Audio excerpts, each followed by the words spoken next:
because as you may know from the previous Artemis Wet Dress Rehearsal live stream we had to do, unfortunately YouTube has this annoying feature where you can only do a live stream which is 12 hours long. Now, you might notice we're nowhere near 12 hours yet, but because of the length of this test, it's going to be over 12 hours long. Therefore, we're going to have to split the stream up into two. So, bear with us. You will be automatically redirected to part 2 of Wet Dress Rehearsal 2 for Artemis II, if that makes sense. So stand by. We'll be right back, and we will be with part 2, so we can continue live streaming well beyond that annoying 12-hour threshold that YouTube has. So we'll be right back. Stay tuned. You should be automatically redirected. See you in a minute.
And here we go.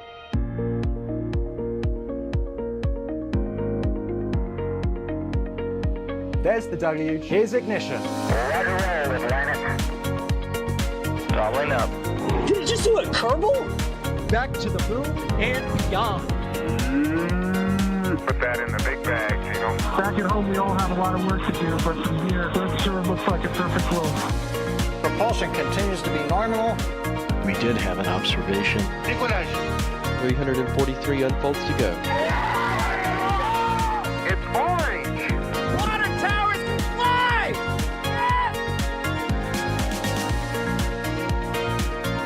Bingo! Right in the center. Where's Jacqueline? There it is! That was surreal. That's not what we want to see. No! Oh my God. Yikes. You bet. Sure. We don't need any more of these. And we are back. Hello everybody, welcome to part 2 of our continued coverage of Wet Dress Rehearsal 2 for Artemis II, Electric Boogaloo. We are L-3 hours, 53 minutes and counting, and we are currently watching the closeout crew work in the White Room there at Mobile Launcher 1, just by the door of the Launch Escape System and Orion spacecraft. So lots of exciting things to come as we progress through what has been, well, at least compared to the first time around, a pretty much smooth account, I think it's safe to say. And, of course, some extra voices to talk us through the next few hours or so. First of all, EJ is with us. How you doing, EJ, on this fine Florida afternoon? It ain't warm where I am, but I'm not in Florida either, Ryan. But I'm doing great. How's everybody doing out there? And we also have Philip Sloss joining us to provide us with all the insight we could need on this vehicle and this program. How you doing, Philip? Good. I hope everybody else is having a good day too. It's not cold here, but wet. I don't know what they did with Los Angeles, but they poured water on it for some reason. And of course, as a reminder for anybody just joining us at the beginning of part 2 of our coverage, if you have any questions or comments, feel free to tag us in the chat at NASASpaceflight or at NSF, and we will bring those into the queue. But EJ, first of all, I'm going to ask you, we have gone, essentially the only thing that appears to have gone wrong today so far is the minor communications kind of outage they had momentarily, switching to the backup communications and pausing the fill of the vehicle. But since then, they haven't exceeded their hydrogen leak limit. They've fully fueled the rocket. They've got the closeout crew at the pad on time. What's your take so far on Artemis II, Wet Dress 2 versus Wet Dress 1? Well, they clearly been doing their homework. They clearly got those seals seated correctly in the tail service mast umbilical, right? And they were able to get into replenish mode. That's a huge milestone, everybody. Getting this vehicle topped off and ready to go. I mean, obviously you're not going to launch it for a little while, but we still got some time. Well, when we go to Phil, he'll give us the exact time. But yeah, seeing the closeout crew do their thing, pretty much. I mean, I don't know, they're not too far behind planned schedule right now. Probably like 20 minutes behind, which is great. That's great for a rocket this big and a vehicle this complex. This is fantastic. I'm actually really, really happy with what I see thus far. Yeah, I mean, we are currently at 3 hours and 51 minutes and basically bang on in the timeline where we should be right now. On the launch timeline, White Room closeout is supposed to be complete at 3 hours and 25 minutes, so that's still 25 minutes away. So we'll just have to keep an eye on that one. Philip, from your perspective, how have things been going so far? Well, I guess I'm gonna be like the full traditional evil media guy. They're definitely going better, but I guess I'm still kind of cheesed off that they're willing to tell us what kind of hydrogen levels they were seeing in the liquid hydrogen tail service mast umbilical cavity. Because if you remember, they were able to completely fuel the vehicle back on Groundhog Day. It took them longer to do that than today. But what happened on Groundhog Day is they were bumping right up to their upper limit of 16%, and when they got into terminal count, they could not baby those seals. They just can't in terminal count, and so they went over the limit and they had to stop early. So I would be more comfortable, or maybe a little more confident, going into these terminal countdown runs tonight if we had a little bit of a better feel for how far underneath the limit they are today. But then, having said that, just like EJ was saying, things have gone much better today than they did 2.5 weeks ago. And if you were watching part 1 of our coverage, the end of part 1 of our coverage, you would remember seeing the Orion hatch on the left-hand side of the right picture. We can't see that anymore, and the only way we can't see that is because they must have closed the hatch, and it looks like the closeout crew are focusing on that area of the vehicle. So it appears as if the Orion hatch closure is underway. Of course, they'll be checking for leaks and doing the other miscellaneous tasks surrounding closing that hatch. But there are, of course, two hatches on this vehicle. There is the hatch of this spacecraft itself, and a separate hatch, which we can still see as open, for the launch abort system, because, of course, that system shrouds Orion inside. It's basically kind of like a fairing, but that protects Orion from the aerodynamic forces in the event of an abort there. So that's how that system works. That they appear to have sneakily closed that hatch while we were transitioning between part 1 and part 2 of this stream, which is why we didn't see it live. But there you go. Looks like good progress being made. Of course they would. Of course they would do that. Right when we switch to the new crew, it's like, no, we're just gonna close it. It's like, all right, cool, thanks. And along those lines, we have just gotten a brand new update from NASA on their blog, saying, confirming that NASA teams have closed the Orion crew module hatch inside of the White Room, and this step simulates launch day procedures, ensuring the spacecraft is sealed and ready for launch. The Artemis II astronauts are not participating in today's rehearsal, but the closeout crew simulated strapping them into their seats. That might have been a bit awkward. The closeout crew inspects and cleans the hatch seals to maintain airtight integrity, verifies environmental controls inside the crew module, and confirms all mechanical and electrical connections are secure before closure. Closing the hatch is a critical milestone that demonstrates Orion's readiness for flight and validates procedures for the first crewed Artemis mission around the moon. The closeout crew will next close the launch abort system hatch, which is, I believe, what we can see them working on right now. Although they are also working on Orion as well. Speaking of the... Oh, go on, Philip. They're going to need to do a leak check of the crew compartment, so they will be pressurizing the crew compartment up above 1 atmosphere and then watching to make sure that the decay rate is below spec. So that will take a little bit of time all by itself. Indeed.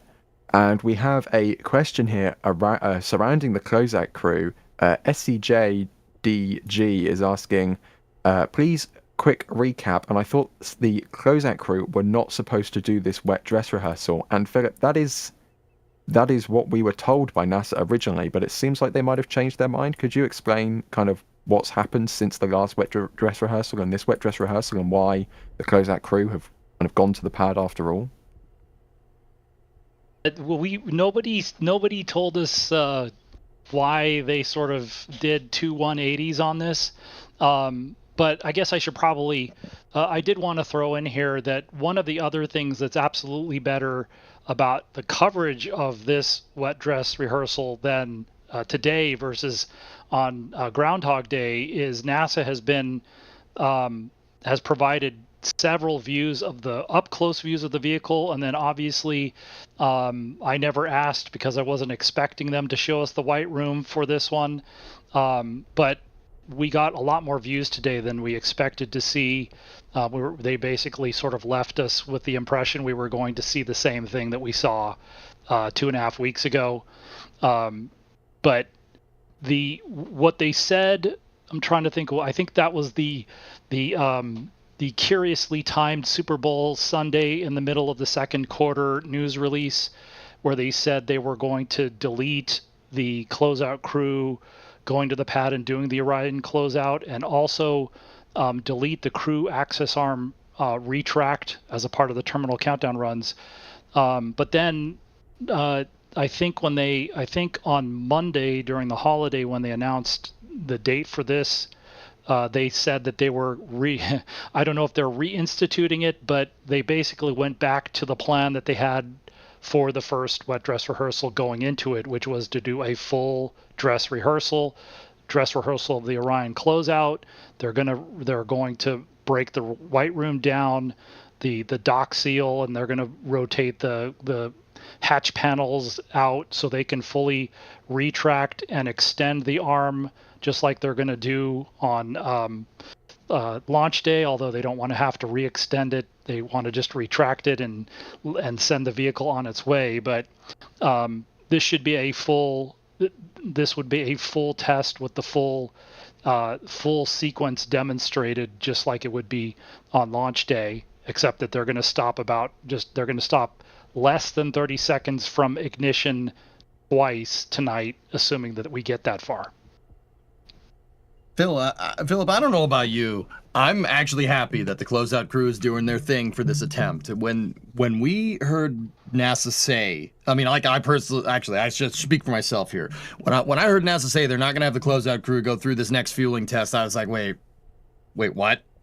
Wait a minute. I mean, my dad always told me, you practice lazy, you play lazy, you practice hard, you play hard, right? Not having the closeout crew go out there, especially since they had sealing problems with the hatch during the first wet dress rehearsal, I was sitting there going, no, I don't like that. That's not a good idea. But I'm super happy that they're back out and doing their thing here. And we got views of it, which is even cooler.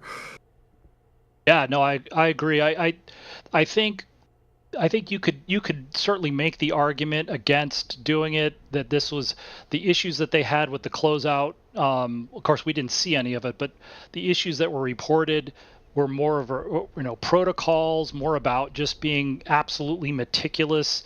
Maybe they added some extra checks and extra protocols in there to make sure that they, that the steps that they sort of stepped over a couple of weeks ago, that they obviously don't repeat that today. But I do think that there's significant value in doing this again, and I think if they go through this whole procedure and they nail it, I just think that's a really good confidence builder going into the first launch attempt, and hopefully that we're only about 2 weeks away from that. No, knocking on wood right now, but I totally agree. Yeah, and I was talking about this elsewhere, but if you get to launch day and the weather isn't quite as nice as what we're seeing out there today, you could be in a situation, and I'm sure you see this all the time with Falcon, and where it's like, well, it looks like the weather is better at the beginning of the window than the end of the window, and so you don't want to be behind the timeline if that's the case. And so this is, again, it's another rep for them to nail these procedures down and to get this. And every time they do this, they should get more sort of efficient in doing it. Practice makes perfect, also, I've been told. Exactly. We've got loads of questions coming in right now. We have where has it gone? Here we go. AC Gypsy, they're asking, separate streams for the Falcon 9 launch, or will it be covered here? Question mark. Well, as you can see in the top left box, we do have a live view of the Falcon 9 rocket that is currently vertical at Space Launch Complex 40. That, of course, is the next Starlink mission. That is Starlink Group 1036, which is going to be the first mission to land back in the Bahamas since the first one, I think it's about a year ago at this point. Jesus, how time flies. But we will be covering that live, and assuming that the wet dress rehearsal is still ongoing at that point in 3 hours and 52 minutes, we will be covering it as part of this stream, so stay tuned for that as well. We will be getting a launch today, just not of SLS. Well, now I've said that, I've definitely jinxed that it's not going to go ahead. Anyways, swiftly moving on. Sorry, everybody. Do that, man. Well, just get carried away sometimes. Talking about something else slightly unrelated, but we did cover it earlier in the stream because it's important news anyways. EJ, I'm sure you're going to have a lot to say about this tomorrow on the Flame Trench, but AK John Doe is asking if you have a take on the Starliner news. I don't know if you want to give a little preview of that Starliner news. Yeah, I have thoughts. I have thoughts. They're a little spicy. They're little spicy thoughts, but maybe we should save them for the Flame Trench. We could save them for the Flame Trench. I don't know if we should. I don't know if we should go off right now.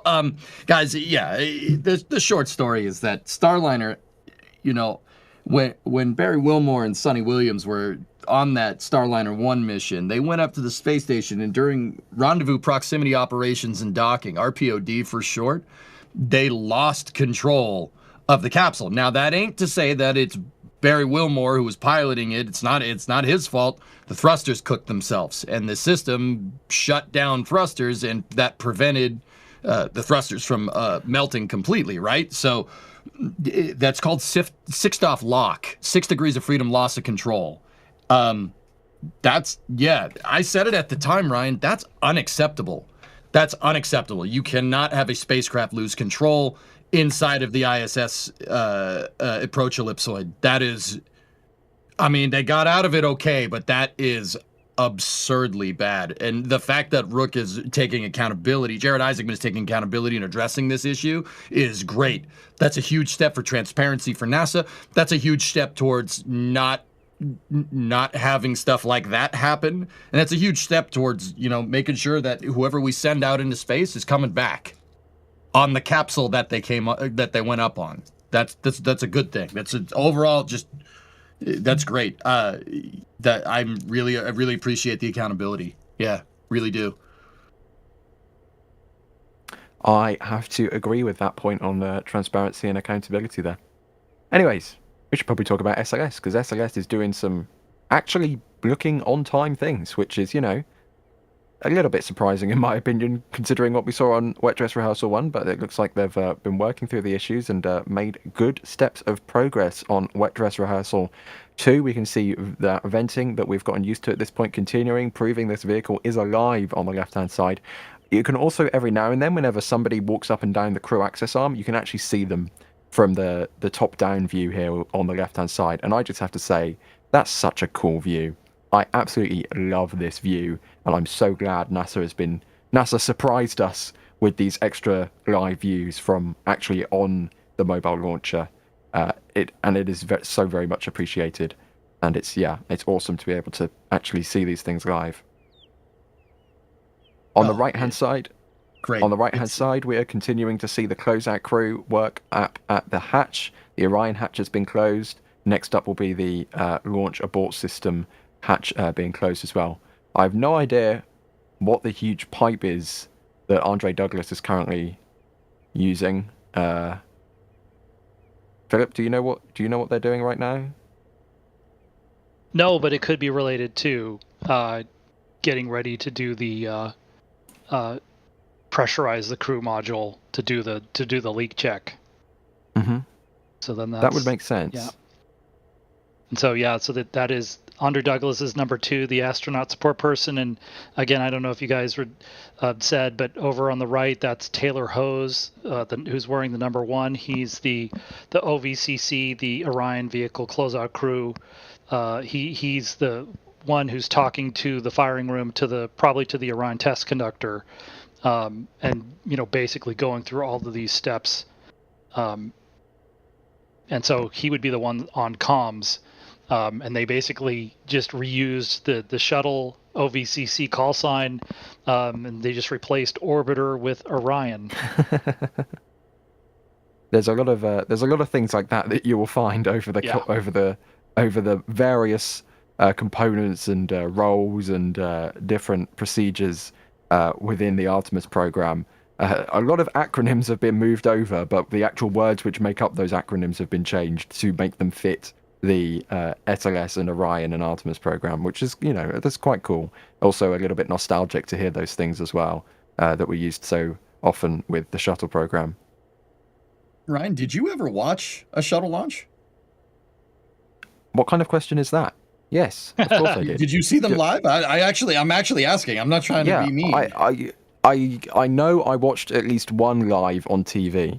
Okay. I can't actually remember it that much. If I do remember it, I probably don't remember it, and it's like something I dreamt or something, but I do know I watched one live on TV, because story time with Ryan, this was when I was like 4 years old, so this is not that long ago for you, EJ, but long ago for me. Call me old? That's not what I said. But anyways, I was like 4 years old, and we were on holiday on vacation in Florida, and we went out 1 or 2 times, I think, to see a shuttle launch. And of course, being shuttle, it scrubbed out twice because of various reasons. This is what shuttle did, right? Anyways, we were then actually doing a road trip from Florida to Louisiana, and we had to leave because we were going to Louisiana to meet up with family. And the shuttle launched like when we were halfway between Florida and Louisiana, so we were in a hotel in like Alabama or Mississippi or something. And I know that we watched it live on the telly, and we didn't actually see it live in person, because shuttle does those scrubs. That was Storytime with Ryan. Thanks for attending my TED Talk. Oh no, it was great. You said the S word though. I don't know. Does that count? Does that count towards a West Dress rehearsal if you say the S word? I was referencing a previous mission which did, so yeah, okay. I'm that way I am legally protected, and I'm not to blame if anything goes wrong from this point. But I thought we were just blaming hydrogen for everything. That's true. We are blaming hydrogen for everything, so you can say that word as much as you like, EJ, and it doesn't actually mean anything. Well, say it right now, then. I dare you. Sorry, there was my headphones just turned off for a brief second there. I didn't actually hear what you said. I think we should probably move on at this point. I heard it, Chad. Don't worry. Let's see what else we've got here. Supersonic Retro Propulsion is asking, after the wet dress is complete, assuming successfully, when are Orion's hatches opened again? I'm going to toss this one over to Philip. I don't know if you know, but that's a good question. Yeah, in fact, I got lucky and I got a chance to interview Taylor back during rollout, but I did not get to that question. I think because of this extra long window, test window, it's 4 hours instead of a 2 hour long launch window, and there's no flight crew out there that they need to go get out. They will probably just defer the going back out to the pad until after the vehicle's inerted, which will probably be tomorrow, either morning or midday. But if there was a flight crew on board, they would be going out immediately, and so they would have to do all of the stuff that they're doing right now in reverse. It takes a little bit less time to open things up than to close them out for flight, but I think there's the situation's a little different when you're getting the crew out of the vehicle than when you're putting them on board to launch. And we've gotten some support over the last few minutes as well, which I should obviously read out because support makes things like this happen. We couldn't do what we do without the support, everybody. So, Lords of Random, thank you for your support. We have Jasper on the store. Let's see what they got. Looks like the SLS assembly instruction shirt and the vintage Artemis design, which are our two new designs available at shop.nasaspaceflight.com is what I meant to say. Of course, those were released with the rollout of SLS and the first wet dress rehearsal, respectively. There's one more item which is blurred on the shop, which is to be released come launch day, or the first launch day, dare I say.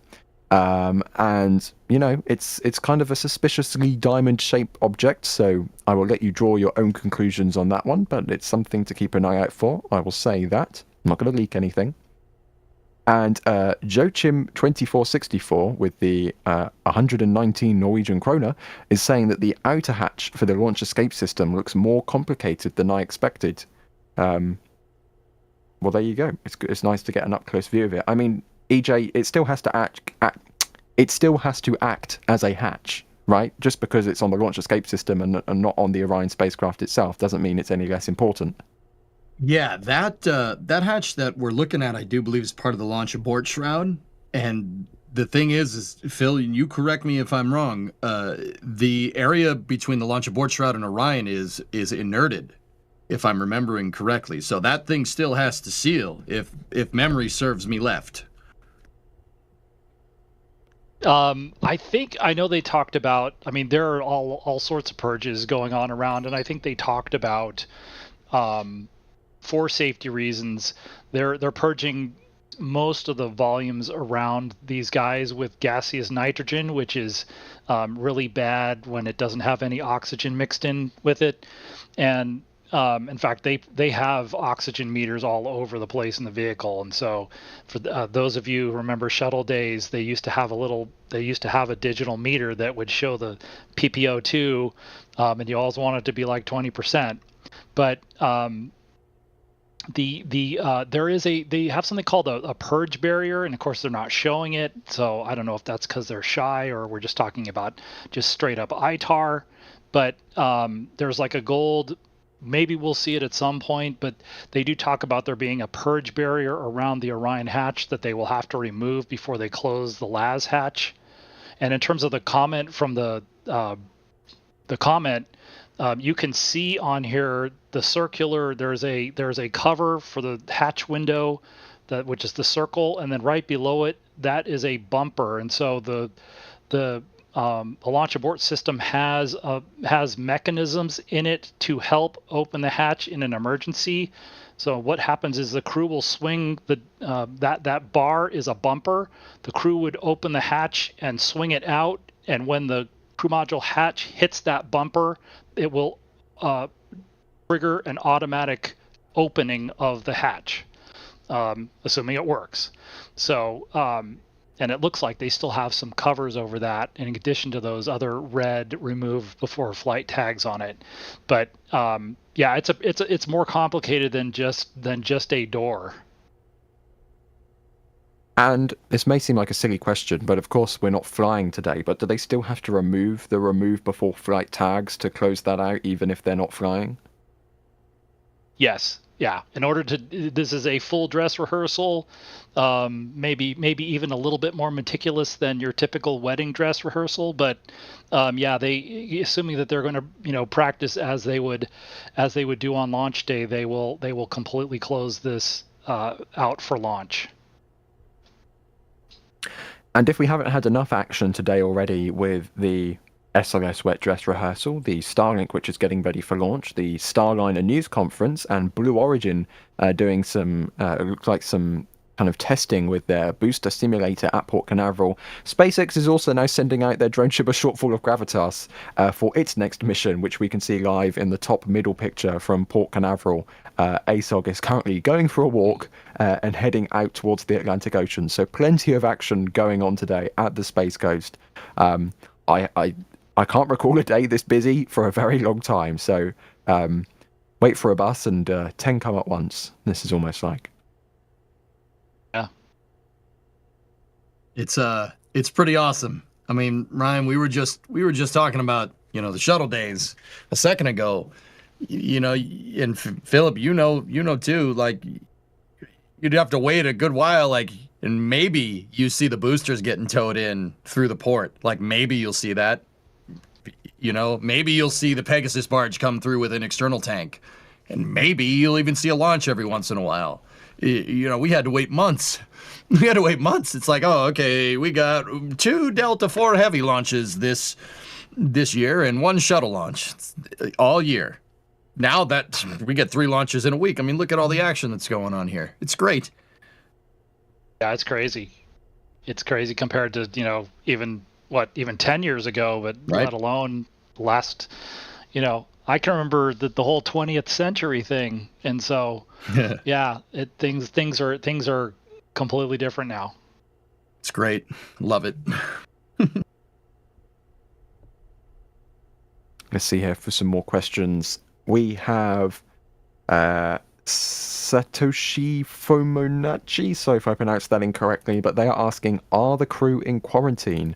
Philip, I don't think they are just yet. They have to go into quarantine a couple weeks before launch, if I'm remembering correctly, and they were allowed out of quarantine when the February attempts, rather, were knocked off, right? Yeah, that's correct. And I was actually asking because, just because of the way things have gone this month in terms of talking about stuff or not talking about stuff, and so the mystery March 3rd launch opportunity that was there and then went away. So tomorrow would be L-14 for the March 6th opportunity, and so I asked PAO would they go back into the quarantine protocol tomorrow, and they said yes, pending the results of today. Very interesting and exciting. And I do have to actually, whilst we are talking about the crew, I have to offer a correction to what I said earlier, because in part 1 of our coverage, I said that the crew is currently in Houston, and that is at least partially incorrect, because Reed Wiseman, commander of Artemis II, has tweeted a video of this closeout crew heading down the crawlerway from the Launch Control Center, which means he's definitely not in Houston if he recorded that video. So at least one member of the crew is currently at the Kennedy Space Center in Florida, keeping a close eye on the wet dress rehearsal proceedings as they fully tank this vehicle pretty smoothly so far. Well, that's interesting. I found that very interesting as well, because I assumed that they'd be waiting in Houston, excuse me. But obviously not the case, unless somebody else took the video and sent it to Reed and he then posted it. But that would be a rather quick bing, bing, bing to get that out. Anyways, there is the video in question on the bottom right there, posted by Commander Reed Wiseman, showing the distance between the van and SLS. Let's have a look through here. Smolt Cully is asking, when the fueling is complete, what are they doing for the remaining hours? Well, EJ, this is what they're doing for the remaining hours, right? That's what we're watching right now, because they wrapped up fueling a couple of hours ago at this point, so the closeout crew is doing their job. I'm just wondering if you want to walk us through some of the other things that happen between now and launch. Well, yeah, sure. So the Space Launch System, the rocket, the big orange rocket you see on your screen, NASA is opting for a fuel and then load the crew mission timeline here. There are other providers that do load and go, where they load the crew first. You have crew ingress first, and then the vehicle gets fueled. With a vehicle this size, with the kind of temperamentalness of hydrogen, you want to make sure fuel's loaded and you're in replenish mode before you go and load that crew. So this rocket gets fully fueled, and then people go out to the pad. The reason why you don't want to do, I mean, whether you're you're SpaceX or whether you're NASA or whomever, the reason why you don't want to load crew during fueling is because rockets go through transients during fueling. You're changing a lot of things on the vehicle all at once. The vehicle's getting colder, metal is contracting, stuff is expanding, stuff's heating up, stuff's cooling down. There's a lot of things changing, and generally you don't want to be near that. The only place you'd really want to be when that's happening is on top of the rocket with the launch escape system or abort system ready to go. But that's not the case with SLS. SLS, it gets fueled up, and they did fully fuel this thing up. And these guys are working with a fully fueled vehicle here. Now is the time where the crew, well, we've passed that point a little bit, but now's the time where the crew would be getting in, buckling their seatbelts, making sure their tray and seat back is in the upright and locked position. And the closeout crew would be doing the hatch seal checks, which is, I mean, they're going to do that here. And you basically want to make sure from this point out that everything is ready to go. Everything is good. Fueling got done first. Now you figure out everything else. So we still do have some time. We're about 3 hours, 21 minutes out, but this is where you want to make sure your T's are crossed and your I's are dotted. And that's what we see the closeout crew doing here. I don't think I need to explain why having a leak in Orion's hatch on this mission to the moon would be a bad thing. But yeah, that's what they're making sure. They're making sure that that thing stays shut. You gotta think about where that hatch is going. That thing can't leak. So get the vehicle fully fueled here, and then make sure this thing is good to go. There's a lot of ample time in the count. As Philip was saying a little bit earlier, there's ample time here and there where you can, sit there and make sure that everything's good. But yeah, that's what's going on here. The reason why we still see people out at the pad is because the vehicle was fueled, and they're just doing their homework here, making sure they get that A+ grade.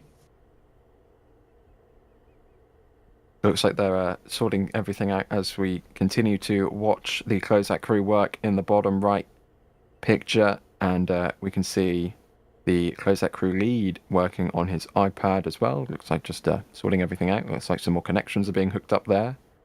I don't know if this is a PTZ camera, if it can be rotated, but it would be pretty cool to get a closer view up of the patchwork that's ongoing. But NASA does have that tendency to suddenly cut away as soon as the engineering cameras zoom into something interesting. So I'm not gonna stretch my luck on this one. I'm going to be very thankful for what NASA is providing us today with these cameras on the mobile launcher, which of course we didn't have last time around. So a very welcome change in that regard. Mm-hmm. We have a question here from Edward, and they are asking, during the downtime between the wet dress rehearsal and the launch, what is done to the rocket to maintain it, and do they have people constantly monitoring every system? Philip, I'm going to throw this one over to you. Do they have people in mission control or launch control while the rocket is just out at the pad, or how is that process sort of managed? Yeah. No, they're running 3 shifts 7 days a week now, around the clock. They at least will have even at the very least a caretaker crew. Keeping an eye on the vehicle. They're constantly trying to keep purges on the vehicle to control temperature and humidity. The big thing that they're going to have to do after this test, assuming that they're still good to go, or that they're going to still press towards the March launch opportunities, is they've got to go inside the boosters and the core stage inner tank and do a flight termination system retest. So we saw one of the contingency pad access platforms rolled out there. I'm trying to think if it was I think it was on Tuesday. And you can see a crane there staged kind of where the water tower is in the image on the left. Thanks for switching. but they're actually, well, you can kind of see it. It's hard with the sun in the background, but they will lift those platforms into place and do that, get that set up, open the vehicle up, configure it for test, do the test, configure it back for launch, close the doors, and take the platforms out. This will be the first time they've ever done that, hands-on done that. And, as we saw with the wet dress rehearsal back on February 2nd, I think one of the reasons that they hinted that they took the March 3rd opportunity off the table was they weren't sure. I think they wanted to give themselves some extra time to do that work and make sure that they didn't, rush it and do something that took the rest of the opportunities off the table. So we'll be watching that to see when those platforms go into place. And then obviously we'll have to hear them talk about the actual testing itself. We won't be able to see that, but we'll be looking to see when those platforms come back down, and if they're going to launch on the 6th, they would need to start the countdown on the 4th. And so that's how much time. And if you think about it, again, the flight crew goes into quarantine at L-14. So if tomorrow's when they would have to do that, they only have 2 weeks to get anything left that they need to get done. And we have another question here from Mitchell Max, and they're asking, what's the difference between SpaceX and NASA doing it other than the spacesuits? EJ, I'm going to throw that one over to you. Okay, so we're looking at a completely different rocket. That's actually a good question. I get asked that over on my end a lot, Ryan. Like, well, what is NASA doing here? Don't we have, SpaceX with the Dragon capsule? Well, yeah, but the Dragon capsule is really only designed to go to low Earth orbit. It's really not designed to go much further. By SpaceX's own admission, NASA wanted them to build a capsule to get them to the ISS, and that's what that thing does. Now, that's not to say that Dragon couldn't go further than the ISS. Maybe. It's possible. But Orion is really designed to go that far. And the SLS is designed to, well, the slang term is throw it that far, right? It's designed to push this thing out into deep space. You need a much bigger rocket than Falcon 9 if you want to get anything near the moon. Falcon 9 can move small payloads to the moon, but it's not moving a capsule that's designed to keep 4 people alive for 3 weeks out to the moon. You need a much bigger rocket to do that. Think about it like 2 different space programs running almost. Like if, Dragon is the Gemini program, right? This is the Apollo program. I mean, even it's the Artemis program, but twin sister of Apollo, right? Like that's the whole reason why they named it Artemis, because it's the sister of Apollo, right? So you're kind of looking at 2 different capsules that do 2 different things. Once again, how I'd like to say is like Orion is like a combine van, right? It is a, not like a full like caravan, like RV, right? But it's a pretty big van that you could take on a pretty big journey. You go on a big road trip with that. Dragon, if we're talking cars, is just a small car that you go to get groceries with. Not that that's a bad thing. That's the car that you need. You use that car the most, right? But this thing is really designed to go way further into space. And going outside of Earth's, magnetic field, so the Van Allen belts, or the Van Halen belts, as I like to call them. No, going outside of the magnetic field is a completely different set of requirements for a human-rated spacecraft. It's a totally different ballgame. Like I said, you're comparing 2 different vehicles, but that is a good question. We do get asked that a lot here. Why don't they just use Dragon? I don't know if Dragon's going to go that far, unless you want to go, on like a 5,000 kilometer road trip with a smart car or something. You probably want a bigger vehicle to do a road trip in. But, yeah, 2 different vehicles for 2 different purposes. Good question. Good question indeed. Let's have a look through here. Dork Vaydorg D4015. Sorry if I pronounced that incorrectly, but they are asking, is the quick disconnect for the interim cryogenic propulsion stage literally just a delta cryogenic stage quick disconnect?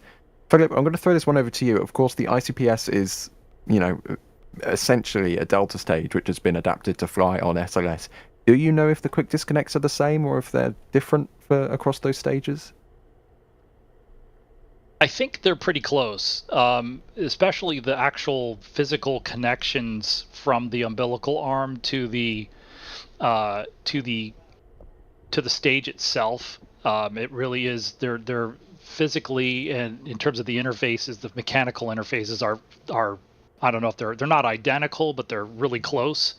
But then I think the differences between that you get into more differences in terms of a swing arm for the SLS vehicle versus a swing arm for the Delta IV or Delta IV Heavy. So I think the actual, again, the sort of physical interfaces up to the stage are very similar. And I would imagine that is to be expected, considering the heritage and the similarities, and the fact that this stage is, it's called the interim cryogenic propulsion stage for a reason. It's an interim solution to fly SLS in the Block 1 configuration before the new exploration upper stage is ready to fly on Block 1B and Block 2 being built by Boeing. So we'll look through here. We've got a bit more support over the last 10 minutes or so. We've got Robert Howe becoming a PADRAT member. Thank you very much for that, Robert. We have Joseph in the store at shop.nasaspaceflight.com getting the vintage Artemis design shirt there. So we can see a short vlog Gravitas making its way out of Port Canaveral right now. And we have Turtle Sanctuary again with another $5 super chat saying, when will Game Boys and Nintendo Switches be allowed in space? But EJ, there's a genuine point on that, because very recently, literally just for Crew 12, NASA has changed its policy. Astronauts can take phones to space, finally, in 2026. Yep, that's right. Crew 12 flew with their personal cell phones. They had them in their pocket. Can you believe that? Ryan, what I'm really wondering is if it was on airplane mode or not. Do you have to put your phone into airplane mode when you're on a spaceship? Question? I don't know. Chat, what do you guys think? I don't know. I'd probably put it on airplane mode because, don't want that, screwing up. If the spacecraft, breaks, that's probably not great. I'd put it in airplane mode. I don't know about you guys. Better to be safe than sorry, Right. I wonder if they had a new switch which turned on the no personal device light in Dragon. Now, see, the real question is how, if it is, does Dragon have Wi-Fi without the Starlink Blazer that flew on Polaris Dawn? Because, chat, on the Polaris Dawn mission, they had basically a hot-wired Starlink antenna in Dragon's trunk. Now, Crew 12 didn't have that. So I'm actually kind of wondering, even if you did take your phone into space, does Dragon have in-flight Wi-Fi that's through the ground station loops, or is it using TDRS? Now I'm really wondering. That was a good question. We just got a message from Sawyer, who will be on stream later on, and he says that the phone basically has all of the communication methods disabled, with the exception of the connection to the SpaceX. So, essentially, it's an airplane mode. Yeah. All right, cool. Sweet. Well, hey, there you go. You learn something every day. Although I suppose it should be called spaceflight mode, or just flight mode. I guess flight mode works. I like flight mode. That's good. Tim Cook, call us. Dynasty Shipper says, I think they need to add rocket mode onto phones now. Yeah. Astro Playground says, do not disturb at a bare minimum. Oh dear. Okay, let's have a look through here. We've got some really good questions coming into chat right now. I'm trying to queue them up so we can bring them on screen.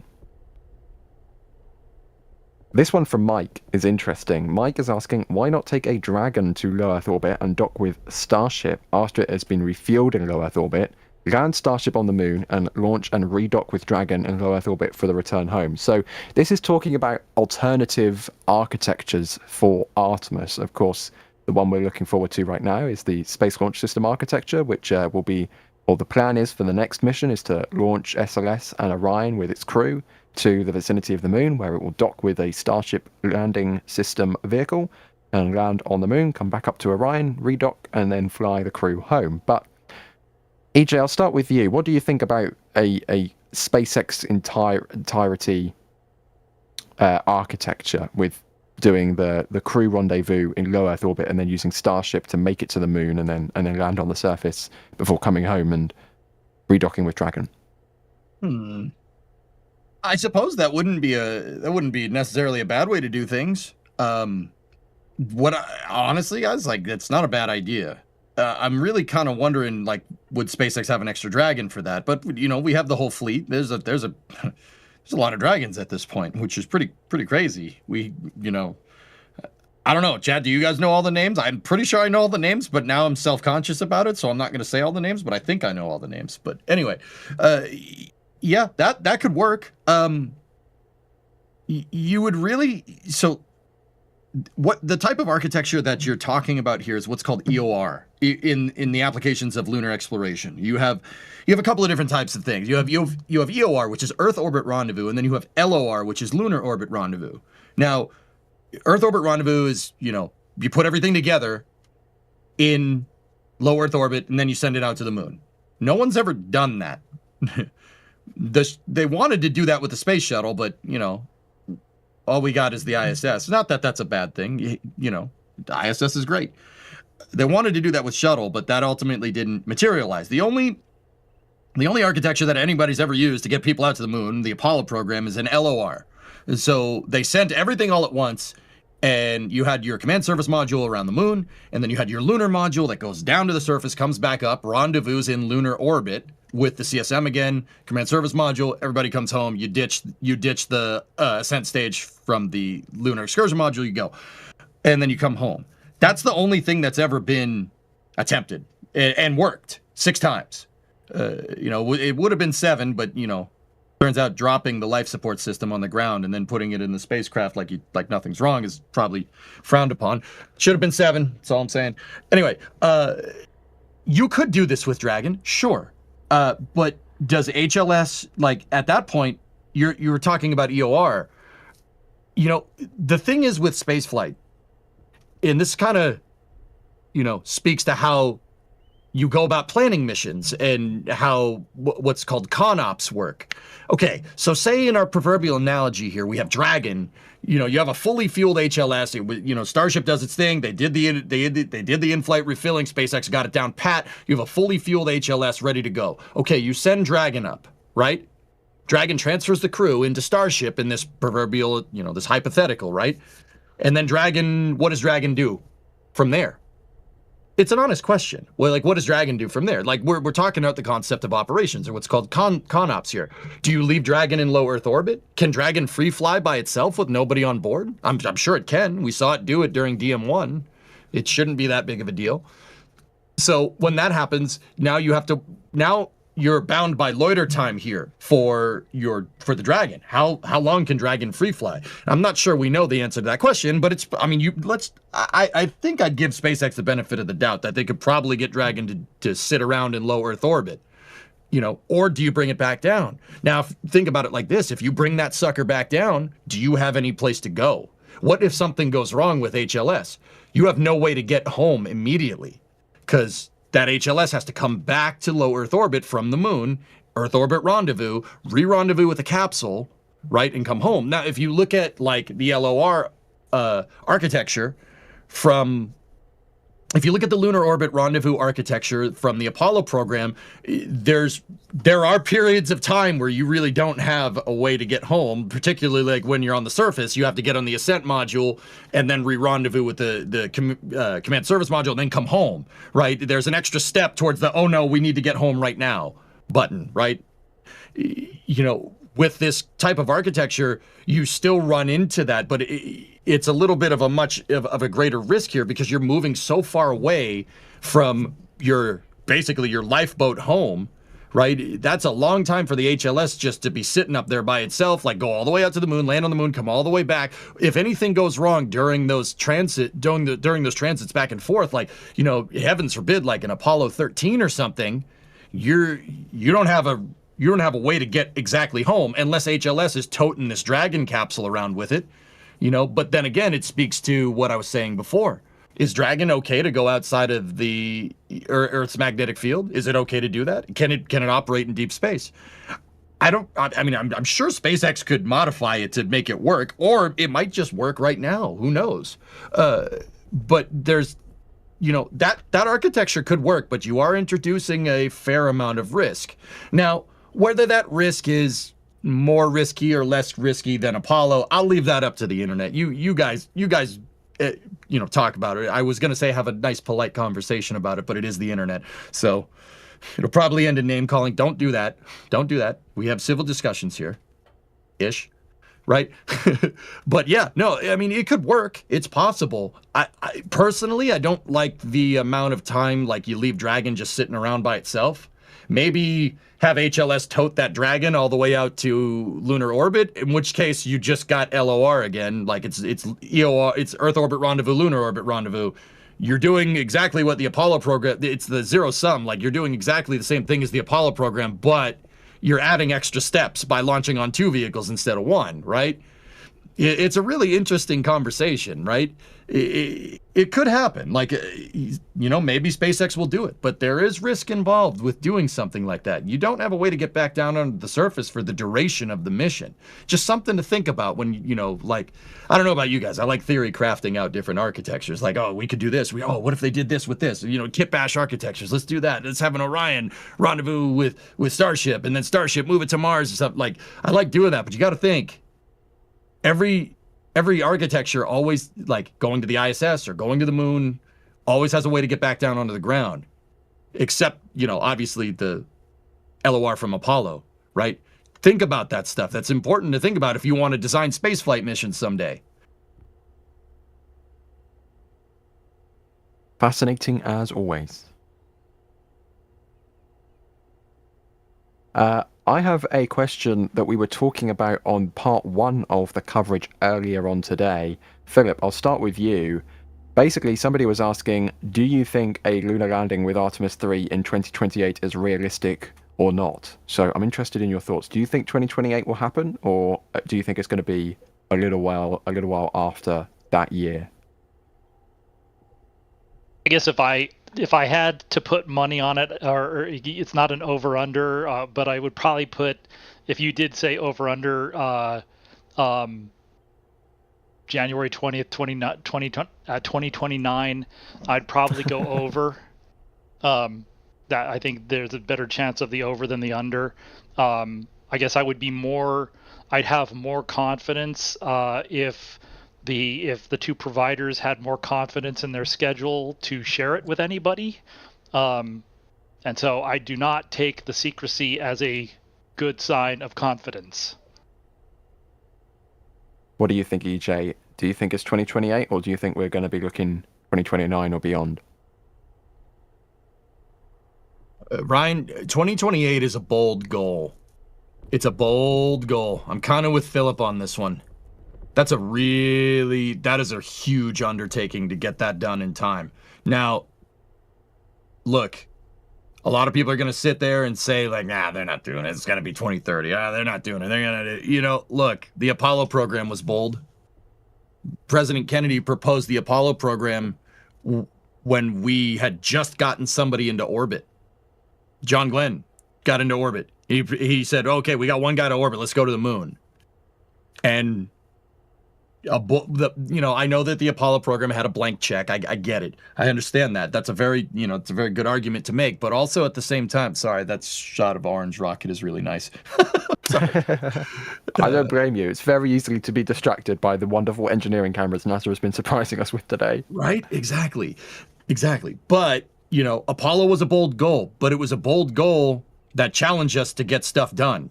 I think bold goals personally are what NASA needs. And I think it's very easy. It's a very safe opinion to say that, and Philip, I'm not trying to say this about you. If you say it, I believe you, but you also said the silence is deafening for sure.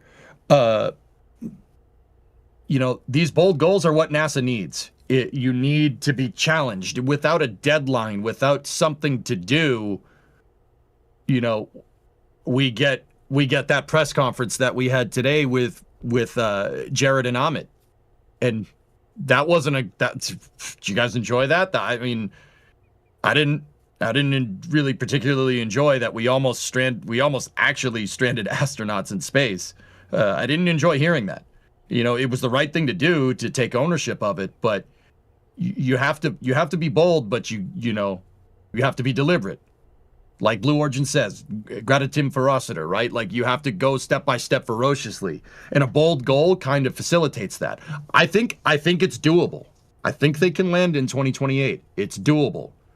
I'm wondering about once again, I'm throwing out all the words today, ConOps. What is our concept of operations if, for instance, Blue Origin has their lander ready to go before SpaceX? We know that they have SpaceX and Blue Origin who are on the hook for the two lunar landers, one for the HLS program and the other one for the SLD program, Sustainable Lunar Development. HLS is Human Landing System for the uninitiated, right? We know that they both have landers, and we know that they have proposed revised architectures that could potentially facilitate a 2028 landing. However, we don't know what those architectures are. What is your refined architecture? What are we doing to speed things up? Because both Blue and SpaceX have architectures that, well, one, they require a lot of EOR, like just what I was talking about a second ago. A lot of Earth orbit rendezvous, a lot of refilling. You know, we've heard whispers that Blue might potentially have a way to not do refilling with their Blue Moon Mark 1.5, right? But do we know what that is? I don't know. It's like Philip said, the silence is kind of deafening, and I think he hit the nail on the head there. You know, if we knew what they were, if we knew what their revised architecture was, maybe I'd be able to give you a better answer. But either way, I think it's very easy to be like, nah, they're not going to do that. Yeah, that's a really safe opinion to have. I don't particularly like that. I think spaceflight is inherently an optimistic endeavor, and we need to be that way. If we're not that way, well, it's certainly going to fail. You miss 100% of the shots you don't take, right? I think Michael Scott said that. Michael Scott, Wayne Gretzky, but you get the idea, right? I think it's doable, Ryan. I think they can do it, but we have to be bold and we have to be deliberate. Now is not the time to be putzing around with hydrogen leaks. This stuff can't happen. And we're going back, tying us back into the wet dress rehearsal. You know, those SEALs worked great today. We didn't get an exact, amount of the leak rate, but they did work. Vehicles in replenishment, and we're running like 20 to 30 minutes behind on the overall count, and the planned holds are there to take up that aggregate time. So we're pretty much right on the timeline as far as we can tell. That's a good thing. That's being bold and being deliberate. You know, I get it. It's second wet dress rehearsal, right? But hey, if that's what you got to do to get things done, that's what you got to do. I think it's doable. I think we can do it, Ryan. I really do. Speaking of the timeline, we did just pass under L-3 hours and counting, so I think it's a good time to do a little check-up on the timeline and see where things currently sit at, as we're at L-2 hours, 54 minutes and 45 seconds. The next event we should be looking for is the hatch closure of that launch abort system, which we can see in the bottom right. That is the next item on the checklist. Well, it's not the next item exactly on their checklist, but on my checklist it is. That is scheduled for 2 hours and 50 minutes. But again, as EJ was saying, don't be too surprised if that does extend a little bit. They have another half-hour hold coming up in the countdown, which begins at L-40 minutes. So that's the next event to look for. And then after that, the next scheduled event would be the close-out crew departing Launch Complex 39B.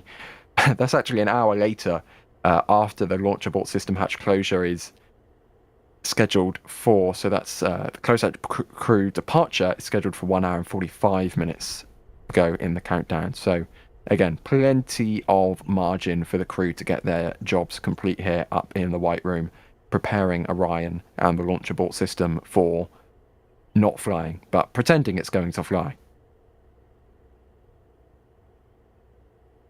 Yep. I mean, they might be they might not be going today, but if I was anybody on that closeout crew, anybody that's working this, I would treat it like a launch. Ryan, we were talking about it. Practice makes perfect. If you practice lazy, you play lazy. You practice hard, you play hard. I'd be treating this like a launch. I'd be treating it with the seriousness, and not to say that NASA isn't. They absolutely are. Treat this like the real thing. You could sit there, no, we're pretend we're not launching it today. That's not the type of feistiness you need to send something into space and not have anything, have unknown unknowns, right? So, yeah, that's good stuff. I can't say this enough. I'm happy to see that they're keeping time. It's really, really, really cool to see it. 100%, and it's such a welcome difference from what we saw on Wet Dress Rehearsal 1, because not only did we have those hydrogen leaks first time around, which delayed that tanking operation, but then the closeout crew were also facing difficulties on Wet Dress Rehearsal 1 surrounding closing the hatches and getting that white room ready for a launch configuration. So, I mean, at least according to this live view, the last update we had from NASA is an hour ago at this point, but the live view we have is showing the closeout crew continuing to work on that hatch closure. So it'll be interesting if we get another written statement from NASA at some point, of course, today. Unfortunately, unlike some of the wet dress rehearsal testing from Artemis 1, NASA isn't doing like live commentary or anything like that. So our only kind of insight into what's happening is what we can see on our cameras, what we can see on NASA's cameras, and what they put on their blog, which we are... I have mine also refreshing once per minute to see when the updates come through. So we will bring them to you as soon as we have them. Looking through some more questions here. We have a question here from Mario. EJ, you're going to love this. What are your thoughts on the heat shield issue? Is the heat shield safe despite the difficulties with Artemis 1? Now, I know we have spoken about this at length across many different live streams, many different flame trenches, many times over the past few years. Yeah, years at this point. Yep. Blimey. But, I'm just going to say, based on what I saw today in that Starliner press conference, I have extreme doubts that Jared Isaacman would look at the data and say this spacecraft is safe to fly if it wasn't safe to fly. Yeah, Ryan, I'm kind of with you. I appreciate Jared Isaacman taking ownership of everything and, the whole Starliner thing. That really instilled a confidence in me that, which I honestly didn't really have before, that he wouldn't send this mission. He wouldn't tell them to go if he wasn't sure. Hey, I don't think he's that type of dude. I really don't. So that, believe it or not, him acknowledging that the Starliner program went a little haywire to, I don't want to undersell it, but yeah, it went a little haywire, and him taking ownership of that, even though he wasn't even NASA administrator, that's very telling. It's a very telling thing. That I'm with you. I don't think he would give the go on this mission, and the buck does stop with him. I don't think he would give the go on this mission if he wasn't sure. With that being said, yeah, I don't personally, not that I've worked on my own capsule's heat shield or anything, guys. Like I don't like that they don't have a datum of nominal behavior for the heat shield. Now, NASA is really good at doing analysis. That's what they live for. So if they can extrapolate analysis based off of the Artemis 1 mission, which was not a nominal thing with the heat shield, there were, observations, as the industry likes calling it now. I don't know why they can't just say anomaly. It was anomaly for a little while. Now it's observation. We have an observation. I don't want to undersell it, right? That heat shield did not do what they wanted to do. And I think that you can try and, connect the dots in your analysis with the heat shield charring and spalling. You can proverbially connect the dots in your analysis. That's doable. And I think NASA, if anybody, would be the best at doing that. However, I can't think of in the back of my mind, every T that you don't cross, every I or J that you do not dot could come back to bite you. And I personally don't like the amount of extra risk involved here. I'd personally want a good bench test on that heat shield, but that's what Artemis 1 was supposed to do, right?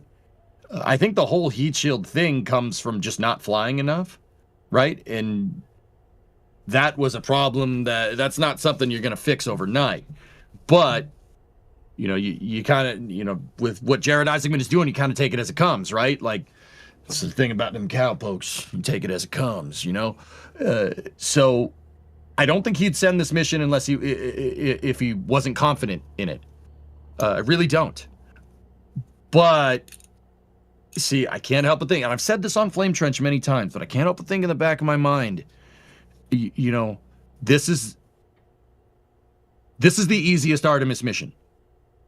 The next one is going to be even harder. And the one after that's going to be even more difficult. And the one after that's going to be even more difficult. Every Artemis mission is subsequently more complicated than the previous one. Just something to think about. If we're having wishy-washy problems here with the heat shield for the first crew launch, I trust that, Jared Isaacman and Amit I can't say his name. Chrysila. I'm sorry, Amit. I'm not saying your name right. I apologize. I will get it right. I think swear. It's Kshatriya is my best take on it.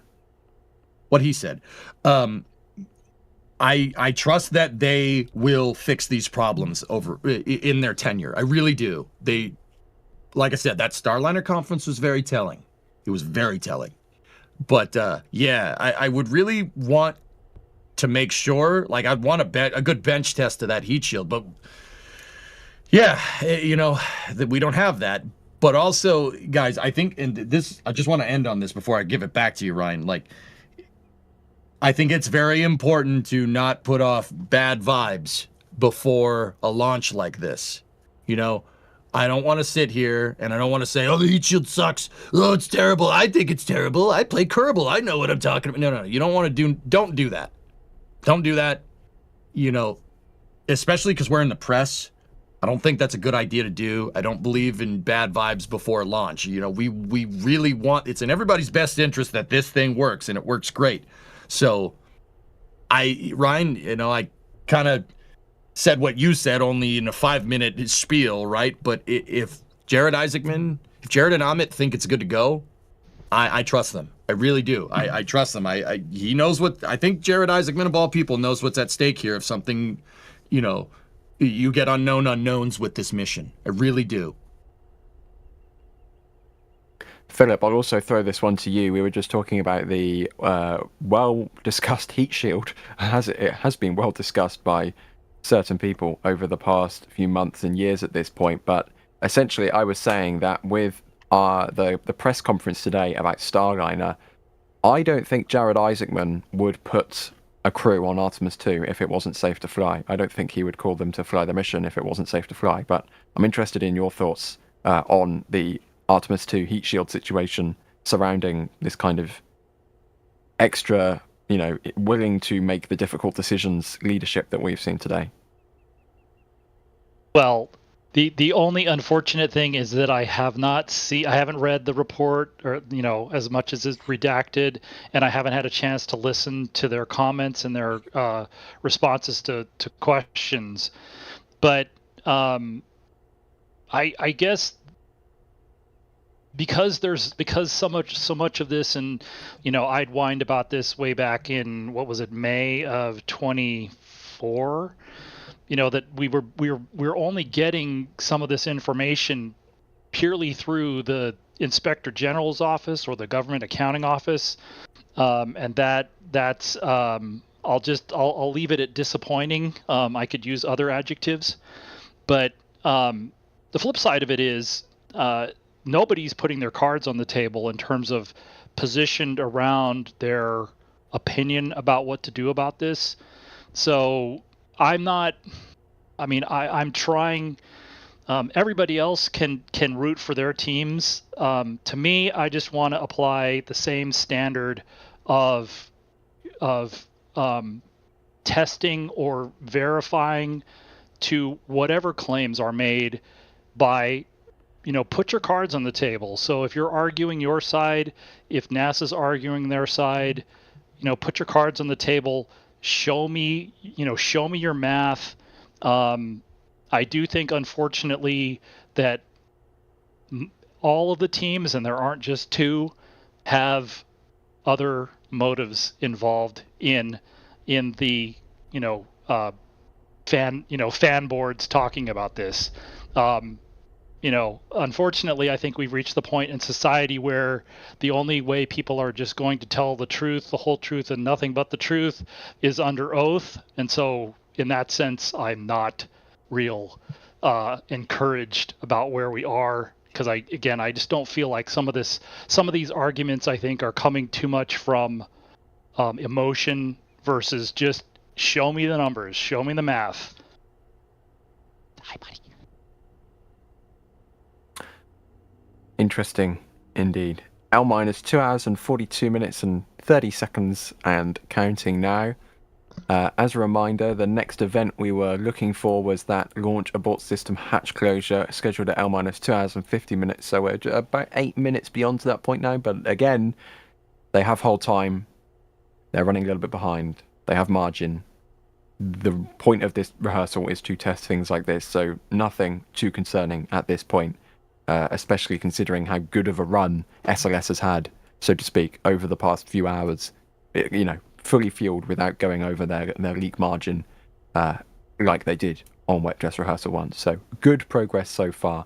Close-Hat crew still working to close that hatch, although it has been over an hour at this point, almost an hour and 10 minutes since the last official written update from NASA. So fingers crossed we get another one soon, with an update on how the crew are doing inside of the White Room, which we can see in the bottom right. Very quickly, we have got some more support over the last half hour, so I do need to read those out. L4580 Motions, thank you for your support. We also have Robert Charles with a $20 super chat. No message, but just the $20, so thank you, Robert, for your support. That's really generous of you with no message. Zephyr with the $8 Australian, saying there was Red Dragon. Dragon makes sense with a lunar cycler, a slower boat, a bunch of starships on perpetual Earth-Moon orbit. That's another potential architecture. Aldrin cyclers moving between Earth and the Moon and Earth, and going back and forth and going up and docking with them. I mean, probably requires a little bit more investment than just doing one lander and Orion to get to the Moon. But again, one of those potential future scenarios. Turtle Sanctuary with the $5 super says, I'm confused. This sounds like Flame Trench. We're going to have Flame Trench tomorrow, right? Please tell me there's going to be a Flame Trench tomorrow. I can confirm there will be a Flame Trench tomorrow. Don't you worry. And it will be a spicy Flame Trench, maybe more spicy than normal, because we have, not only do we have the Starliner situation, we also have the Vulcan situation, and we have the SLS situation to talk about. SLS is probably all right this week, let's be fair. But Vulcan and Starliner, there's going to be some interesting discussions to be had over SRBs going pop and Starliner being reclassified as a Type A mishap. And Ryan, just real quick, I still can't believe Rook did that. I can't believe he came out and said that. No, it's really good. That's really good. It's a really good thing. I just, it's, okay. At the risk of sounding a little inappropriate, I'll just say it's nice to see an administrator with some stones. That was a ballsy thing to do, but it was the right thing to do. So yeah, sorry, I just didn't mean to interject. That's great, really good. Mm-hmm. And we have I'd rather be flying an X-wing with a $5 tip at tips.nasaspaceflight.com, saying after reading the letter from Rook, I'm ready to vote for him for president. Complete confidence. Well, there we go. I mean, I can't have a say on this because I'm not from the United States, so I will leave that to the Americans to discuss. But yeah, thank you very much for your support there. Direct support to us, not going through any of the other companies who take a cut or anything like that, going straight to NSF. So thank you very much. I'd rather be flying an X-wing for that tip. It is greatly appreciated, and go straight into the equipment and, the hardware which makes streams like this happen. Bozak crew continuing to work on closing that hatch as the sun sets over SLS in the background there. As it does get darker, that countdown clock at the press site is becoming a little bit easier to read. NASA has been struggling with it a little bit. On the first wet dress rehearsal, there were some pink squares popping up, and then the numbers weren't aligned, and now it's a bit dim. But At least it is still counting down, which is the most important thing. Yeah, I was going to ask why they were using that mood lighting on it. Okay, let's see what more questions we have here.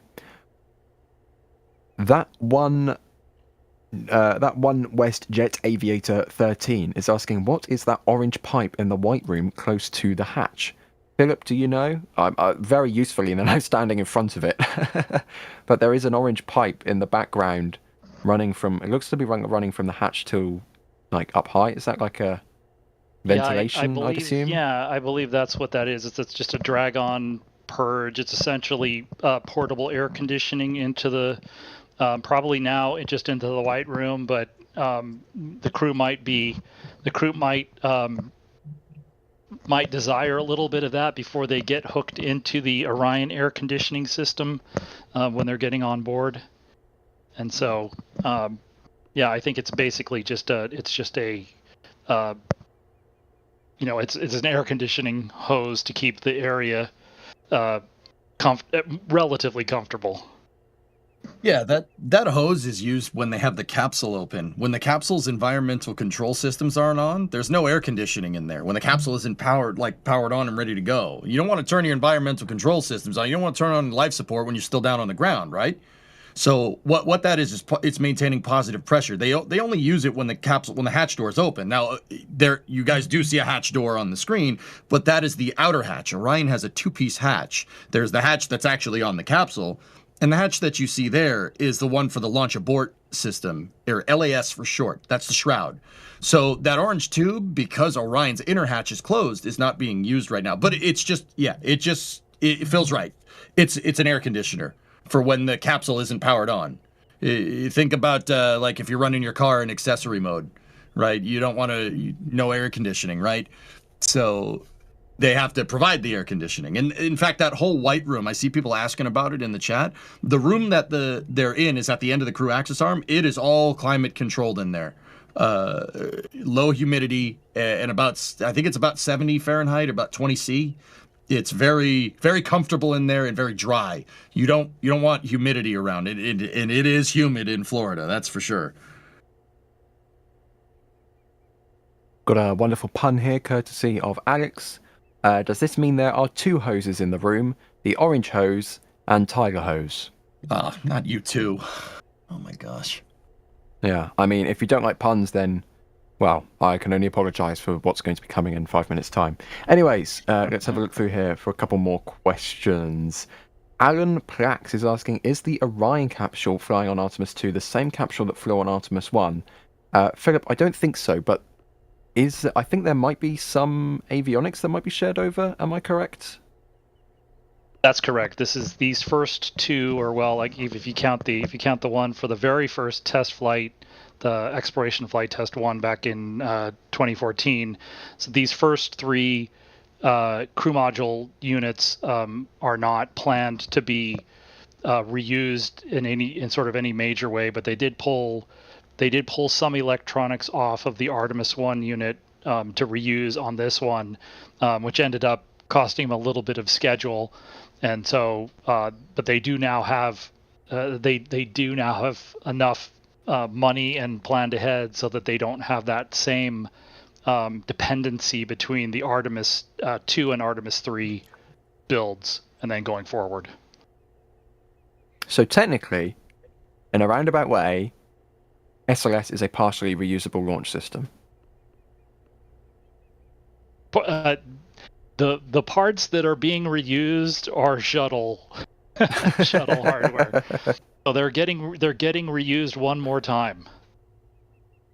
One final reuse. Yes. I don't like that at all. But I suppose if it's for lunar exploration, that's okay. Yeah, I mean, there is a lot of flight history throughout those SRB casings we are looking at right now on that bottom left view. Those are all pre-flown. Those have all flown on shuttle flights before. The 3 of the RS-25 engines have flown on shuttle flights before. The 4th was assembled late in the shuttle program, didn't fly as a unit, but has some components which have flown before. and of course the engine for the Orion service module, the European service module built by Airbus. That uses an engine which previously flew on Space Shuttle Atlantis as part of its orbital maneuvering system. It's flown a few times before. But yeah, plenty of shuttle hardware being reused, just being ditched in the ocean or in the atmosphere once this flight comes to an end, unfortunately. Yeah, it's bittersweet. You know, the best place for those shuttle components would be to be on a space shuttle flying. But the space shuttle flying means we're not going to the moon, so, you know, mixed bag. Ryan, it actually looks like they're starting to break down components. They're taking FOD covers off. If you guys look at the bottom right, the closeout crew,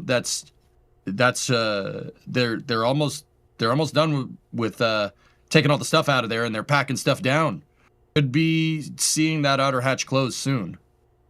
Yeah, I was just taking a look at that. Very exciting progress indeed. As a reminder, if you are just joining us, we are approaching L-2 hours and 30 minutes towards the simulated launch time tonight. Of course, we're not launching, we're simply doing everything apart from launching and loading the astronauts on the vehicle. So this is a full rehearsal of launch day without launching the rocket to get that data and practice these procedures. And the launch abort system hatch closure is scheduled for L-2 hours and 50 minutes. So at this time, we're about 20 minutes over schedule, but again, we've been a little bit over schedule pretty much all day. It's nothing to be worried about at this point, because pretty much apart from that communications backup procedure they had to move to earlier in the countdown, kind of this morning / early afternoon, everything from that point has moved pretty smoothly. So fingers crossed we get this hatch closure coming up momentarily. And yes, EJ, it does appear that they are packing up rather, and getting ready to close that hatch. I'd like to add, Ryan, that this is actually pretty much on schedule for wet dress rehearsal and launch countdown times. They have till about L-1 hour and 20 minutes to make sure that outer hatch is completely good to go. Yeah, we're pretty much on the timeline here. Maybe a little, just slightly behind. But yeah, they're working right on time, which is great. You don't want hiccups. This is fantastic. I mean, I say slightly behind, but like it's all relative, right? They've got so much margin in this countdown, and considering the difficulties that they had on Wet Dress Rehearsal 1, Wet Dress Rehearsal 2 has almost gone perfectly compared if you compare them against each other. But yeah, they've definitely got a lot of that protective covering removed at this point and bagged up. So looking like good progress here.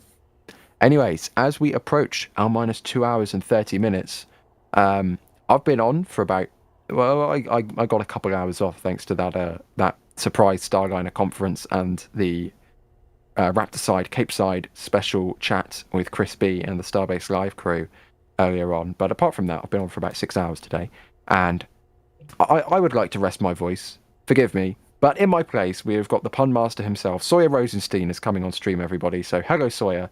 Thank you for coming on, and I will see you all later. My pleasure. Good luck catching your voice again there. Thank you, Ryan Caton, for hosting. As mentioned, I am Sawyer Rosenstein. I'm taking over hosting duties here on the Wet Dress Rehearsal Take 2 for Artemis II. And it's really exciting to see all of those coverings being taken away. They had a protective, looks like almost a case on the ground where they were taking all of those parts that were removed that they used to access the actual hatch itself and stow those away to bring with them, or at least put somewhere safe, because you do not want those things flying around during the actual launch itself. So we'll hopefully then get to that outer hatch closing there. A reminder that the Orion hatch itself is closed. Next up is that launch abort system shroud that is around it, that second hatch that you see on your screen getting closed up and ready to go. So how's everyone doing today? Sawyer, I'm doing just fine. It's good to hear your voice in here. I'm happy that it's like you just said, this mission is, I mean, obviously they're not launching today, guys, but we're almost, dare I say, like, I feel bad saying it. I feel bad putting it out into the aether, like, but we're almost up on the timeline here. That's really good. This is great. I'm actually really, really happy right now. Yeah, I know they were trying to get a little bit further ahead on the wet dress rehearsal timeline, but as you pointed out, if this were the official launch day timeline from the Artemis II press kit, they would still be well within the timing of this, of getting that hatch closed and getting everything out of the white room there and heading back away from the pad. The closeout crew in the real one would depart from the pad at about 45 minutes. So yeah, they're doing just fine. Yeah, this is great. Get that shroud abort closed and let's get into the terminal count. I'm ready, man. This is excellent. I think NASA is also very ready to get into that terminal count again and make You're it a not little wrong. further. Which, a reminder, I believe they're going to try to go for the 2 attempts again today, which was the original plan for the first wet dress rehearsal, where they will get down into the terminal count, and right before all of the main computers would switch over at about T-minus 30 or 29 seconds, there would basically trip a hold, and then they would hold and revert back to the T-minus 10-minute point. They're also planning on doing that hold where they get to the T-minus 3-minute mark, hold for a minute and a half, and then get back to the 10-minute point. So 2 different tests that we expect to see. And again, hopefully we see them actually get, as we were really hoping for last time, into that main portion of the countdown. So a reminder, if you have questions, I know it was the other way around. I'm just saying those were the 2 tests. Looks like they're removing some of those. Those are, it looks like sort of kneeling panels that fit between the outside of the LAS and the inside of the crew module, so that these are some of those panels in between. Again, another good sign of they're breaking down the these are removed before flight pieces inside the sort of outer mold line of the vehicle. And it does sort of give you the sense that maybe they've finished the leak check of Orion and they're getting ready to focus on this last outer launch abort system ogive hatch. That's what it seems like at this point. And it's, again, nice to see them actually doing this, and very nice that NASA is providing views this time inside the white room to be able to watch this, as opposed to the single static view that we had during wet dress number 1. So in just full honesty and transparency, a big shout out to NASA for providing more views for this one after some words had been said on social media about the first wet dress rehearsal. They heard words directly. They heard lots of words directly. I'm trying to put it nicely. And a reminder, if you have questions, you can tag us at NASASpaceflight or at NSF, which is a lot easier on mobile, and that will pop up in our queue here, and we will do our best to answer as many of your questions as we can. I do read through the regular chat as well, but it goes quite fast, so this just helps to get some of those questions easier to see. So, starting off here at this point, we were talking about the reusability when I came in here, and I guess the question that Fancy Zach was asking is, why don't they just reuse the SRBs? I mean, that's what they did during the shuttle program, was the up in the nose cone there, they had a parachute that would pop out. Then there was Freedom Star and Liberty Star that would go out there. They would put a plug in the backside of it, attach it to the boats, and drag it through the locks, bring it back, refurbish, and I believe it was at the ARF it was called at the time, and then get them ready to fly again. Why not just keep doing that? Why are we going to have to build new ones every time, Philip? Well, I'm sure there are some other less talked about reasons. I think obviously the vendor wants to make new ones, so they want to switch to the composite case and the new design. I think I don't know how much you guys talked about this earlier, but we've mentioned it a few times, I think, in Artemis 1 and even now, but these boosters, there are 2 of them, but these boosters were designed, the ballistics are for Ares 1 first stage, so single stick. So the ballistics for these boosters were designed to launch Orion to just low Earth orbit. And so they're not optimized for SLS. These are interim solid rocket boosters along with the interim cryogenic propulsion stage, upper stage, and so there's that. But then there are probably some other things that it would be interesting to get some better data on. These are 5-segment boosters. It would be interesting to compare the separation, where these stage and where they go up to, what their peaks are compared to what was the design for Ares 1. But of course, if you remember the infamous Ares 1X flight, it would also be interesting to compare those to the trajectories for these boosters in terms of coming back down with that flight, because I think these would, recovering the 5-segment boosters might probably require a little bit more work than for the shuttle solid rocket boosters, which were 4 segments.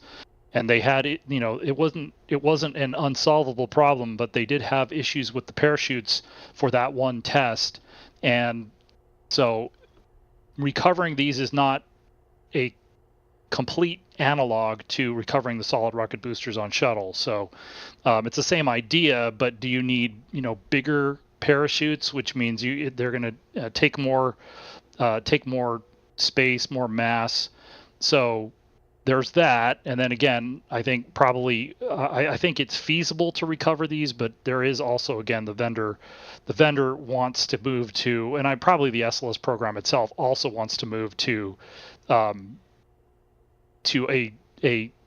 SLS focused design and a higher optimizing the vehicle. They've basically gone the opposite way of where the industry is going, which is, this vehicle's optimized for single launch. It's optimized for payload through translunar injection in this case.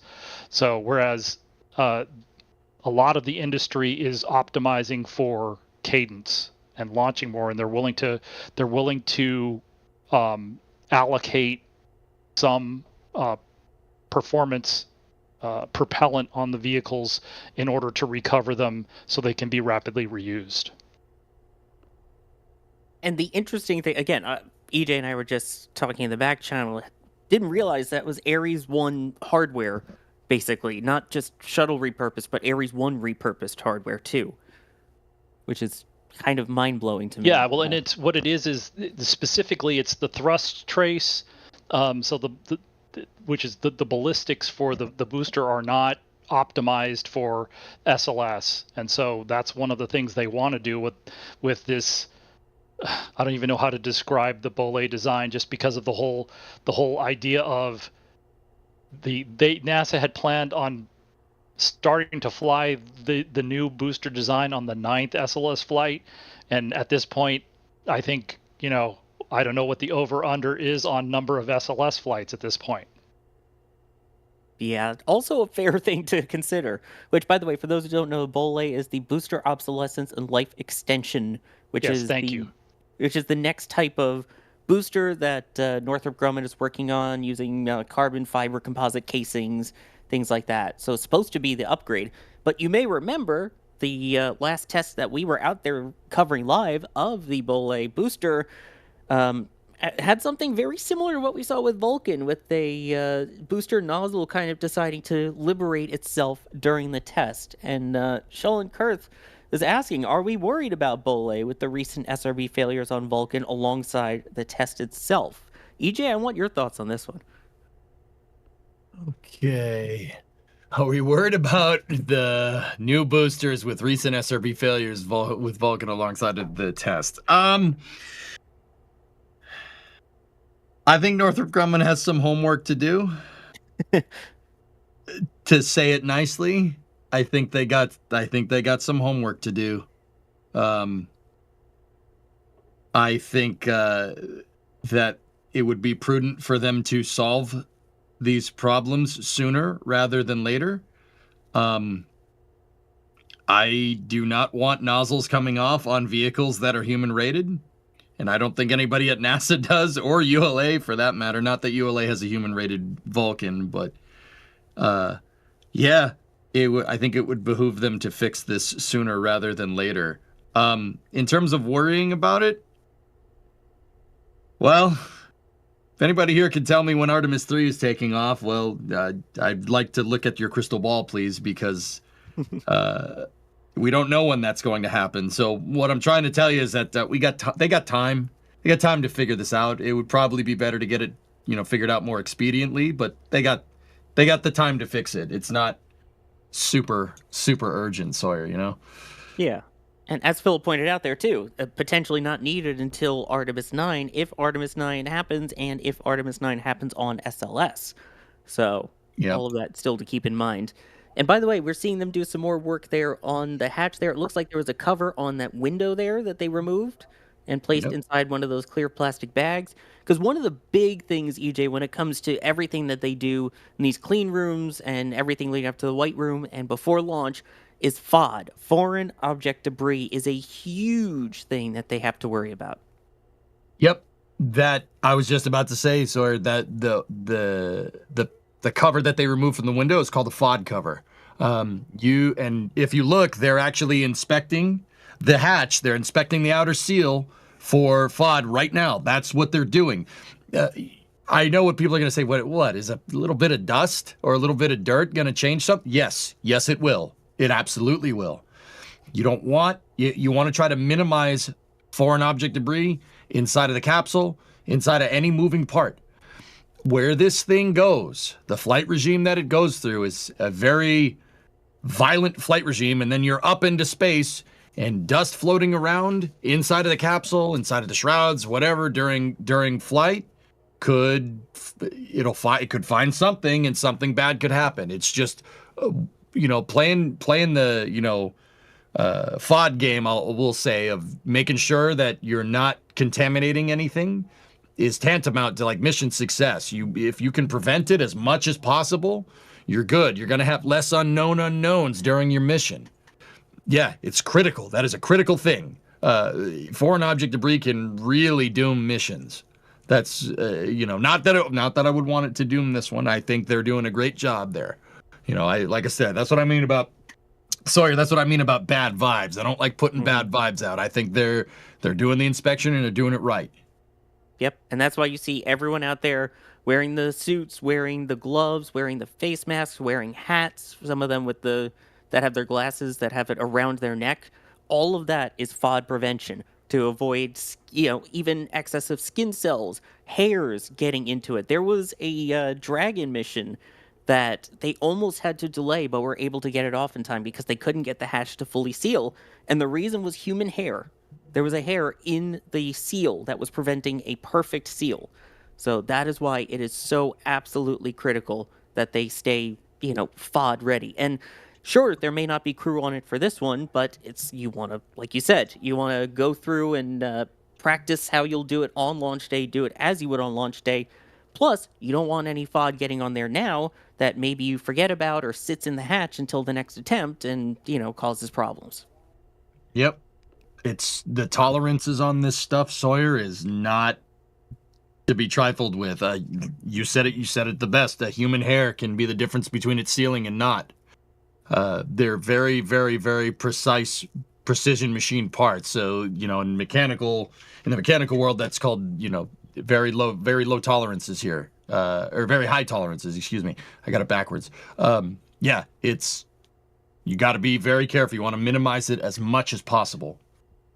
Yeah, in terms of a good seal, like say on an airplane, if there's a pressurization issue, they can drop down to 10,000 feet and then they're still breathing air. So even if there is a small leak, a small hatch that's kind of open a little bit, then it's not a problem.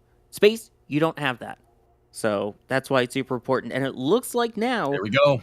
They are getting ready to close the hatch atop the launch abort system shroud, the ogive there.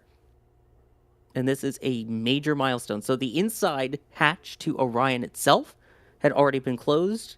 And now this is the next major step for the closeout crew, is closing up that outer hatch, sealing it tight, making sure everything is sealed and checked. And then once that is done, the closeout crew will then leave the pad and return back to their kind of stationary waiting point, which is actually right near the Launch Complex 39 press site and near a major office building called OSB 2. But so far, looking good there. And again, you can see on the left, the rocket at this point still fully fueled into replenish mode. So basically just topping off the tanks all the way through the countdown. Amazing at 100% liquid hydrogen and liquid oxygen on both the first and second stages. That was a major event earlier. So, Philip, I don't know if you can kind of go into it more. Is there a special procedure for the outside hatch that's different from the inside hatch? What do they do to get this hatch secured? I mean, I don't think they don't have the same level of, you know, this system is going to be jettisoned about 3 minutes after liftoff, and so they just need to I think one of the things they were talking about, and I can't remember if it was the Orion hatch or whether it was both of the hatches, is just, you know, getting these physically. You can sort of see it looks like it takes a little bit of work because the hatch, and it may be related to the fact that the hatch has systems that help open it in an emergency case, but you're having to sort of work. You're having to work to get the hatch closed. But then I'm not sure about what happens in terms of what checkouts they need to do after the hatch is closed, because you wouldn't necessarily do a leak check, for instance, in that volume between the ogive panels and the outer mold line of Orion. Right. It's less critical as the hatch that will need to keep the crew alive for 10 days versus protect the capsule from the forces on the way up and be able to pull it away for those first 3 minutes of flight. So a little bit different there. So yeah, one of the things that I'm kind of curious about here is how quickly they get into breaking down the white room. So I do think they did talk about I have to go look at my notes, but they did talk about there being some work in terms of just, you know, verifying that the hatch is properly closed, the LAS hatch is properly closed. So, but before they leave, they'll have to, you know, even this hose, the way it's connected up right now, they'll have to do some of that. They'll have to break that down and take that away too, and some other things that they'll need to do. But it'll be interesting to see when we get to the how much more work they have to do here at this point before they get into that final phase of work there, which is just breaking down the panels in the white room, deflating the dock seal between the white room and the outer mold line of the launch abort system. Exactly. And to kind of clarify, by the way, we're talking about the LAS, that is the launch abort system, which is the pointy bit on the top of the rocket and those fairings that surround the capsule, which are the ogive panels, OGIVE, despite being pronounced ogive. There are 4 of them that encapsulate Orion for that ride uphill. And again, in the event that they do need to use the launch abort system, will help pull the capsule away safely. And it looks like we have an update now from NASA's website here on the latest on the wet dress rehearsal. And to read through what it says here, NASA teams have closed the launch abort system hatch during the Artemis II wet dress rehearsal, simulating final launch day procedures. The launch abort system hatch provides access to the Orion crew module through the abort tower and must be securely sealed, to ensure crew safety during ascent. Closing the launch abort system hatch is a critical milestone that confirms the spacecraft is fully configured for flight. The hatch is designed to protect astronauts in the event of emergency during launch, and proper hatch integrity ensures the system can perform as intended. With the hatch secured, the closeout crew validates mechanical seals, verifies environmental conditions, performs leak checks, and confirms readiness for the next steps in the countdown sequence. Next up, the closeout crew will depart the launch pad once that work is complete. So there we go. That is the official update from NASA, and everything proceeding as pointing out there as planned. So that also kind of gives a good rundown of what we still expect to see happening here with the validating the seals, verifying environmental conditions, and final leak checks. But that is what we like to see, getting that much closer to tonight's wet dress rehearsal test here, which again, if all goes well, the plan is once we get under T-minus 10 minutes, then the ground launch sequencer will initiate that terminal count. And once we enter the terminal count, the first test, I'll have to correct myself a little bit from earlier, is that it will then go down to 90 seconds, all the way through till 90 seconds. They will then, that's when the core stage would switch to internal power. They will hold at that point for 3 minutes, up to 3 minutes, at which point they would then reset to the T-minus 10 minute and holding mark, which again is right before the ground launch sequencer would begin the terminal count. If all goes well with that, they will then try it again. Go through resuming the count at that point, taking it all the way down to essentially where the ground launch sequencer would give the go for the automated launch sequencer to start, which is the final 30 seconds. However, that automated launch sequencer will instantly, if all goes well, notice, hey, we are not configured for flight. They will call the abort at that point, and that would be a successful wet dress rehearsal test, if all goes according to plan. So while they're closing out the white room there and finishing everything up, let me acknowledge some super chats that we got here. D. Lucy gifting 10 Red Team memberships. Thank you very much for that. Turtle Sanctuary, you said Sawyer will be rolling in soon. I can only hope he spares a pun token for your saying shrubbery earlier. I mean, it was pretty good. Also, I love Monty Python references. Shrubbery. Anyway, I'm going to keep reading. I'm not going to... This isn't the Flame Trench. Yeah, no, yeah, we should be professional here. Go. You're funny. Jizoy, thank you for giving a bad rap member. Rossi with a 10-pound tip at tips.nasaspaceflight.com saying, doing a great job, guys, but I don't think that EJ has discussed heat shields enough. I also believe that NASA should launch from the Farne Islands, I think that is, northeast UK, as we have loads of spare seals here. Rossi. Come on. That was good. Yeah, as we're saying, let's be serious here. We get that. Rossi. Why? I mean, they've been doing those. They've been doing seal jokes since like the Marx Brothers. Actually, probably before them. Oh no. Well, if you want to launch something from the UK, I heard that Orbex has some hardware that they're showing off now. Well, there you go. Yeah, because they're totally not going under. Yeah, they've got hardware. Anyway. And Andrew R90 with the $10 saying, will the Orion spacecraft engine be powerful enough to go 25,000 miles per hour, or will it be slower since they're not going into lunar orbit? That's an interesting question. I don't know who wants to take that one. Philip, you want this one? Well, I guess the question is relative to what? So, yeah, I mean, let's see, 25. That's yeah, it's relative to what? But yeah, it's going to be sent most of the way by the ICPS. So when it comes around at perigee before it finishes TLI, it'll have a lot of that energy right there. So, and I don't know, because yeah, I mean, again, maybe EJ can speak to this better, but you know, unfortunately, NASA's really only giving us approximate numbers, and so we don't know which frame of references they're using with the numbers that they give us.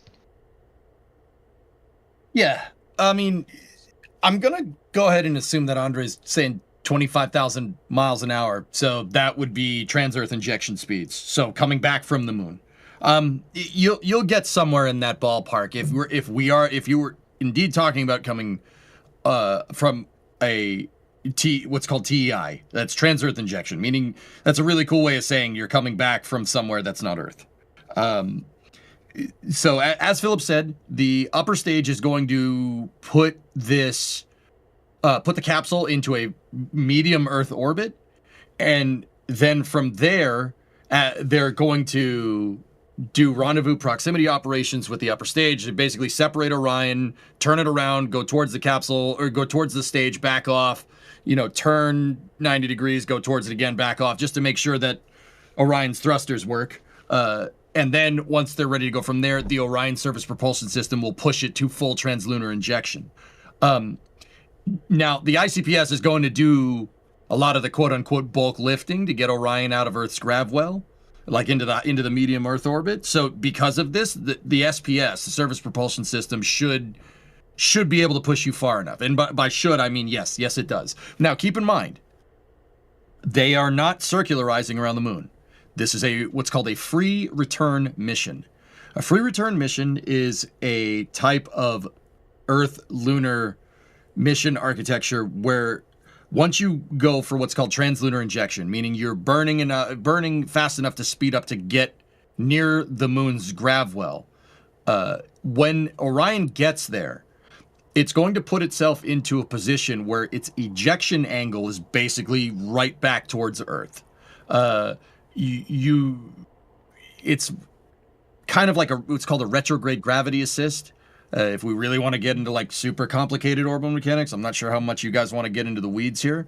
But they basically loop around the moon, and they use the moon's gravity to throw the capsule right back towards Earth. And because of that, because they're throwing it right back towards Earth, you're going to hit those speeds. It's going to be going fast. Believe it or not, I think because, okay, more nerd terms coming here, because Paraloon is very, very, very high during this free return trajectory. They will be hitting the atmosphere going the fastest that any person has ever gone. The current record right now is Apollo 13, and then Apollo 10 right after that. If I'm remembering correctly, the closest point to the moon is on this mission is somewhere, I think it's 5,000 miles. It's not low lunar orbit. It's somewhere up. It's up there. It's way higher. Now, the reason why I bring it up, like, what are you talking about? Closest point to the moon. What does that have to do with anything? Well, okay, you can use the moon's gravity to shoot you back towards Earth, but if you're higher on the far side of the moon, right? If the paralunar lowest point in your pass, like closest point of pass, is higher, the plain English way to say this would be you're getting thrown back from a higher quote-unquote altitude. So think about, going all the way to the moon and then stacking that, close pass on the far side of the moon on top of that. You're falling from there back towards Earth because it's free return. And that will make this capsule see speeds that I don't think anybody's ever seen before. It's going to go fast. Does it have enough? Yes, absolutely. Exactly. And we're seeing there a lot of things being taken out of the White Room. The hose that we've been seeing for kind of air conditioning, so to speak, for the astronauts when they would be inside Orion prior to that hatch closing has been stowed. That's one of those things they would even just kind of leave it in there in shuttle and stow it so that you don't want that coming loose during launch. And now they are harnessing themselves in. So it's very likely at this point now, with no direct access to the hatch anymore, this is a way for them to stay safe inside the White Room as they get ready to exit and make their way out of the area around 39B. So the closeout crew nearly complete. You saw them all doing their final look-arounds, still doing their final look-arounds, make sure everything is good. Then checking all their safety harnesses here, make sure those are secured as we now pass under 2 hours to go until the simulated T0 of the first wet dress rehearsal test this evening. But everything there looks spectacular. This is, I have to say, a lot, I won't say beyond this point, but to this point, this has been a lot smoother than what we saw during the first wet dress rehearsal, where crews apparently accidentally hit a vent they weren't supposed to while they were working between the two hatches. So this is nice to see. And I think these are the two guys, considering that they're wearing the safety harnesses, they're the good two guys that are going to swing the White Room, the access panel that's docked up against the LAS ogive away. So when they do that, they're going to be, if they want to look down, they're going to be looking down at open space, all the way down to the mobile launcher deck. So that's why they're wearing those.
Sorry about that. That was our side here. The those communication issues they had earlier with Orion. Apparently, we're having our own version of that right now. So thank you, everyone, for sticking with us. Hopefully, we get the 5x5s in chat that you can still hear us.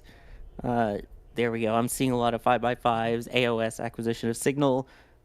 There we go. Awesome. Glad it's back. So I apologize for interrupting you there. I don't know how much of that answer that chat heard, Philip. So do you mind just kind of going over what those two people in the harnesses are actually doing at this point?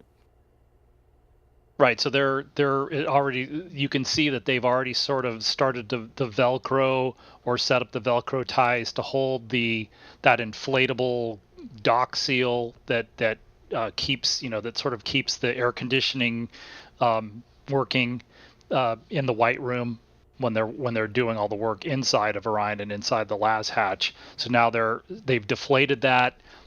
You can sort of see a little bit of the light inside the White Room now shining in the left view. So you can see they haven't quite tied those off, but they're going around the entire, not circumference, but the entire, around the whole thing, and getting ready to tie those off. And then that panel itself will then swing. I'm not sure which direction it swings, but I think you can see hinges over there, so maybe it swings in towards the camera. But they will swing that away from the launch abort system hatch, and so you can sort of see on the left now. You can see a little bit more. It's not daylight; it's light, but you can see a little bit of that light from inside the White Room now shining on part of the launch abort system ogive fairing. Very obvious there now with the move over on the screen. Now that also chat can see what we're talking about too. Sorry about that. There it is. So that is back lifting up those handrails. And so here we go. So I think okay. So it just slides then. Again, this is like the first time we've ever gotten to see this. So, but it looks like it is. And so they're moving some of these rails back. So I think what Taylor said was they have to temporarily move the rails out for a minute in order to get this window or get this panel completely. And of course they took the picture away, but they have to do this first. And again, they're wearing those safety harnesses now to be careful. But they're sliding that. So it slides instead of swinging. But then they will put the safety rails, at least some of the safety rails, back in place. Because in an emergency, the crew's going to have to be able to make it across there on their own. I'm not exactly sure how they do that, but it is doable, I guess. Yeah, I mean, it still looks like they're doing things with the floor paneling there. They lifted it up, and it looks like it's going back down there, but as you pointed out, that direct attachment that goes around the sort of launch abort system panels is right. He was, I think, talking about flip up, so that might be what those floor panels are, and so that'll get them close enough when the arm's close enough to the crew module for them to get out. Yeah, and in the actual timeline, the crew access arm retracts at T-minus 8 minutes. But a reminder, as we saw with the shuttle days, and they did have to swing it back a few times during some of those shuttle on-pad aborts, is that it can go back within a matter of seconds. It can swing very quickly. Of course, you'll see it move slowly away, but in the event of emergency, it's just a couple seconds. It can be right back into place. And I think all of us are kind of nerding out because we have not seen this ever for Artemis. Yep. So we're all watching with you. We're all learning with you. We're all seeing how they do it. We know basic procedures, but to see them all in detail, this is spectacular. So if we go quiet, I apologize. We're just staring. This is giving me shuttle vibes. Just remembering these last steps for the closeout crew to break the White Room down when they were leaving the pad for shuttle. Exactly. Like to add that you can see the launch umbilical tower and you can see their slide wire baskets out the White Room camera. It's in the background over there. Yeah. Oh my gosh, you can. So cool. Yeah. I'm nerding out. Yeah, that thing looks almost like a cab to to a construction truck. That area over there is what we're talking about. And then there are wires that go from there all the way down, away from the pad to the base of Launch Complex 39B, where there's basically a giant system to arrest it once they get down. And then there are usually armored vehicles waiting to take them and move them away from the pad in the event of some kind of serious problem before the launch abort system would need to be used. And that is so cool to be able to see from up here. I know we've had some videos of the actual test of those slide wire baskets going down. They go ridiculously fast. We're talking, I believe I've heard as fast as 50 miles an hour in some cases. So it's not slow. And I love being able to also see on the left now that shot you were talking about, Philip, with the reference of that crew access arm in relation to what we're seeing on the right. That kind of upward view looking almost inside the White Room as they do their final closeouts here. Oh, man. Sawyer, they just switched back to the top-down shot where we can see down into the White Room. You can see it, left side of your screen. Talking about. Yeah, go ahead. No, you go for it. I was just mentioning it. You go into detail. All right, so guys, you can see the foot plates that are on the right-hand screen. You look at the bottom; they got the foot plate that they flip up to go into Orion. You can see them if you look real close. Left side of the screen at the very top of the rocket, where you got the cone launch abort shroud. You can see the foot plates in the left-hand camera shot, which is super cool. And if any of the closeout crew goes out onto those foot plates, you can see them moving around in there. I don't know. It's just shots like this that I think are really, really awesome. Oh, like that. Oh, that's cool. You can see them. I'm nerding out, man.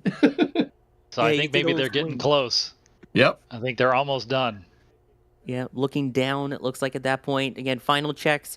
You still don't want any FOD. We see him. I'm wondering if we can see him stick his head out there on the left view or not.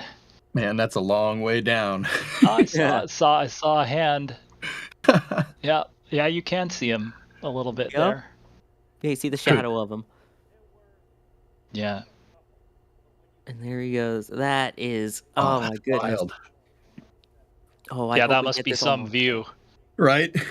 I wish they had like a helmet camera on him. That would be a crazy view. I mean, Philip, would if you were there with the harness, would you peek over? I'd peek over and look down at the rocket. I'd make sure I was gripping the rail. Yeah, right. I'd do that. I would absolutely look over. Yeah, please, NASA, if you're listening, if you want to give one of them a GoPro to put on their head and just upload that later, please.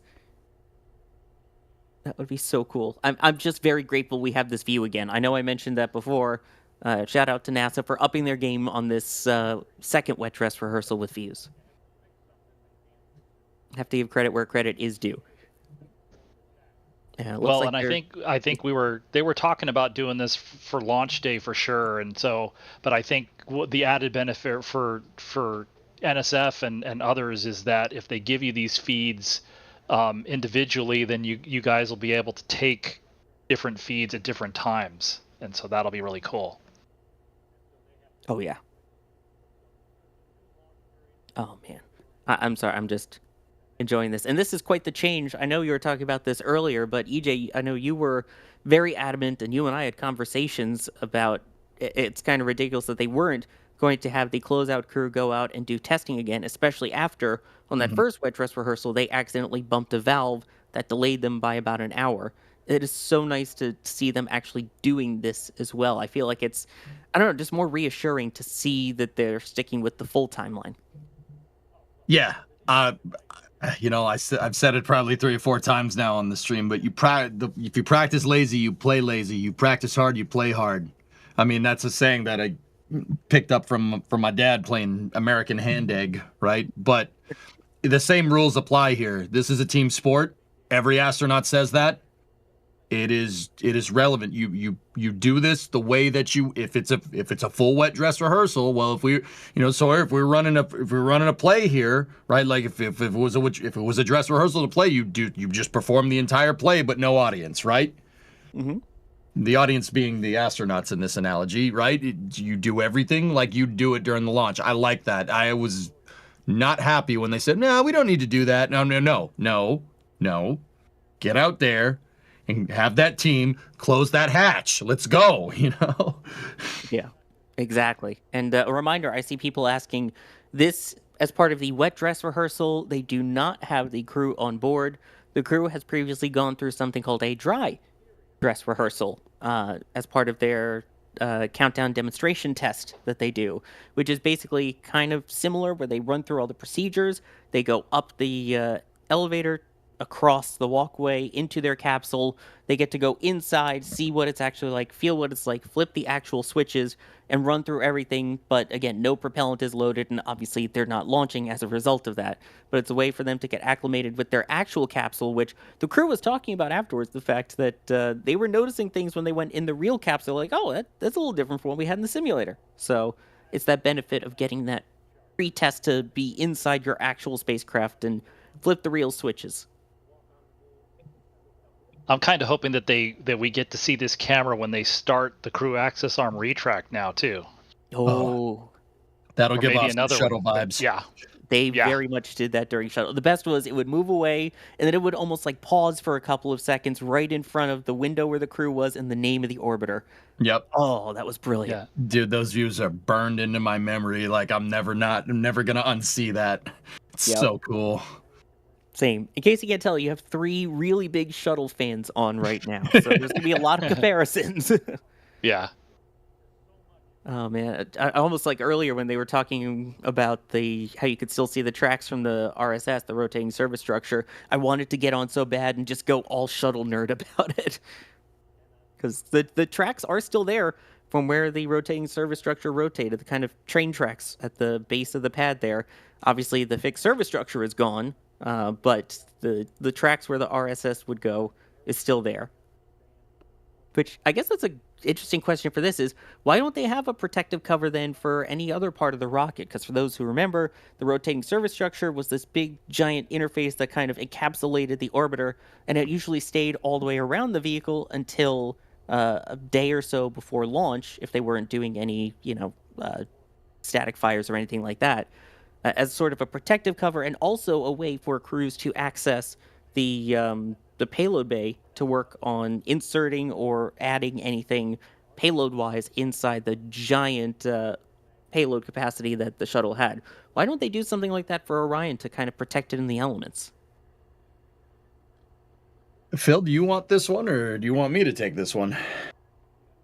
Well, I can take a stab at it. Go for it. I mean, Orion is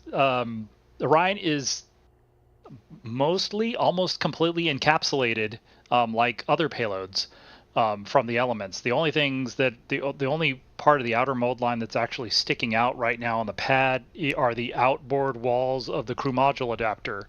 But the crew module is completely encapsulated inside the launch abort system.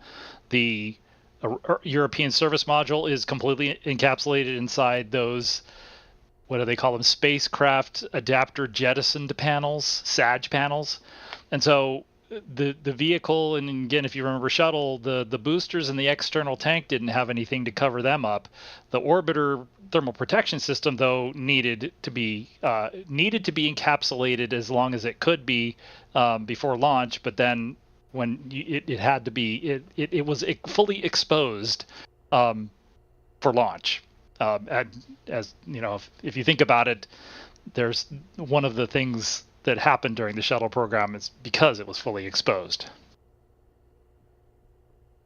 Yeah, that's a good point. And also, when you think about the way that the RSS worked, it covered the back of the orbiter itself. So again, where the payload bay would open and close inside that area, which that's a whole nother thing of not really being able to open those doors easily in 1G. But the other side, which had the orange external tank, was exposed the whole time, which, some creatures decided to have fun with. It totally wasn't one where a bunch of holes were pecked into the side of the foam so bad to the point that they actually had to roll it back and fix it. That did happen. So, not as big of a deal with the orange foam, though. Let's see. And Christopher wondering, what are they waiting for now to leave? So any idea why they just haven't gone, okay, we're good now, peace out? Well, they're... I mean, go ahead, it's a Phil. good question. I don't know. I'm kind of curious myself. Well, I as don't you say have that... anything else to add, EJ. No, I was just about to say, as you're saying that, they're undoing the harnesses. So I think they were just... guys, if I had to guess, they were probably just communicating that they're all set, ready to go, and working with the Launch Control Center. They're just radioing them in, telling them they're good to go, and when they say, all right, leave, that's what they're doing, Right. and that's what I think we see happening. Because it's not about like, okay, we got the step done, and then, okay, we got it done, all right, we're good, we're leaving. No, like I said, this is a team sport. It absolutely is. You know, every step of the way, and this is the guy that has the number 1 on his jersey, I guess we'll say. He's the one that's communicating with the Launch Control Center. Philip, that's Taylor, if I'm remembering correctly, right? Yeah.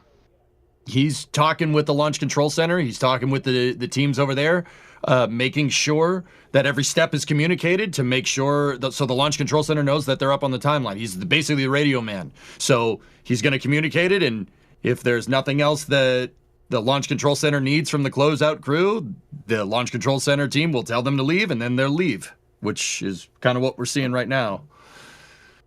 Yeah, and they have other cameras in and around the White Room that they can do. They can do basically an over-the-shoulder survey from the firing room just to do a double check, and that may be even part of the checklist is to somebody in the firing room is, either going through the checklist with somebody else in the firing room or going through the checklist with Taylor to say, okay, make sure you got this, and this. It's like, okay, now you guys are good to go. And you can see the yellow brick road, so to speak. That's that emergency access thing for an emergency evacuation. Those chevrons tell you the direction of the slide wire baskets, because in an emergency situation, they would be showering that whole thing with fire with the fire extinguishing water. So you wouldn't really be able to see anything except the floor anyway. Exactly. So that was so great. We got those views from them. And again, when you're talking about Taylor, by the way, that's Taylor Hose, who is the wearing number 1 and is basically in charge of the closeout crew there. It's a bunch of different members on it, including the 2 backup astronauts for this mission. So you've got Jenny Gibbons as well as Andre Douglas. Andre Douglas, yeah. Yeah. So both of them are part of that closeout crew as well. All right, let's get back to some more questions now. And we'll, of course, keep an eye out on the actual walkway there on the left to see if we can see the crew walking down it as they leave. And keep an eye out for more updates from NASA on this.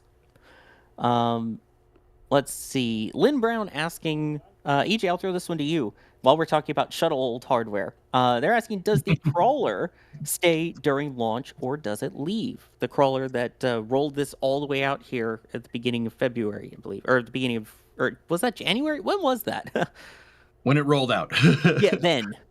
Yeah, so no. The crawler is not underneath it. The reason why is because if SLS went to fire with the crawler underneath it, we would lose a crawler and an SLS. We don't want to do that. Those are very expensive. So this picture is actually really good. If you look down at the very bottom of the pad, so you could see some gaseous oxygen coming out of the very bottom underneath the pad deck surface. If you look, there's some triangles down there. Those are flame deflectors to make sure that the SRB exhaust gets channeled into the flame trench. The crawler, the center, there's a center channel on the pad, and the crawler actually drives up and over the flame trench here, and the tracks for the crawler are on either side of the flame trench. If the crawler was there, the rocket's exhaust wouldn't be able to go into the flame trench. Well, you kind of need that. You don't want the crawler getting in the way. So the crawler actually set the whole launch pad, the entire launch pad and rocket, set it down on the pad, and it backed up, and they moved those flame deflectors, the little triangles at the very bottom of the screen. They moved those into position. to make sure that all the exhaust gases from the rocket go into the flame trench and out the flame ducts. Believe it or not, it goes underneath the launch umbilical tower, and it kind of is on the far side of the rocket from this view. Now, Sawyer, I'm not 100% sure if the crawler transporter is still sitting out there, if they brought it all the way back. I know that during the shuttle missions, they would leave it out there just in case they had to roll back, but I'm pretty sure it's further back now. My understanding is, again, it's staying in a kind of a stationed area, but away from the pad. So not like right at the pad gate, but I believe they have a parking area for it. It may be the same one that they used during shuttle era. I'm not sure, Phil, if you know if that was the same spot.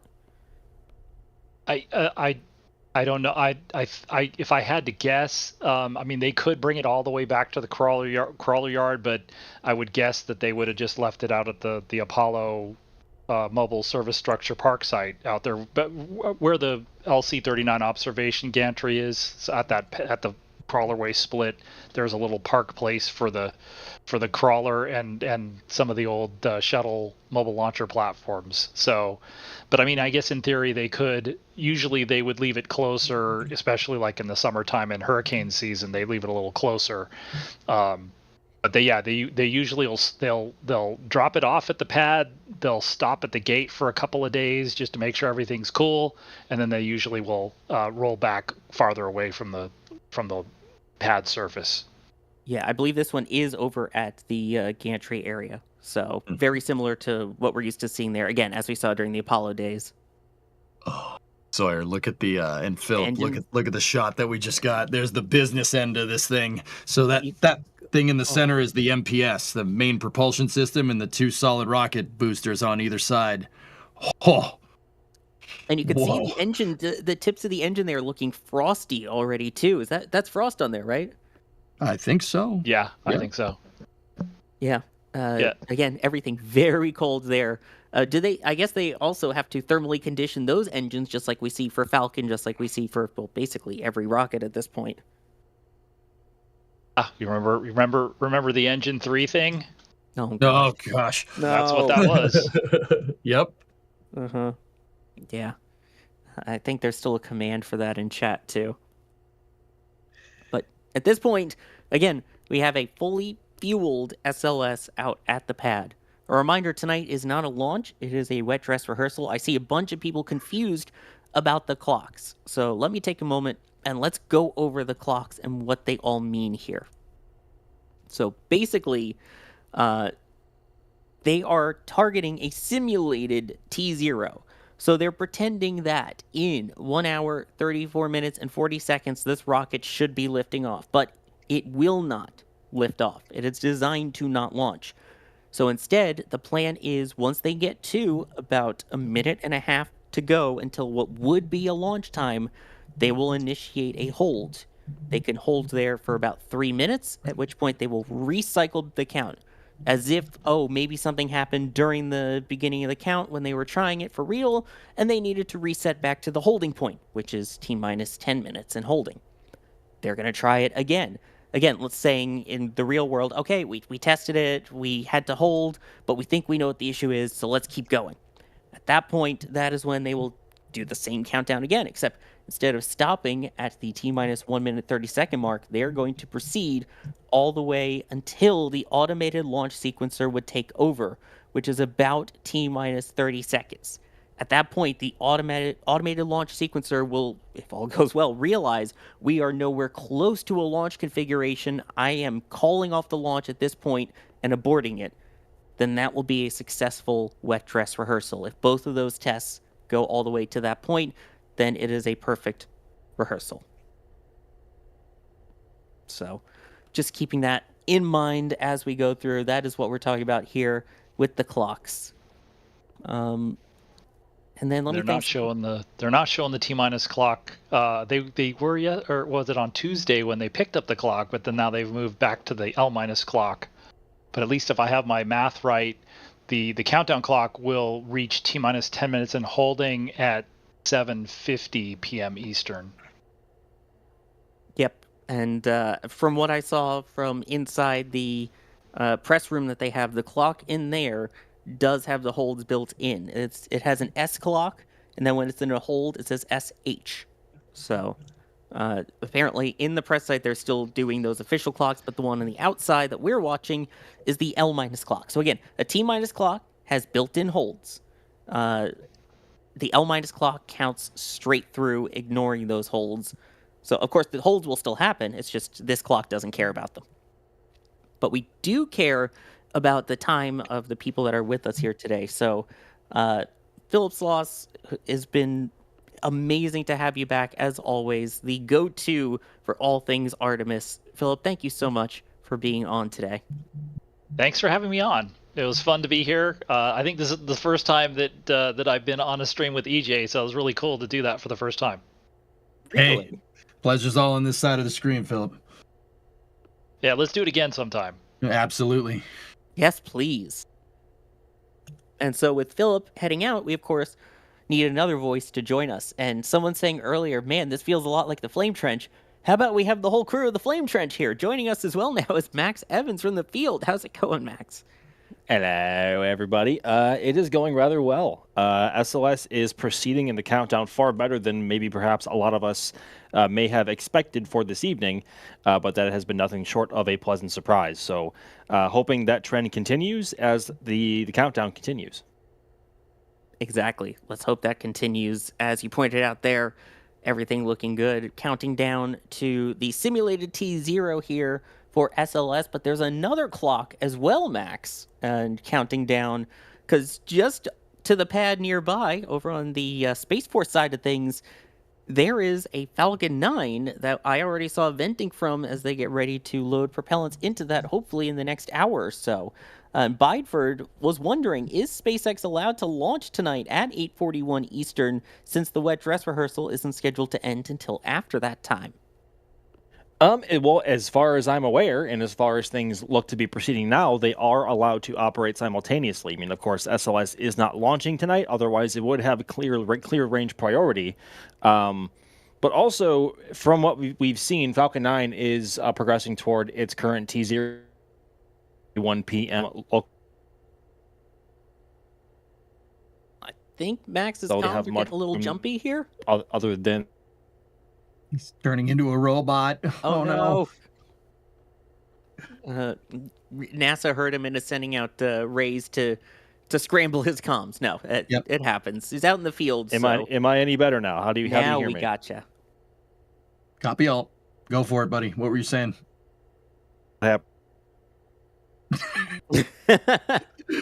Dude, of course that happens. Why wouldn't it? Right. The moment that we say you're good, it cuts out again, Max. We'll have to figure that out. But yeah, as you pointed out, it's over on the pad next door.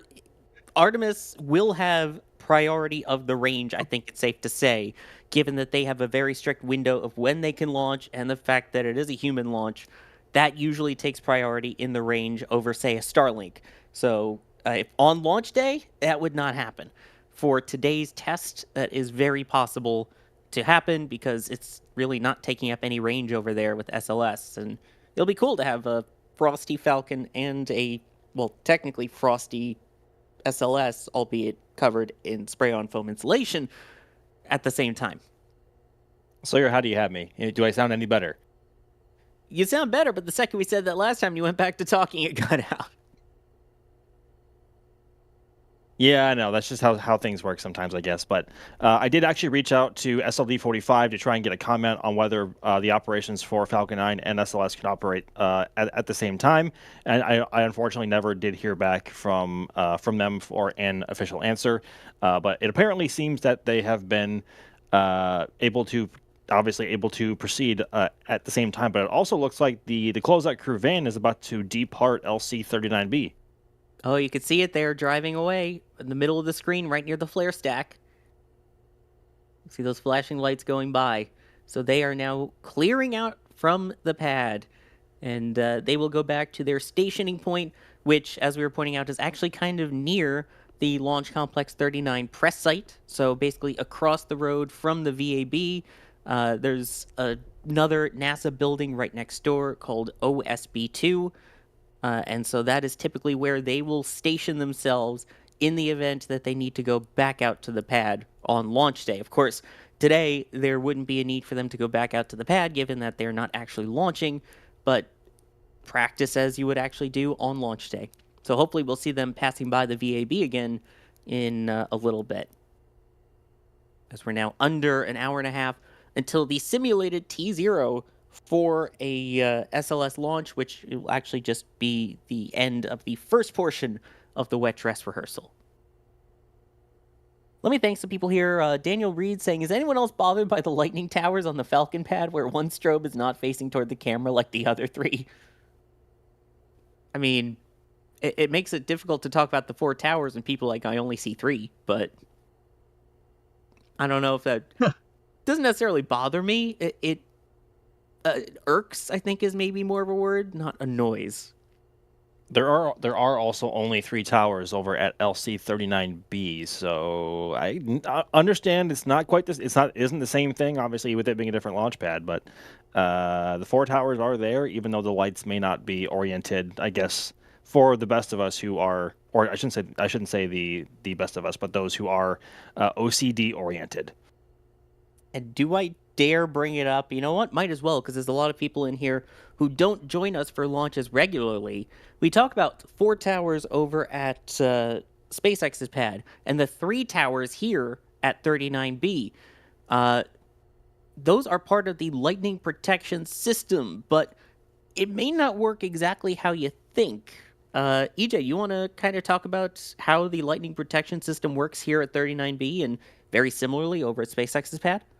Yeah, so on the right side of your screen, guys, you see a triangular structure. Those are lightning arrestor towers.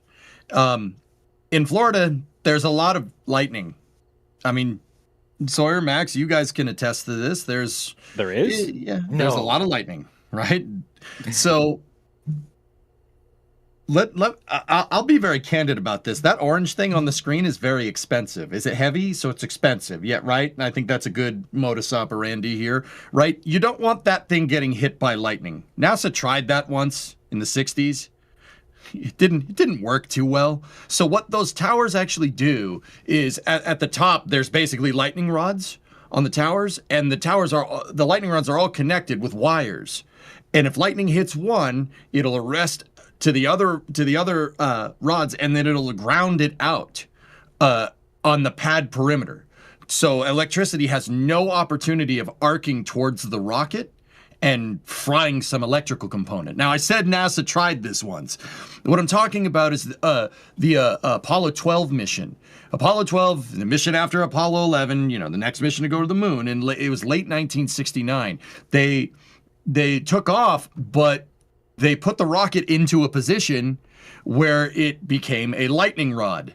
This is why we have what's called the surface electric field rule now for launch commit criteria with the modern day range. Lightning hit that Saturn V on the way up, arced down the rocket's plume, and ground it out on the launch umbilical tower. And it almost fried the computer. It was actually specifically more the power sources for the signal condition electronics. And if you're a spaceflight history nut like I am, there's the famous phrase ECOM try SCE to auxiliary. They basically switched the signal condition electronics to the secondary power systems, the auxiliary power systems, and fixed it. But yeah, it almost fried the Saturn V's computers on the way up. So, during any type of launch campaign, even tonight, we're not going to see a launch tonight. It's just a full dress rehearsal, right? You don't want to mess around when the spacecraft's powered on. Like I said, they tried that once, almost ended poorly. Like Apollo 12 got real lucky that John Aaron was on the ECOM console that day and had seen that pattern before, and he knew exactly what to do in the event of, lightning striking the vehicle. If you put your mind there, I don't know if I need to say how stressful that might be. You're on the biggest, most powerful man-made rocket ever, going to the moon, and the computer looks like a strobe. It looks like you're at a club with all the strobe lights going off. All the lights are going off on the console. You flip one switch, it fixes everything. I've never heard nervous laughter on ascent, but yeah, I've watched that replay many times. You can hear Al Bean and company on that rocket going, Well, we almost just died. All right. Yeah. All right. Yep. And there is that closeout crew on the way back. We saw them leaving the pad just a moment ago. And yeah, to point out, those towers have catenary wires attached to them. That's part of what helps ground it away from the pad there.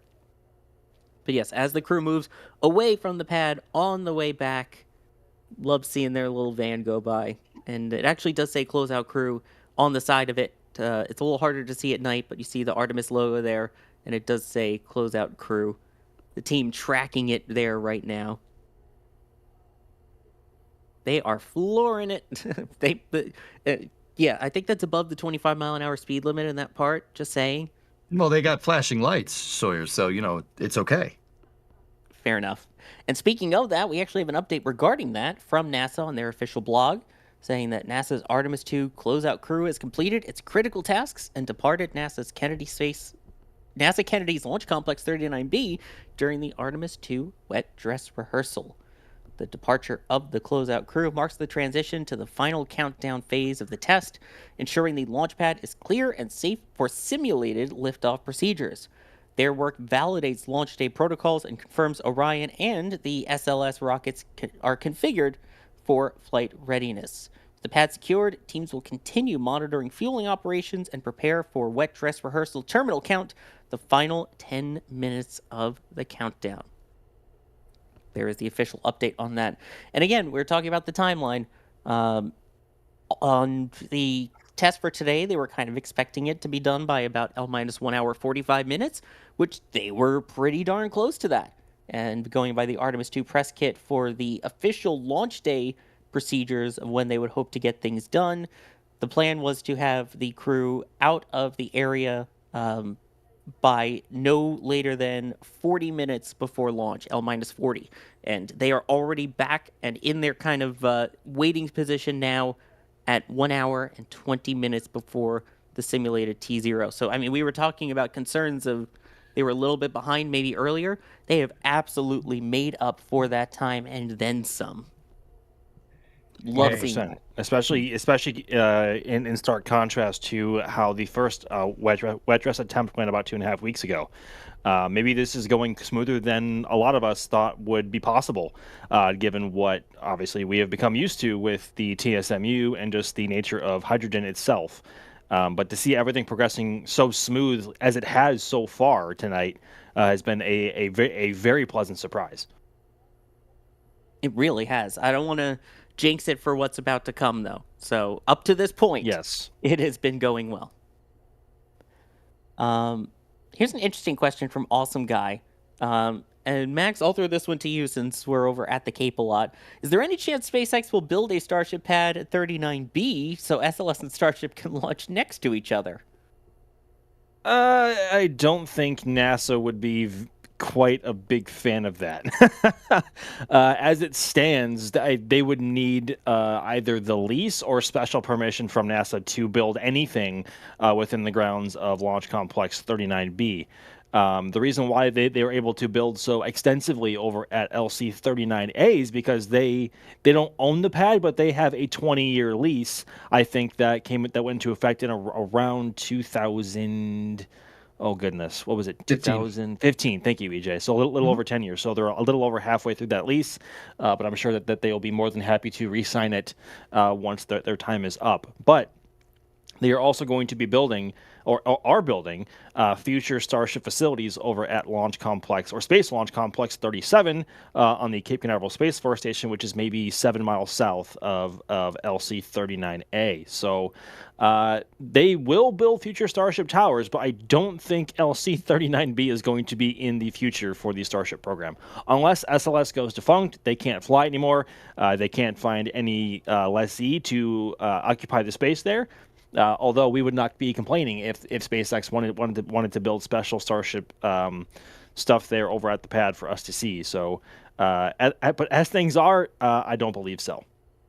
I mean, they're already next door, so to speak, anyway, with the pad work over at Launch Complex 39A, their Starship stuff. And then on top of that, they already have 2 more towers to launch from in the works. That'll be over at Space Launch Complex 37 over at the Cape Canaveral Space Force Station side, where we've now seen some of those tower segments already start to roll out there. So that's, I believe, 3 or potentially 4 towers at least to be able to launch SLS from, not including catch towers. So You mean Starship, not SLS? Thank you. Starship. Yeah. That would be cool to see them catch SLS. But 4 separate towers to launch SLS from. That would be quite the cadence. to launch Starship from, yes. Can I just, Sawyer, I know you misspoke. I get it. We all knew what you were saying. But also at the same time, NASA 4 SLS pads when? Please? I mean, that would be sick. Complex 39 was supposed to be a 5-pad launch complex. That's all I'm saying. It was. So, I mean, if anybody out there at NASA, wants to do that, you should do that. That'd be cool. But even if it just completely hypothetically, if they wanted to expand southward or even more north, past 39A or B, kind of where 39C could have been, or where the proposed launch complex 49 may or may not go at some point in the future, depending on what the environmental review is. That means that they would have to construct a new crawlerway over that way as well. And we're never gonna say no to that. Yeah, we should do that. It's a good idea. We should do that. Fun fact, there is part of the crawlerway going to Launch Complex 39C already built. True. There's a very teeny tiny amount of it. So there is the crawlerway and it splits to LC 39A and 39B, although the crawlerway to 39A is not used because SpaceX's horizontal integration facility is basically built right on top of it. So they kind of can't. But there is a little piece of the crawlerway that starts to cut out if you're going towards 39B, and that was going to be the path towards 39C, which obviously never got built. So there's a little bit of 39C history still there. If you ever take the bus tour and happen to go by at the Kennedy Space Center Visitor Complex, keep an eye out for it. Let's see. Raptor Thrust asking, any reason why wet dress rehearsal is called a wet dress rehearsal? So to break that down a little bit, of course, the wet means that they are loaded with propellants. So for dry dress with the crew, they don't load any of the propellants in at wet dress rehearsal because you have the propellants, even though, I mean, you could argue what state it's in, given the temperatures and whatnot, it is considered wet. The dress rehearsal part, from my understanding, is kind of what just you're used to seeing, even like if you go into the theater days, right before they do the actual full production of a show, they have what's called a dress rehearsal, in that all of the characters are in costume. They go through everything with all of the scenery. So since all the actors are dressed for the actual show, even if there's no audience, it is a dress rehearsal. Same kind of thing here, except instead of putting on, outfits for a show and starting to blast out musicals, it is putting in propellant and eventually blasting out large amounts of exhaust from the SRBs and the RS-25s. Hopefully that's a good comparison answer. Here's one, not Greg. Oh, EJ, as we see those RS-25 engines at the base on that shot, this is perfect timing. Nice. They're asking, could they theoretically do smart reuse with SLS and save the RS-25s? For those who don't know, smart reuse is something ULA is considering, where they would jettison their BE-4 engines on Vulcan, have them come back with an inflatable heat shield, parachute down, recover them, and then refly the engines, albeit not the stage it flew on. Greg, I want to say yes, but I don't know. We're not even sure how many times this rocket is going to fly. With that being said, if it was me, oh yeah, I'd do that. I'd jettison the entire MPS. Let's go. But see, here's the thing: we're trying to get back to the moon. Right, we're trying to get back to the moon. We're trying to get there before everybody else. So, as much as I hate saying this, it irks me to say it because as a shuttle guy. But expendability is the way to get stuff done if you're going to be expedient. NASA has a bold goal to do here, to get back to the moon by 2028, and that favors expendable archithecture. I don't like saying that, and I don't like admitting that, especially since this thing has shuttle engines on it. Those are actually shuttle engines. 3 of them are shuttle engines that flew in the shuttle program. It kills me. It's like a dagger to the heart, almost. Right. But guys, we got, for lunar exploration, I wouldn't trade shuttle engines for much. I'll trade it for lunar exploration. That's fine. But I would smart reuse SLS would be awesome. That would be so cool. Yeah, I mean, it would. Here's the thing. I mean, with expendable, I know you're going to get into the argument of, well, SpaceX has done reusability. They've brought back boosters 300-400 times at this point. That took a lot of development and a lot of work. And you could say, well, SLS has been in the works for so many years since, Constellation program and then canceling and then restarting as Artemis. Yeah, but with the goal of getting to lunar production and things like that, I could see why they went away from it. So for the quick goal now, yes, for long-term sustainability for lunar missions, expendability is going to become a problem, but for the current goals of getting the first bunch of Artemis missions up quickly, then, I mean, it kind of makes sense. And also worth noting, EJ, that the engines that we see here are, I believe these are RS-25Ds, and there is in the works the RS-25E. Yep. The RS-25E is the engine that's going to fly on SLS in the 1B and 2 Block 1B and Block 2 configurations. The RS-25Es are newly minted engines. They're there for when they run out of shuttle motors. Because RS-25Ds are the designation for any X space shuttle main engines. We're gonna throw acronyms at you. So the RS-25Ds are all X SSMEs, and the RS-25E is the engine that is going to replace it. The E is a lot lighter because it took all the stuff off of these motors that are designed to make them reusable. They're a lot, I want to, dare I say simpler, but it's a shuttle engine, so it's not, or it's a shuttle derived engine, so it's not entirely simple. But yeah, those are the engines that are up and coming. NASA has been testing them at Stennis. There was a test a couple of weeks ago. They seem to be performing really, really well. That'll push SLS's core stage to 109% of rated thrust. So they're really getting into the red line with these RS-25Es. They're really, really good motors. They should be on a shuttle. Did that I believe actually the RS-25Es are going to be rated to 111% power, if I'm not mistaken. That's right. 109 is the current one. You're right. That's correct. Yep, it was 104.5% for shuttle after they realized that they could get extra performance out of them. Artemis is 109%, and yeah, RS-25E is 111% of rated thrust, which, can you kind of break that down? Because for me, it's always been confusing. If we're talking about maximum rated thrust, well then how can it be 109% of the maximum rated thrust? Doesn't that mean that the maximum rated thrust is just wrong and we should just call it a higher number? Max, do you want this one?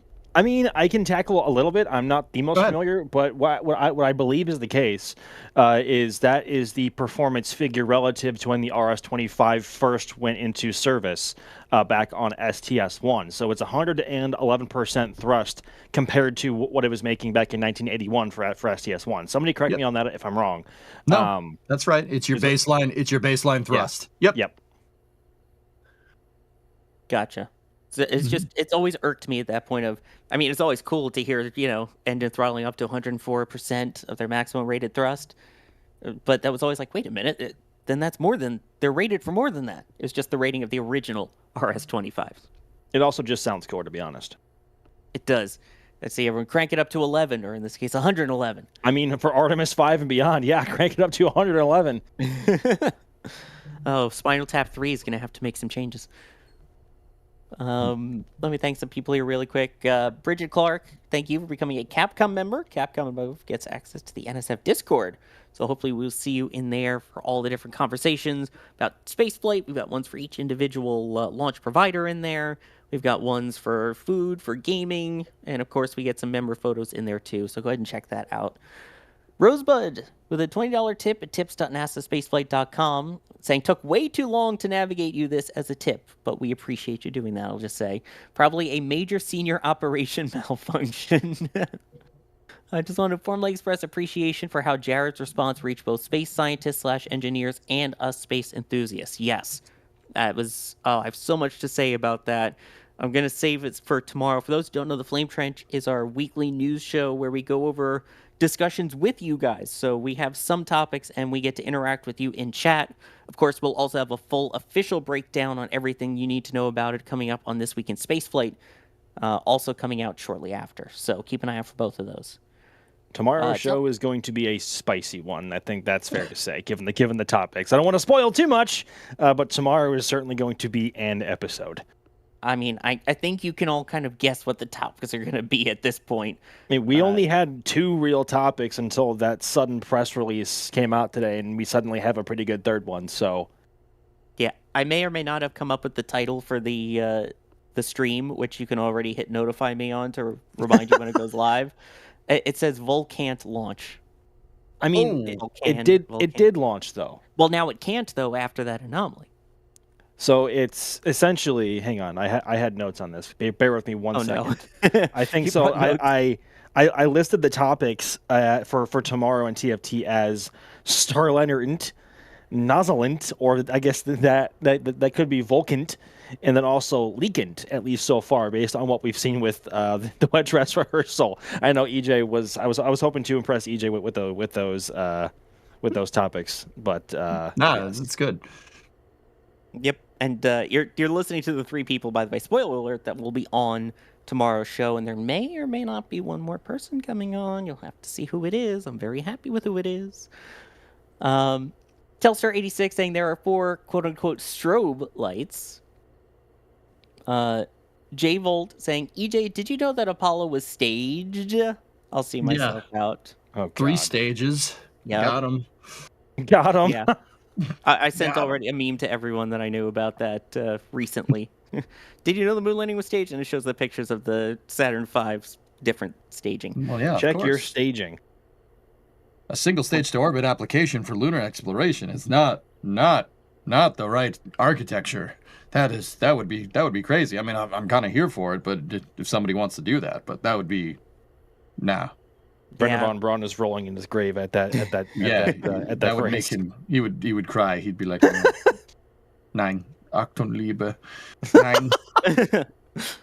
If only they had developed a full single stage to orbit vehicle, that could have been really nice, and started working on it, building infrastructure for it, gave it a name like Venture Star. If only they had come up with something like that.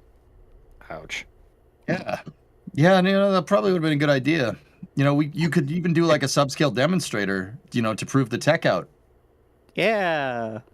Yeah, and then use carbon composite tanks like Rocket Lab, or Firefly. They, those work, because that's actually almost like that was a good idea. Almost like it was a good idea. Almost like they started a whole project about it and canceled it. We're not bitter. And Bob Fillmore earlier gifting 10 Red Team memberships. Thank you so much for doing that. If you got one of those gifted, definitely thank them. And you'll get some of the awesome perks coming up then for Artemis launches, with a whole bunch of multi-views and awesome perks leading up to that Artemis II launch. So love to have you all with us through that. JP Gaming asking, Max, we've been seeing that fire popping up on the screen. What is that fire, for those who don't know?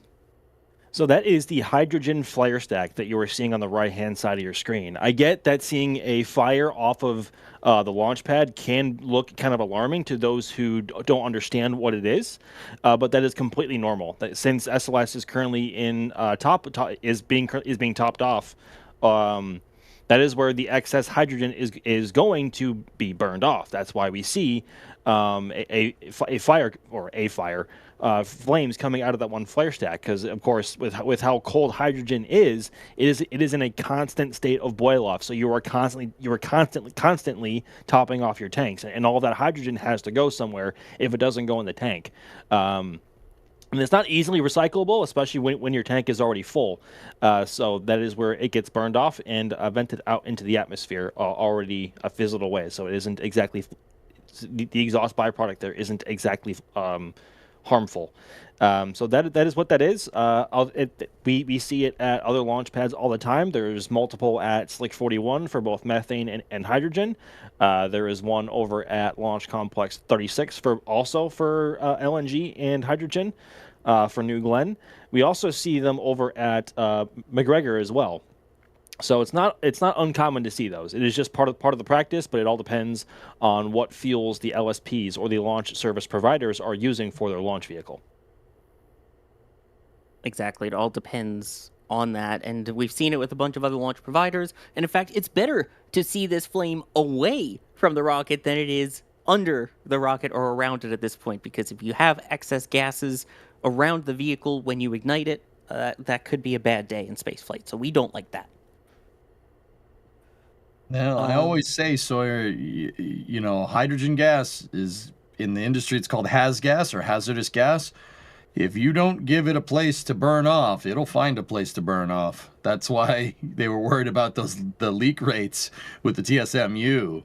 That you don't give it that purge flame, it'll make a purge flame. Think Hindenburg. We do not want that. That would be bad. No, we don't. So that's why it's okay to see that happening. And you'll see that with other propellants besides the hydrogen. You also see it a lot for LNG or methane rockets, which you don't normally see it for Starship launch itself. But if you ever watch our McGregor 24/7 streams where they do the testing, you will see they do have flare stacks there for when they test over at the Raptor stands. Here's one from Gameplay Warrior with an interesting question. Of course, Saturn V had the 5 engines. Why does SLS not have 5 engines like we did with Saturn V?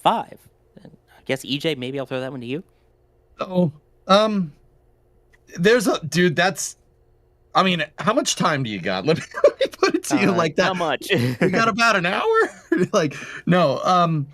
So the Saturn V there's a lot of different reasons. I'll pick one. The Saturn V was using kerosene and liquid oxygen in its first stage. It's not kerosene, it's called RP1, which is a highly refined version of kerosene. Rocket Propellant 1. It's the same propellant that Falcon 9 uses, believe it or not. When you're using that type of propellant, it's very energetic, so more engines would be better, especially if you're going to lift up the S2, the S4B, the LEM, and the CSM with 3 meat bags on it, right? Like, that's a lot of upgoer capacity needed. Yes, upgoer, that's an XKCD reference, just in case anybody's wondering. It's the Saturn V. So with that type of propellant, more engines are favorable, like how Falcon 9 has 9 engines. Same idea. Now, the thing about SLS is that this is the other big one. So SLS is using hydrogen, so it has more energy, but it's more efficient. Like, you're not going to get as much of a boom with hydrogen. It's going to be a nice, slow, and efficient burn, right? So it's better, like the Saturn V, to use for a second stage, right? The Saturn V's second and third stages both used hydrogen. So you look at the core stage, right? It has 4 engines in it, right? But the SLS core stage is kind of your second stage in this architecture. It kind of is, but it kind of isn't. The SRBs are doing about 80% of the liftoff work here. So I would call the SRBs the first stage. I mean, I don't know. SLS, you could call it like a stage and a half to orbit, right? But that core stage, because it's hydrogen, right? And hydrogen is, because it's very efficient, is better for upper stages, right? You don't need as many engines. Now, the Saturn V in the second stage did have 5 J2s in the S2 and a single J2 in the S4B, right? But with this particular design, with the core stage, you only really need 4. Those SRBs are going to pack a big punch. I mean, I could sit here and talk to you guys about propellant density and, overall characteristic energy of propellants, or the benefits of Carolox versus Hydrolox or versus Methalox, like with Starship in the mix. Like I said, how much time do you have? Long story short, yeah, exactly. Long story short, it's because it's kind of the second stage, but kind of isn't. So you don't really need as many engines. And the shuttle engines are not nearly as powerful as the Saturn V's first stage engines. The SRBs, though, are way more powerful than an F1 engine. One of those SRBs, the 5 segments, are putting out 14,000 kilonewtons of thrust. I believe it's 2.5 million pounds of thrust per SRB, which that packs a good punch, but that's kind of your first stage here. Core stage is kind of your second stage. So yeah, you don't need as many engines. Yeah, that's for sure. Speaking of numbers, we are under 1 hour to go until the simulated T0 for the first half of the wet dress rehearsal test for today. So here's what we are expecting to still happen. Right now, you have the L- clock on the screen, which does not stop. However, in the real test that they're doing, they have a T- clock with built-in holds. The next major thing is the final built-in hold for the normal launch countdown. That happens at L- 40 minutes, and that is a 30-minute long hold. And if all goes well in the briefings beforehand and they give the go to continue all the way down, then the ground launch sequencer will begin the terminal count at T- 10 minutes. That point, that's when the crew access arm retracts. That is when everything goes to internal power. All of the propellants stop topping off and close off. Everything pressurizes to flight levels in all of the tanks.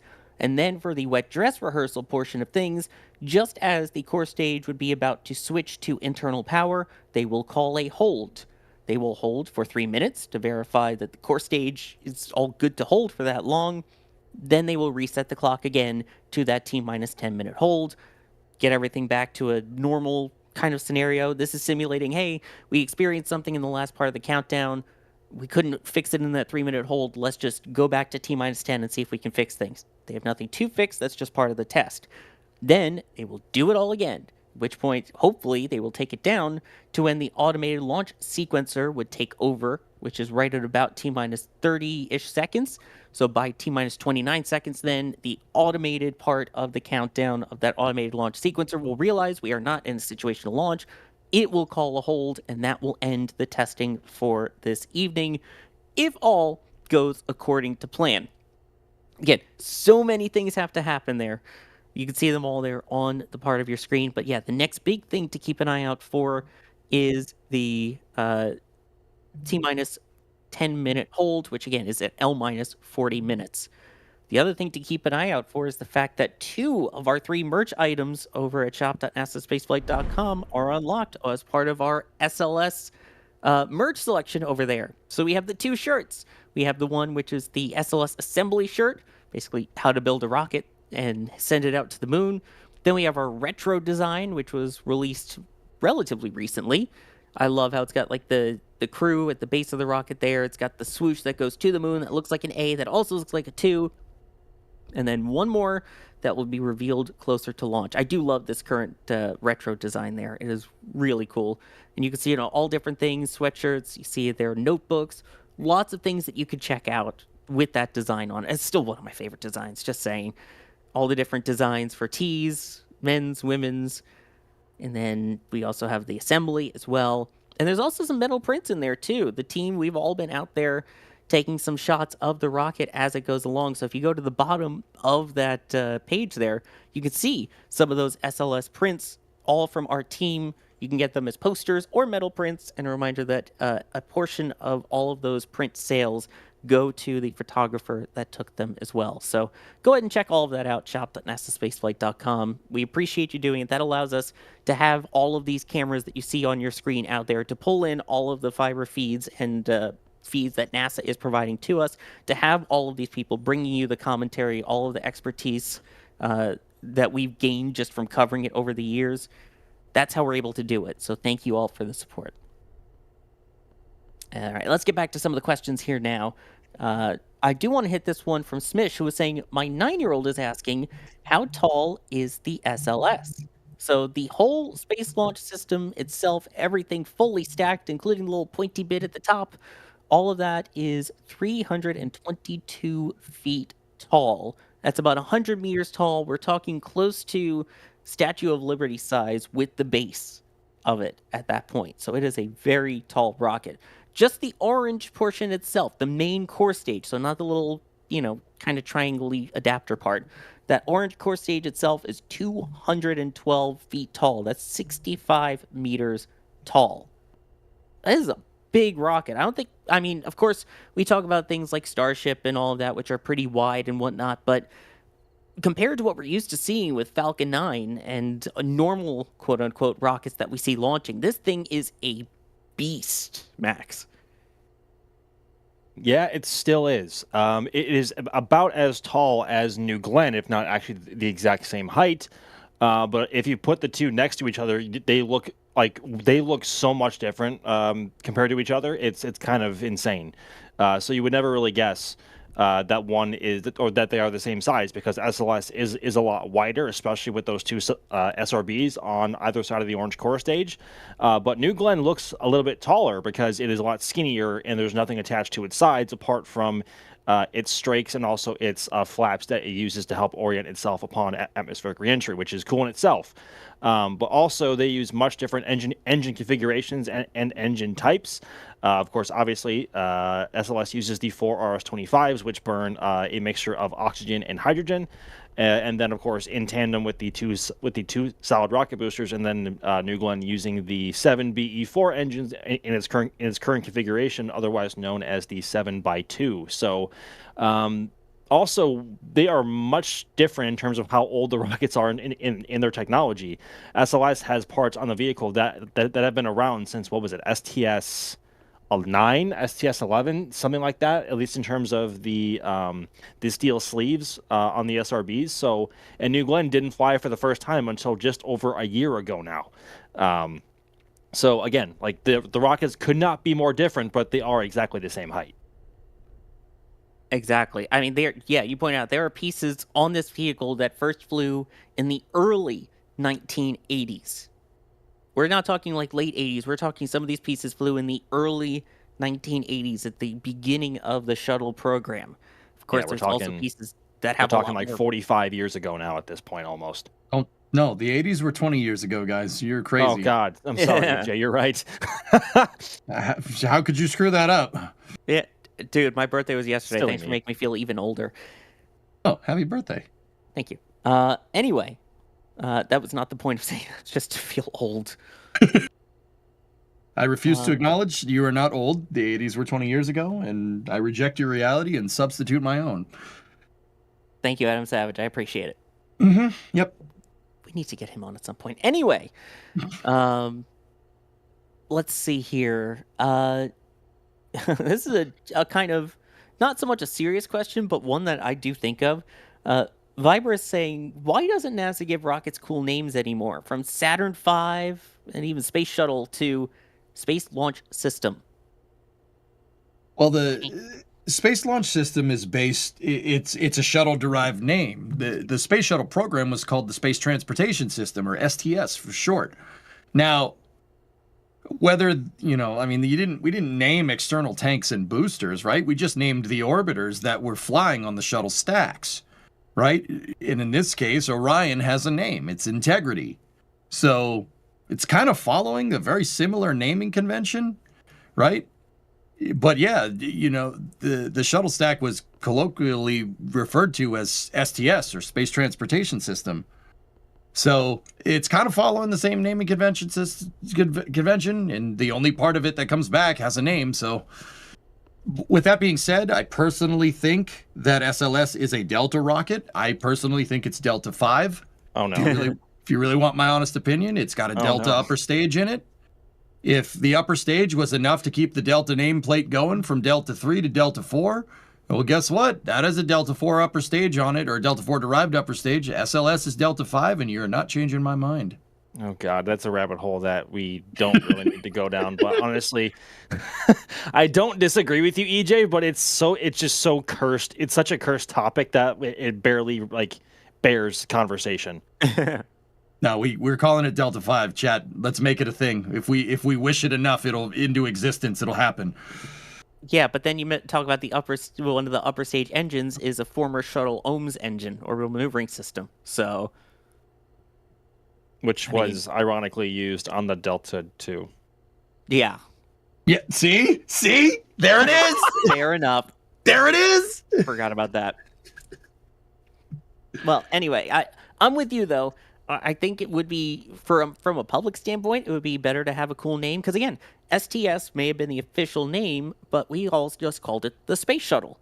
Because that was the goal of it, was to shuttle things and people to and from space quickly. Whether it achieved that goal, well, not really. It got some of the way there. But anyway, that's a whole nother rabbit hole we could go down. For now, it is SLS. I mean, I will say though, for as much as I dislike the rocket design itself for Ares 1, Ares was pretty cool to have Ares 1 and Ares 5. Ares 5 would have been rad. Ares 1 is an abomination. Thank I disagree. I'm glad we're on That's the fine, same but page. you're still wrong, EJ.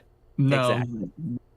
No, I told you I was rejecting your reality, Ayers. I reject your reality and substitute my own. That's what I'm saying. Yeah, that's what I'm saying. I reverse Uno carded you. It's fine. No, I think that Ares 1 would have been a really, really good vehicle. Like, there is some things that they probably should have worked out with before putting people on board, but that's what Ares 1X and what the Ares, yeah, that's what the Ares 1Y test flights were supposed to be. And I don't know, guys, you know, the SLS program kind of has been on the books since 2013, and we're seeing the second launch of it in 2026. You know, it's almost like if you had something else that was testing these components like 5-segment boosters and, you know, J2X derived upper stages for, you know, high energy lunar missions, you know, maybe this would have came to fruition a little bit earlier. I don't know, just putting it out there. I mean, that's again, whole nother argument. This is something for the flame trench that we can talk about. For people wondering what the flame trench is like, it's like that. Yep, it was just a preview. There you go. An and you may aperitif, notice, maybe. Yeah, you may notice, by the way, there's a second clock up in the top left of your screen there. Of course, there is the simulated T0 for the wet dress rehearsal, but you'll see Starlink 10-36, and that is the vehicle on the left side of your screen now.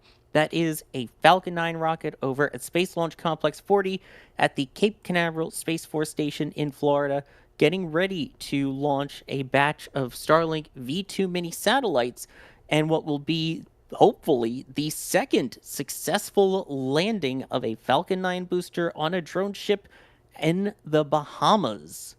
It'll actually be within the Bahamas as opposed to kind of around them or near them as part of an agreement that was made with SpaceX and the government there.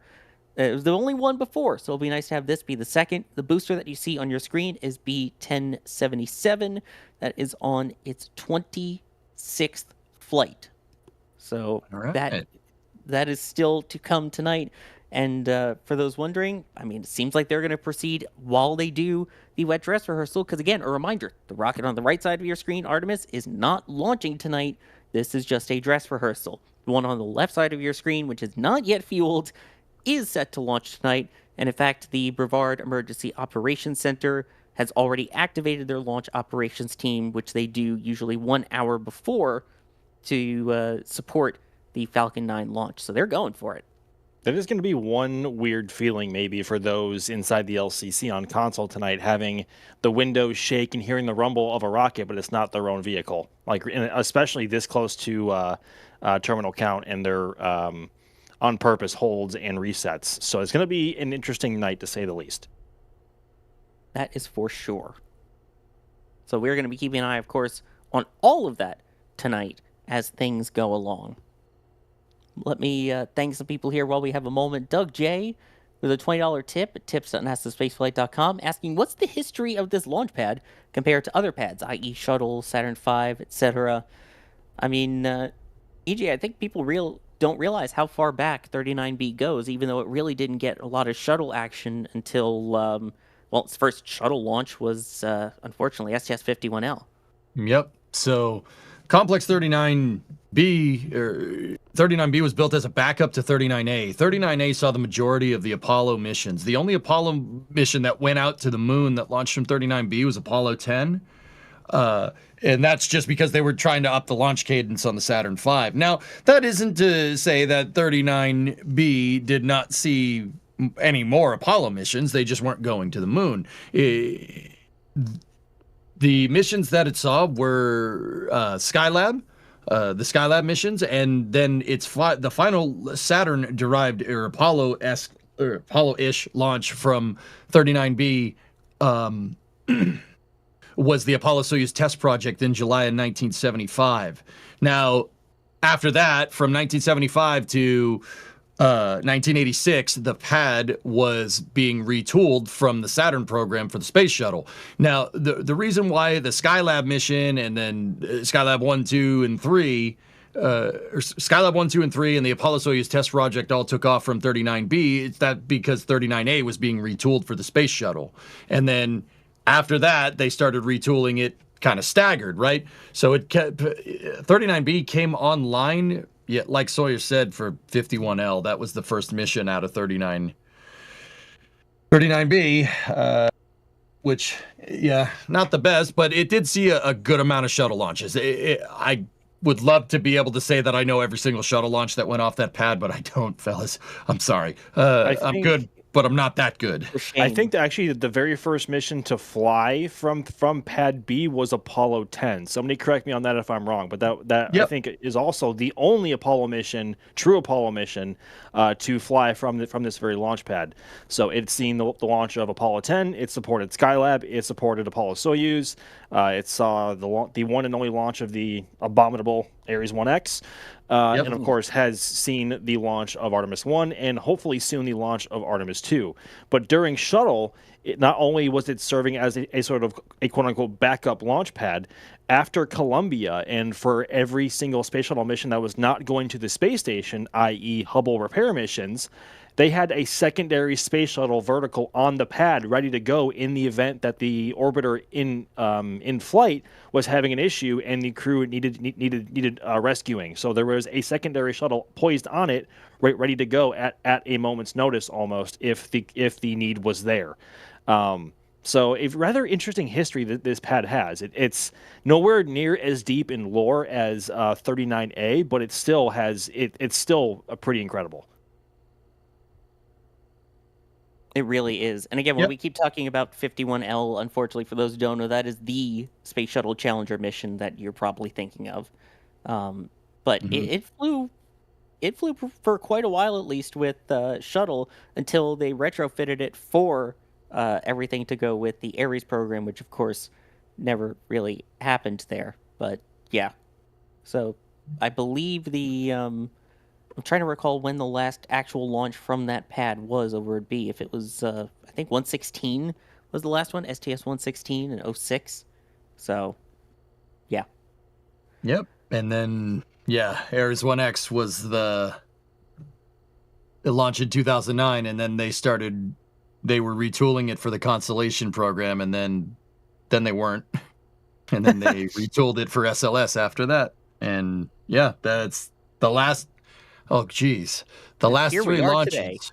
Yeah, the last three launches for this pad were the Space Shuttle, Ares 1X, and Artemis 1. Okay. All spread over how many years? Was that 15 years or more? 06 was STS-116. Oh, good. So 20 years. Oh, this launch pad has seen 3 launches in 20 years. That's kind of sad. Yeah, but what's not sad, though, is that we are officially at T-minus 10 minutes and holding. You'll notice the clock on the screen is going to keep counting. Like, wait a minute, I thought they were in a hold. Why is it still going? That is the L- clock. So the L- clock is the time until launch. There are no holds in it. It's just a continuous clock, like you were doing a stopwatch. A T- clock is the official clock that they use inside the Launch Control Center there. They have built-in holds during their countdown. So this is a 30-minute hold at T-minus 10. So that means 10 minutes plus the 30-minute hold is L- 40 minutes. I saw someone asking, but wait a minute, why then does Starlink have a T-minus clock? That's because there are no built-in holds in that countdown. So at this point, it is a T-minus clock all the way down. Once the countdown resumes for Artemis, that technically then becomes a T-minus clock. So the L-38, whatever, once it gets under 10 minutes, that technically is synced up with the T-minus clock as well. Hopefully that makes sense, because it can get very confusing with the L-, T-, holding, not holding, the fact that we have literally an L and a T clock for 2 different missions up on the screen. And a reminder that the second one, Starlink 1036, that's that top left box on the screen. That is Space Launch Complex 40, the Cape Canaveral Space Force Station, which is also in Florida. I saw people saying, wait, where is that one? That is about 6 miles south of Launch Complex 39B. So there's LC-39B and 39A, which are part of the Kennedy Space Center. Then you get into the Space Force launch pads. You get to Slick 41, which is for ULA, and then Slick 40, which is what you see there with Falcon 9 on it for SpaceX. It is the busiest launch pad in the world. And also, if you hear us saying Slick, that's just Space Launch Complex. It's easier to say and more fun to call it Slick. If you have any questions, Slick? by the way, if you have any questions about that, tag us. I know it can be confusing. Let me hit some support then in the meantime, then we'll get back to more questions. Space Pope with a happy birthday message. Thank you, Space Pope. I appreciate it. ODST Moody saying, thanks for the stream, fellas. It's not leaking hydrogen this time because I swapped the LH2 with Dr. Pepper. It's more efficient. Trust me. Science. I mean, I believe you. I mean, as far as we're aware, there aren't any leaks. I'm not trying to be the bearer of like bad news or like trying to be a Debbie Downer. But if there is a leak of sorts somewhere in the TSMU or the tail service mast umbilical, so far it has been well below the threshold set by launch director Charlie Blackwell Thompson, and of course they have proceeded through prop load all the way through it without any sort of halting of any kind, which was a very, very nice thing to see. So there might be an occasional leak here or there that is just the nature of this very, very pesky and not dense molecule. But from what we have seen, it is well below the threshold to call an abort or hold of any kind, which is good. Exactly. And it's worth noting, hydrogen's going to leak, always. Yeah. Some of it will get, it's atomic element number 1. It is very tiny, likes to find all the leaks. It will leak. It's not a question of can it or if it will. It is probably leaking as we speak, but there is a threshold. As long as they keep it underneath the threshold that they have set, it is not a problem. Because if it's a tiny little leak, they don't really care. And if it's so in this case, or I shouldn't say in this case, for Artemis I, that threshold was a 4% concentration in the area of the TSMU umbilical. For Artemis II, it was raised to 16%. And during the first wet dress rehearsal attempt, they saw around 10 to 12%. And that's why they halted prop load a couple of times to let the seals around the TSMU warm up and let that rubber get back to its normal state before resuming propellant load. And that is why they stopped a couple of times, but they managed to fill both the ICPS and the core stage completely. But when they got to LH2 tank pressurization in the final minutes of the count, that is when they saw the leak spike above 16%, and that is why the hold was called and thus aborting the rest of the test. We have seen nothing of the sort like that today. The updates from NASA have not been telling of any sort of indication that they are working any major leaks of any sort. It has been a very clean and quiet countdown so far. And it's worth noting, during that first wet dress rehearsal, once they entered the terminal count, part of the reason that the test ended early, as they said in a press conference afterwards, was because the hydrogen leak went above that threshold.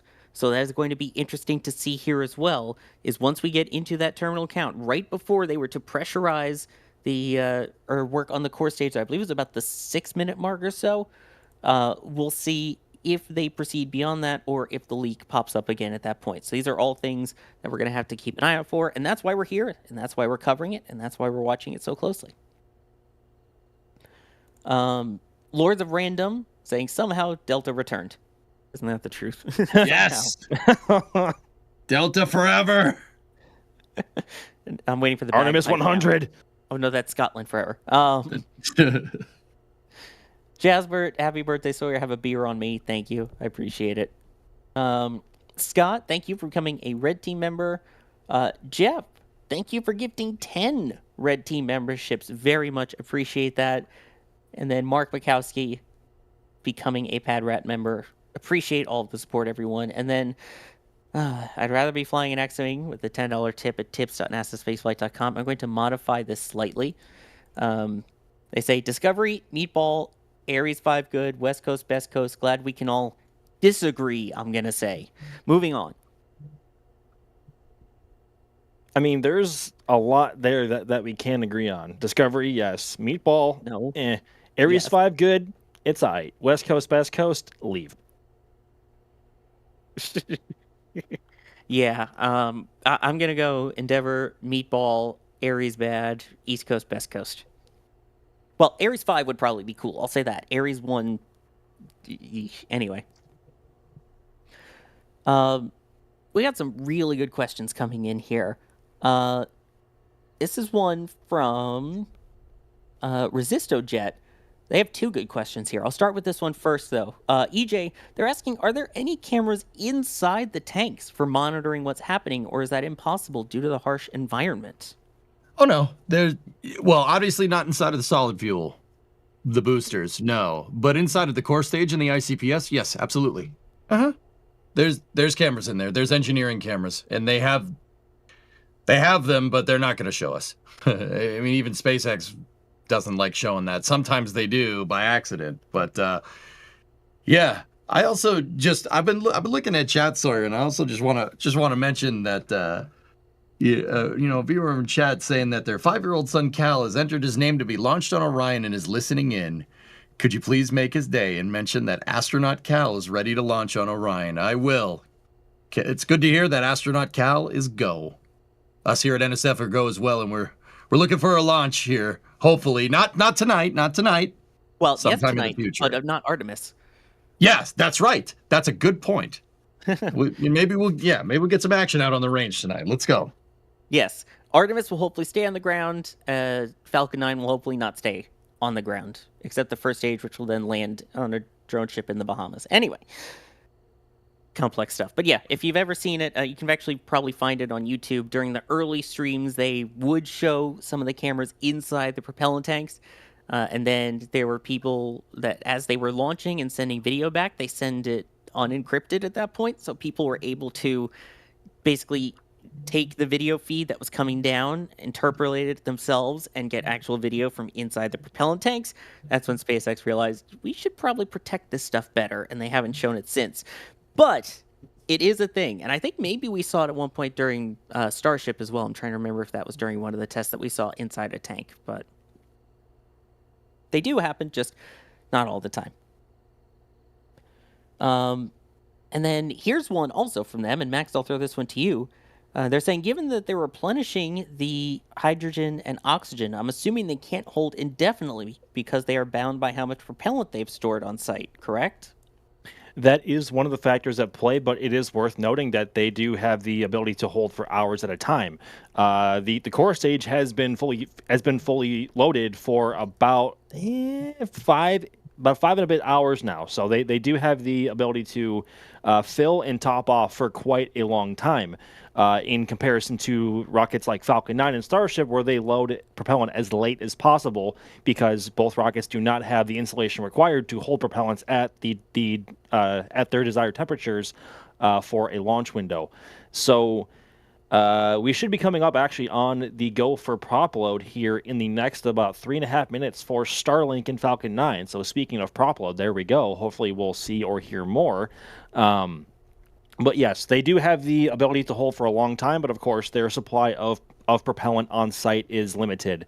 That being said, though, they did also install a new hydrogen tank to increase their capacity to hold H2 over at 39B. So they do now have the ability to conduct 24-hour turnaround instead of 48 or longer, like they had to do with Artemis 1.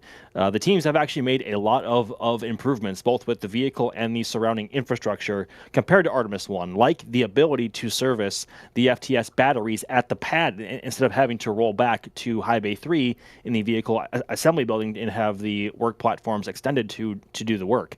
So there's a lot more that they can do compared to Artemis 1 now, and there have been a lot of improvements made. God, I love this camera angle, dude. Oh my goodness. Yep. I love it. I love it so much. Mm-hmm.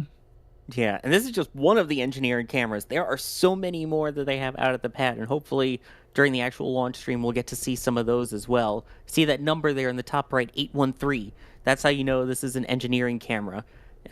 Hopefully, I think it was camera 071 was the one during the shuttle program that looked directly at the engines, and that's where we would typically see the ROFIs, the sort of igniters that happen, and then the actual ignition portion. That was camera 071. And yes, I'm a nerd enough to remember the camera numbers from shuttle. But yeah, hopefully we get to see more of those. And sometimes they release them afterwards as well. So all this is stuff that hopefully we'll get. And so the wet dress rehearsal, the simulated T0 time is now less than 30 minutes away. And Falcon 9 is now less than 40 minutes away. That's the 2 clocks up there. So hopefully in the next 18 minutes, they will pick up the simulated count towards the launch. And that is when they will enter the terminal count side of things here.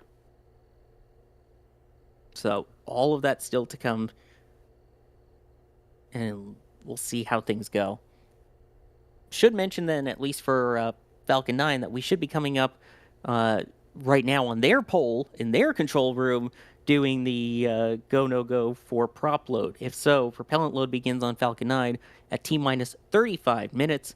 And Falcon 9 uses RP1, which is kerosene and liquid oxygen. And that is compared to this big orange rocket on the right side of the screen that uses liquid hydrogen and liquid oxygen. So cool to compare and see the two. Also cool with this Falcon 9, by the way, is that they had rolled the fairing back away from the pad and then just brought it out, I believe around 4 or 5 a.m. this morning. Yep. Rolled it back out to the pad, attached it to the booster, rolled it out, raised it vertical in what's very likely record turnaround time. Yeah, that's honestly kind of nutty how they were able to dismount the fairing assembly, roll it back this morning, and get the rocket assembled in vertical for launch this evening. That has to be a record of sorts. We have never seen a fairing roll by the morning of the launch window and then them actually stand the rocket up the same day for a launch on the same day. So very, very impressive to see from both vehicles tonight so far. Absolutely. So we'll keep an eye on both of these vehicles still. Let's see. Here's a good question from Alan talking about that ability to hold in the propellants. EJ, I'll throw this one to you. Do they drain and reuse the propellant that they used during the wet dress rehearsal? No, that propellant gets boiled off. These cryogenic propellants don't like staying liquids. They'll just let it boil off. The hydrogen, they'll just let it burn off on the purge flame, and the oxygen will boil off, turn to what's called GOX, or gaseous oxygen. And if you look at that shot, that's what that vent line is. About 2/3 of the way up the vehicle, you see some condensation coming. They let it boil off. The solid rocket boosters are fueled, and they stay fueled. So yes, they will be using those, but not the liquid propellants on board, guys. They let it boil off. It's just easier to keep the rocket in a stable state doing that. I mean, keep in mind, it's not like they're gonna get through the wet dress rehearsal and then all right, everybody go home, shut the lights off. The wet dress rehearsal is also here to test the detanking process as well, to test the rocket's safing procedures is what it's called, in the event of future flight them not pushing the launch button on a future launch attempt. So the wet dress rehearsal isn't just all the way down to the T0, or well, not T0, but getting close in, well into the terminal count and then stopping. And it's like, okay, we're good. It's all there to test the safing procedures. That's really important. That's just as important as making sure the rocket can go. Yep. Correct me if I'm wrong, but I believe they try to actually recoup as much of the liquid hydrogen as they possibly can and have that recycled into its tanks. They still lose a bit in that process because of the obvious boil-off factor. I think Charlie Blackwell Thompson quoted the figure in the last press conference following the last wet dress at around, I think it was somewhere between 30 and 40%. Maybe I'm off on that figure a bit. Someone correct me if I'm wrong. But they do lose a lot to boil off, but they do also try to reclaim at least as much of the H2 as they possibly can, because you don't want to be venting that into the atmosphere, because it is very flammable, and the last thing you want to have happen is that gaseous hydrogen to find a spark and ignite and cause a very, very bad day for a bunch of people. I believe there was some amount of drain back, but it wasn't huge, significant like we see with Starship, where no, just reclaim a lot of it. They try to, but the nature of boil off and the laws of thermodynamics are very strict. Yeah. Also, Starship gonna Starship, hydrogen gonna hydrogen. Ain't that the truth? By the way, as we continue to watch Artemis and take your Artemis questions, Falcon 9 at this point, if they are go for prop load, should begin fueling now. And we'll hopefully keep an eye out in the next 4 or 5 minutes to see if that starts getting frosty, which you could see here. Artemis, very frosty at this point. You can even see some of that kind of vapors near the middle top of the rocket there, right by the nose cone and the SRBs in that sort of interstage adapter area. That is all just how frosty the tanks are underneath that spray-on foam insulation. That is the orange stuff called Sophie. So if your name is Sophie, you have great thermal insulation. Speaking of thermal insulation, we were seeing some pictures earlier from the base of the engines. I love when NASA cuts back to that shot. The real old punker was asking, what are the fabric bits that are covered on that engine shot? I don't know if EJ, you want to try tackling that one. Well, okay, so there is some fabric stuff around things in that shot. The 813 shot is what I believe is what's being referred to. There is some fabric that covers the kind of the throat of the RS-25s on the main propulsion system. But if you're talking about the pad side, it looks like there's two like white inflated trash bags on either side of the core stage that attach to the SRBs. That's your aft skirt SRB umbilical. It's mostly used for N2 purging inside of the aft skirt to make sure that there's no reactive gases inside of the skirt of the SRB. That's the conic structure down at the bottom of the solids. The aft SRB skirt has the thrust vector control systems for the SRBs, and those umbilicals are there to provide purging gases to make sure that there's nothing gets screwy inside of those aft skirts. That's your proverbial steering wheel for during liftoff all the way to booster engine cutoff. Those things are what's doing all the steering. I mean, you could do stuff. You could move the RS-25s, but those are the ones doing majority of the work. You really want to make sure that is not subject to FOD, Sawyer. So we already know what that is, don't we? Yeah, foreign object debris, baby. That's right. The stuff we were talking about earlier. So that is a very good question, though, about some Absolutely. of the materials on it. Because people don't realize, it looks all orange and white and shiny. Even the SRBs have their own sort of thermal protection on the outside. They have this kind of, it's almost cork-like. It's a very rough surface, actually. As smooth as it looks on camera, the material on the outside of the SRBs is very rough when you touch it, and that's part of the thermal protection that they have with it. Let's continue on here. So hopefully in the next 5 minutes or so, they will do that poll to go, no-go for the terminal count. And if so, then the count will switch from an L- clock to a T- clock in about 10 minutes from now. Because again, I see confusion with the L- T- clock. My test channel, please, saying, if you're going to have both, the SpaceX one should say L-/T- or something to clarify.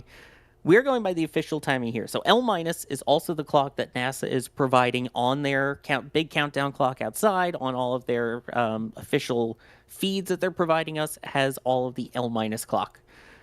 Starlink is a T- clock. Once we get to that 10-minute point, if they proceed with the terminal count, that L- clock becomes a T- clock, because in the real, if you were actually counting down to a launch, there is no more planned holds. This is a wet dress rehearsal, so we know there's a planned hold coming at T- 90 seconds. But if it were a real launch day, there wouldn't be a hold. So that's why it's the L- T-. And on the left side of your screen, it's not just the Sophie that's got that kind of sort of venting coming out of it. Falcon 9 on the left side of your screen also venting, meaning propellant load has started. Now, unlike Artemis, which loads its propellant hours and hours before, starting, I believe, at T- 6 hours, and it then holds and replenishes, Falcon 9 uses something called load and go. That means that they start loading up propellants as late as possible, and then within 90 seconds, or within 2 minutes, of all of the propellants being fully loaded on the vehicle, they will give the go for launch. So once they start fueling Falcon 9, it cannot hold anymore. I don't know if, Max, you kind of want to explain a little bit better of how that load and go procedure works. Yeah, I mean, it's essentially a variation of what we just talked about with SLS being able to hold for hours on end because of its insulation and the amount of propellant that they have on site to be able to constantly top it off.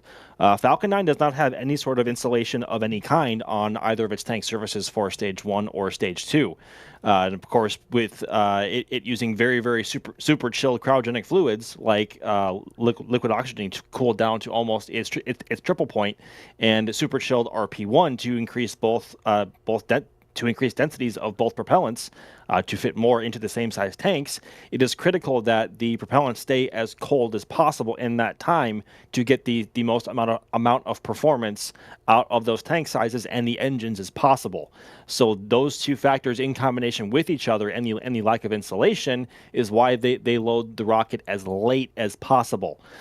So now they don't have much longer in the window to slip into anyway if they had to, because the window only goes until 9 p.m. local time.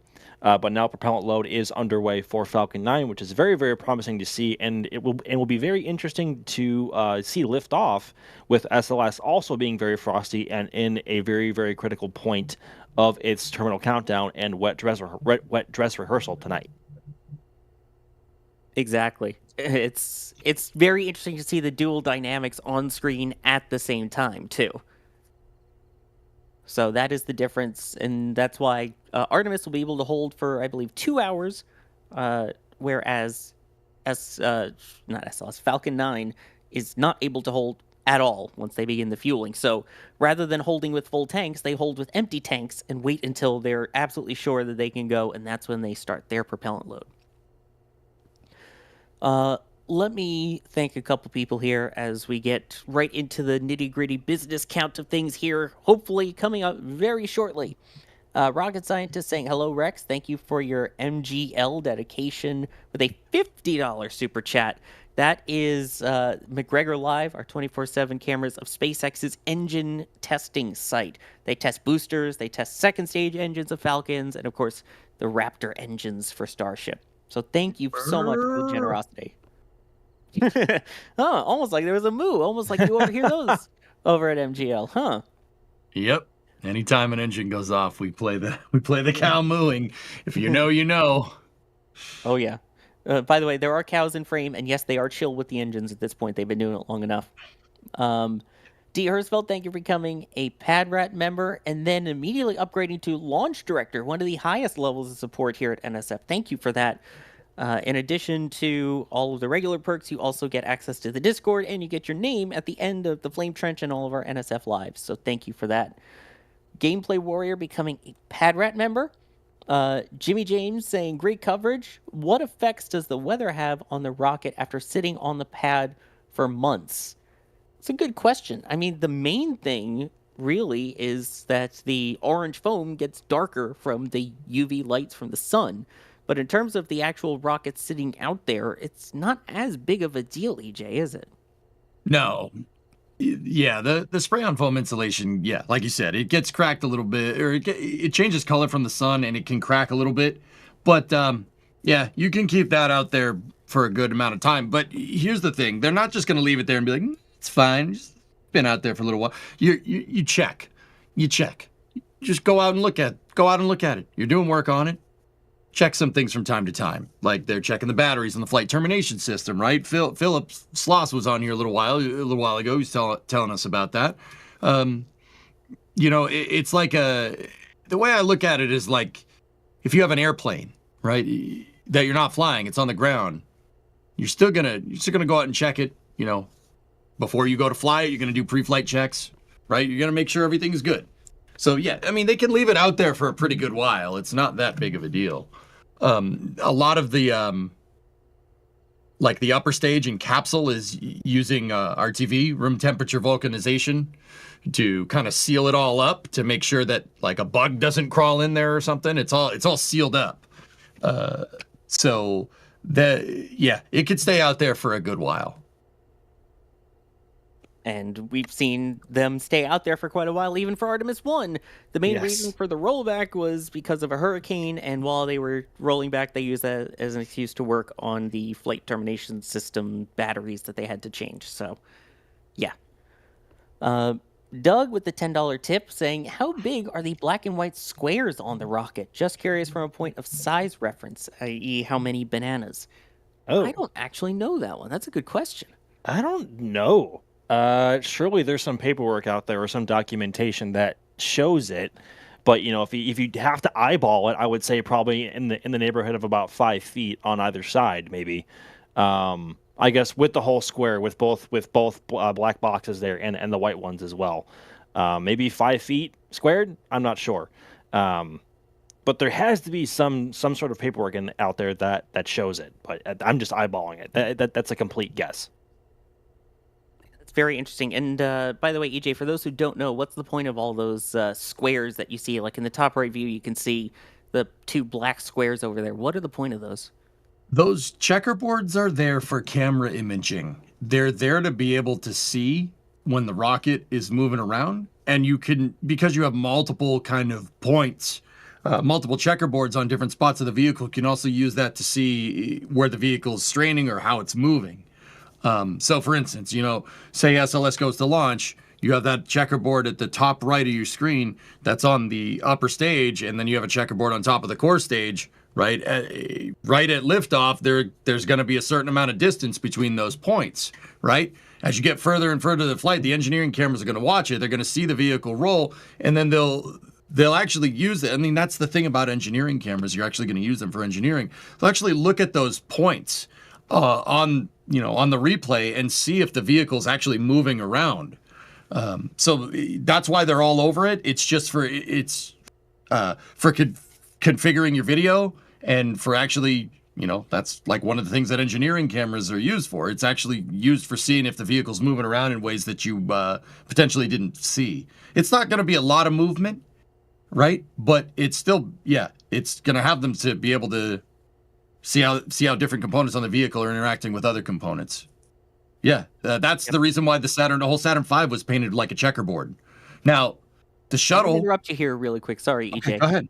I want to say that because we are getting right into the nitty-gritty part of the countdown here. In the next 50 seconds or so, this is when we will either see the clock hold or we will see them continue on into the main portion of today's wet dress rehearsal.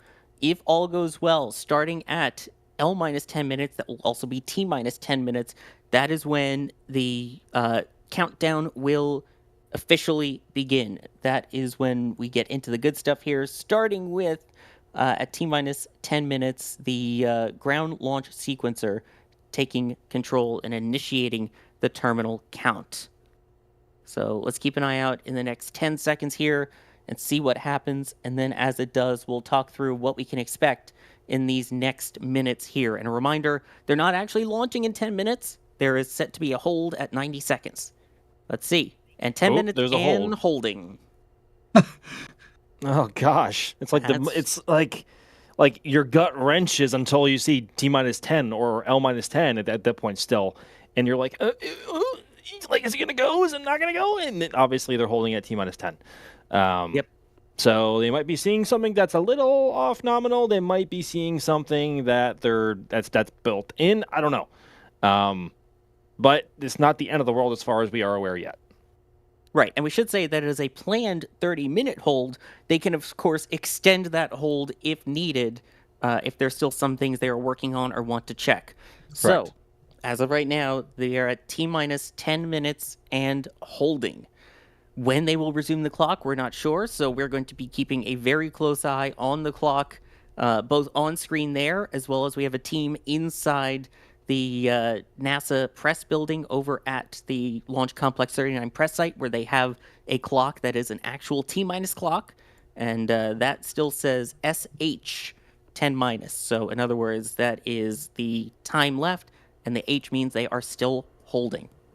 Meanwhile, Falcon 9, by the way, continuing as that gets to the 20-minute, 20-second vent on the top left of your screen there. So that is indication that RP1 load is complete on stage 2, and they're now chilling down the lines for liquid oxygen load on stage 2. Sorry to interrupt. Go ahead. No, you're good. I was just going to say that on NASA's feed, the clock actually switched from L- to 10-. So there's that going for us. But we are currently out of all planned holds tonight, so they obviously are looking at something that requires a bit more attention.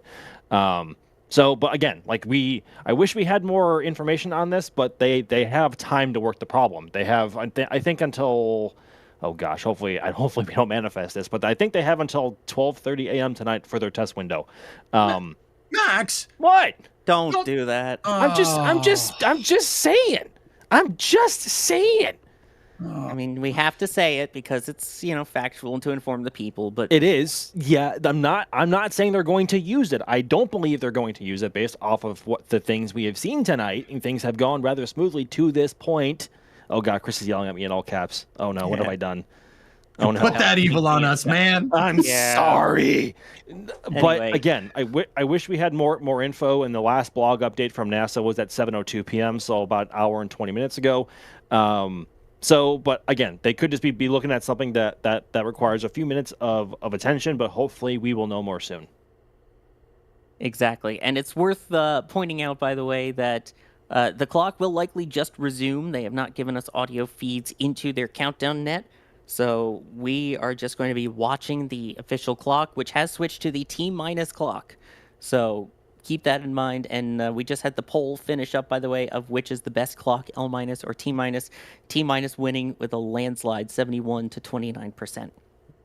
Can I just say for a second, though, how rad it is to have two separate launch vehicles venting at exactly the same time from the world's premier spaceport here in Florida? These are the times that we have been living for and waiting for so long. And to see two rockets, one getting ready for launch and one prepping for launch at some point in the near future to bring us back to the moon is quite the sight to see. Exactly. And they're both kind of venting in different directions based on where they're located and where these cameras are. So you have the one on the right venting towards the right, the one on the left venting towards the left. But again, you can see there NASA has officially switched everything as well to the T- clock. T- clocks are the ones that have the built-in holds. And that is why we are still at T- 10 minutes and holding. This was supposed to be a 30-minute hold. They are continuing beyond that point. Meanwhile, on the left side of your screen, that is the second clock. That is the Starlink 10-36 mission. That is about 6 miles away over at Space Launch Complex 40 at the Cape Canaveral Space Force Station in Florida. Both of these are in Florida. One is at the Kennedy Space Center side. The other is at the Cape Canaveral Space Force Station side. So they are close to each other. The one on the left side of the screen will hopefully be launching in 17 minutes from now. The one on the right side of the screen will not launch tonight. That is part of the wet dress rehearsal, and if all goes well, could be launching as soon as March 3rd, most likely as soon as March 6th.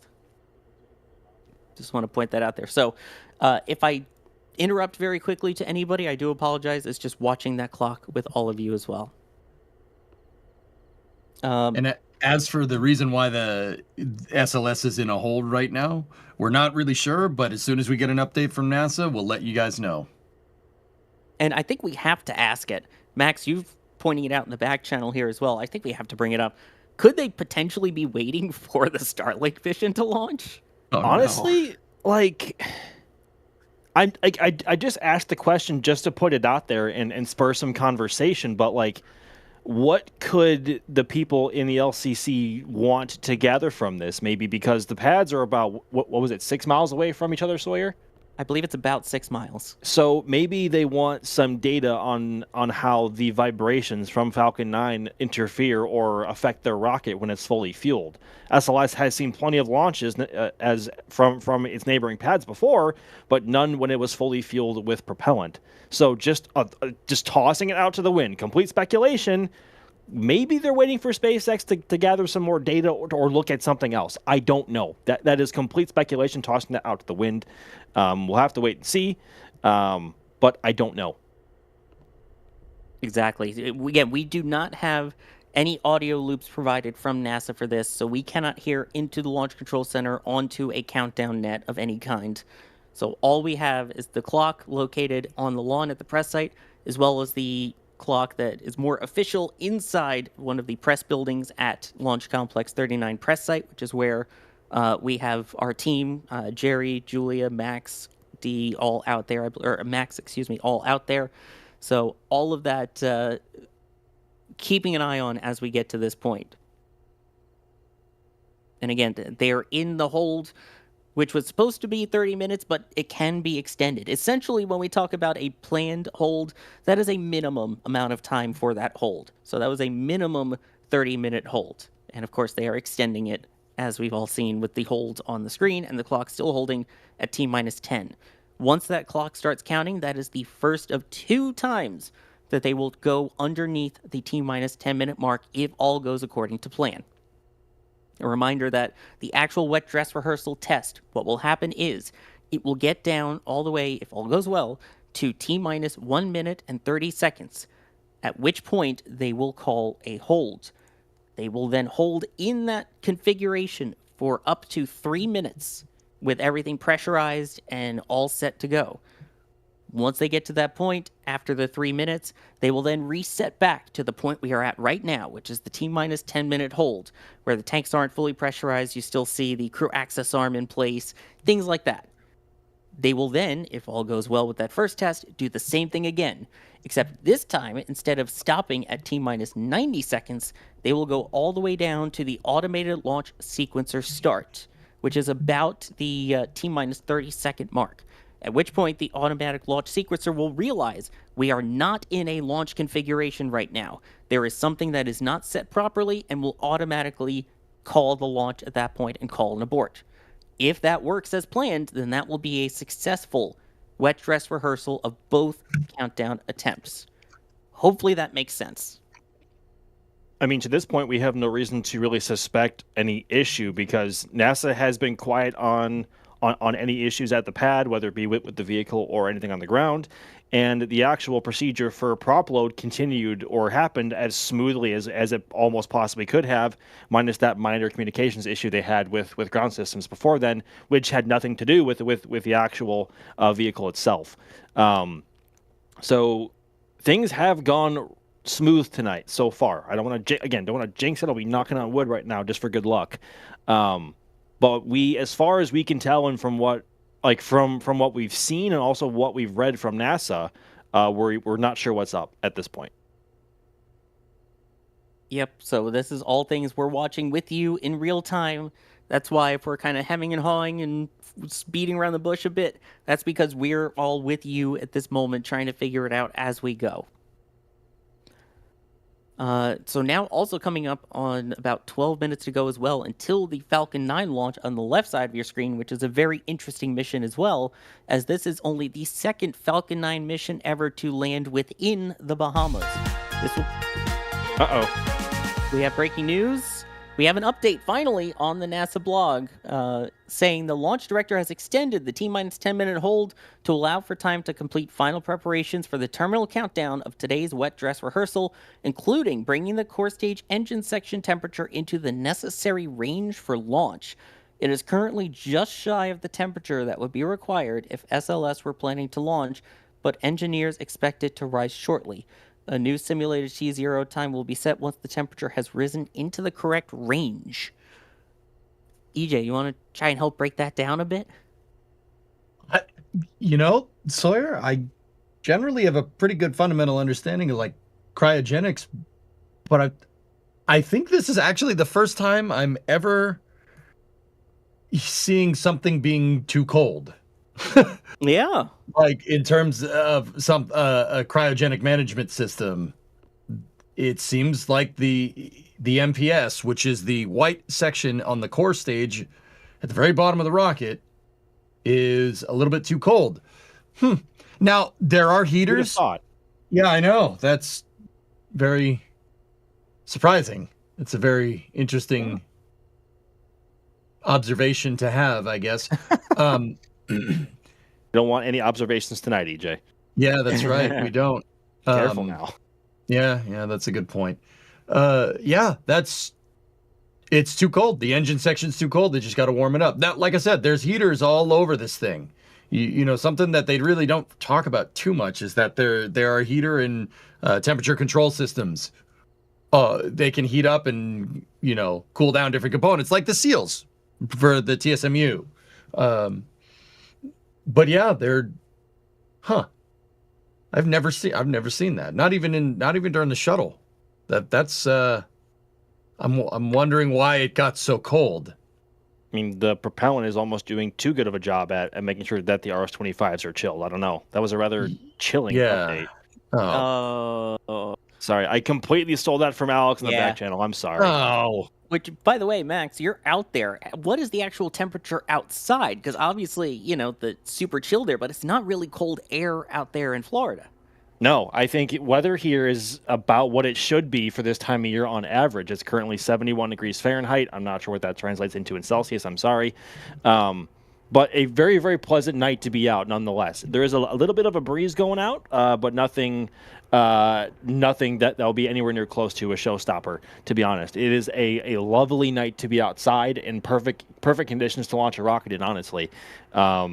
So I think weather being a factor here in any of the materials on the launch vehicle or on the ground misbehaving, I don't think is in the cards or a cause of error so far.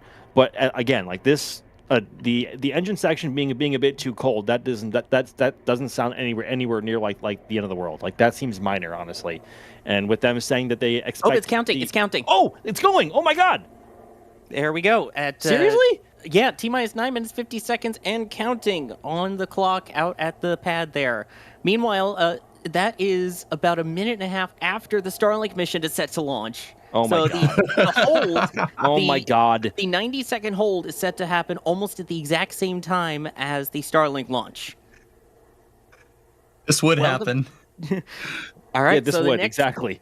Of course. The next event to keep an eye out for on the Artemis side of things here is going to be the crew access arm retracting. That is the long white structure that is normally used to get the crew on board. A reminder, the crew is not on board this capsule during this test tonight. We did see the closeout crew go out there and do all of this exact procedures they would do if there were people on board, including closing Orion's hatch as well as the hatch on the launch abort system exterior.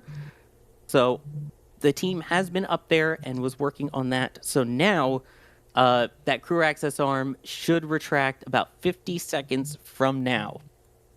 In terms of other major things that we should expect to see during this part of the countdown, then we will see, hopefully, the core stage tanks start to pressurize to flight levels at the T-minus 6 minute mark, as well as the Orion capsule going on to internal power, and then officially finishing the liquid hydrogen load on the core stage. All of those happen at about T-minus 6 minutes. So all of that are the next events that we should see coming up. Of course, the crew access arm retraction is the main point to see right now.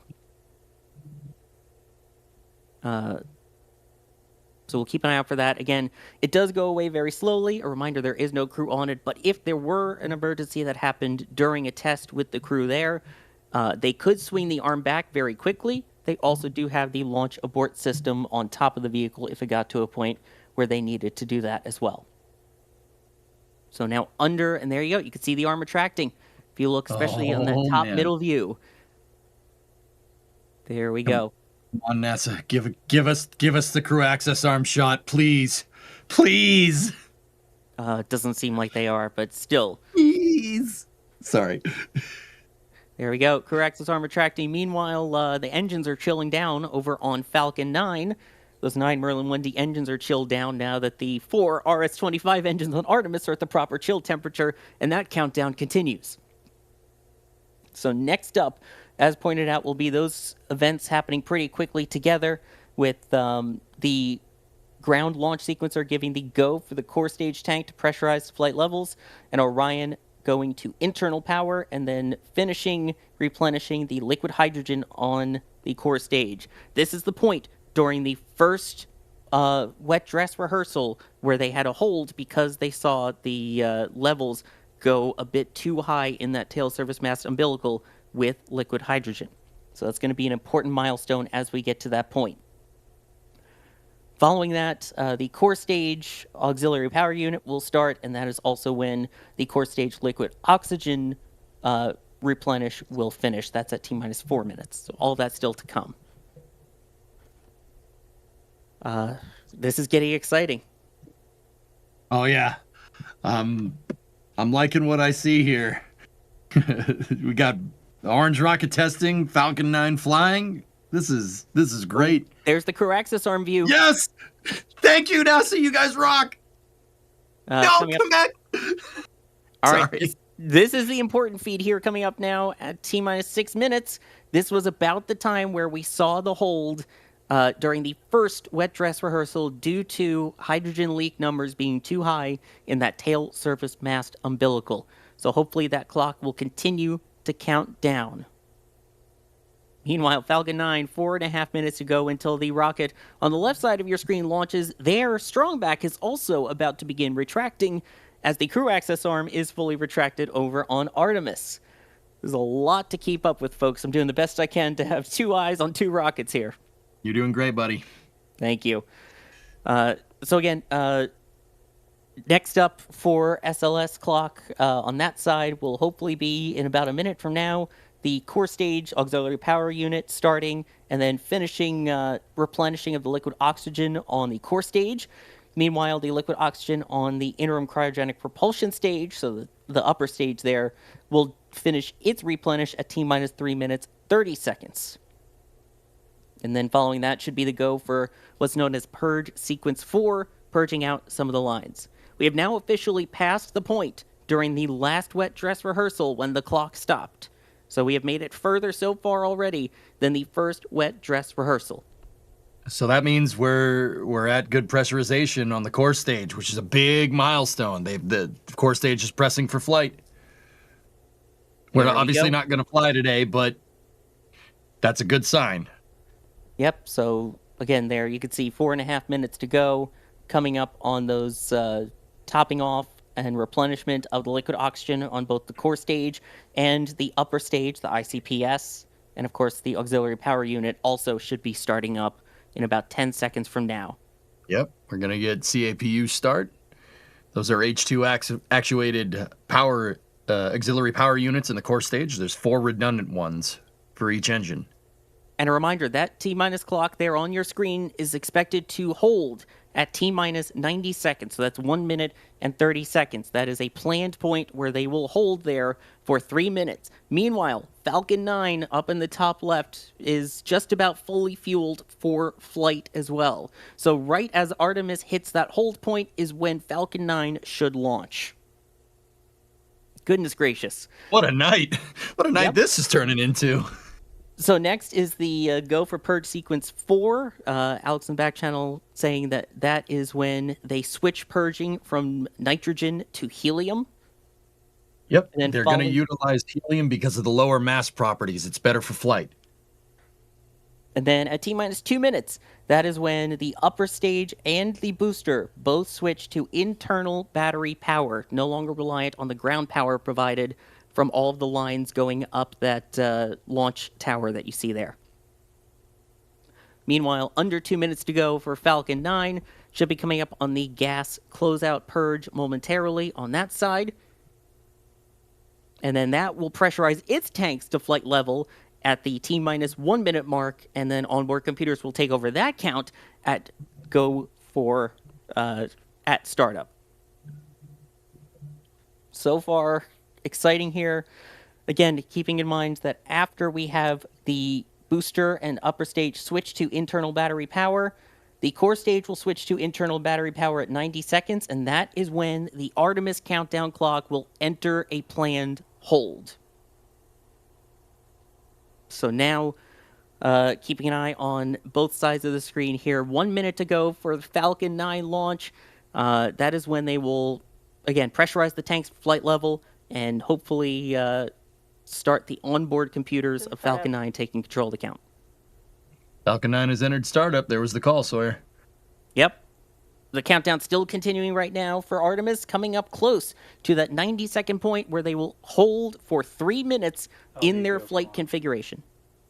And that was a go for launch over on the left side of your screen for Falcon 9. Goodness gracious, I don't know how we're going to do this with the audio and the video. We'll figure this out as we go. T-minus 30 And we seconds. should be coming up now.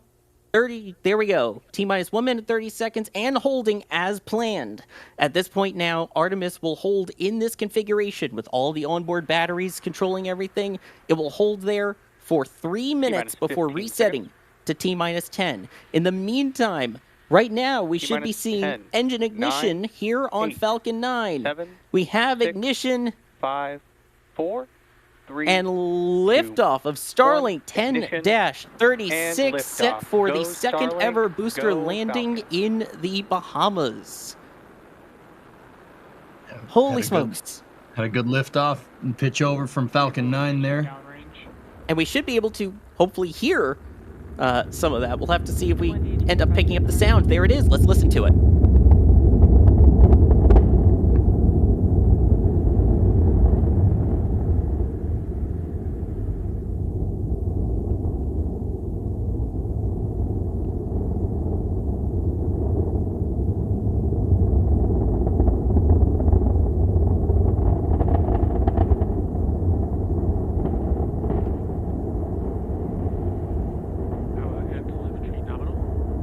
It's a good call on power telemetry on Falcon 9.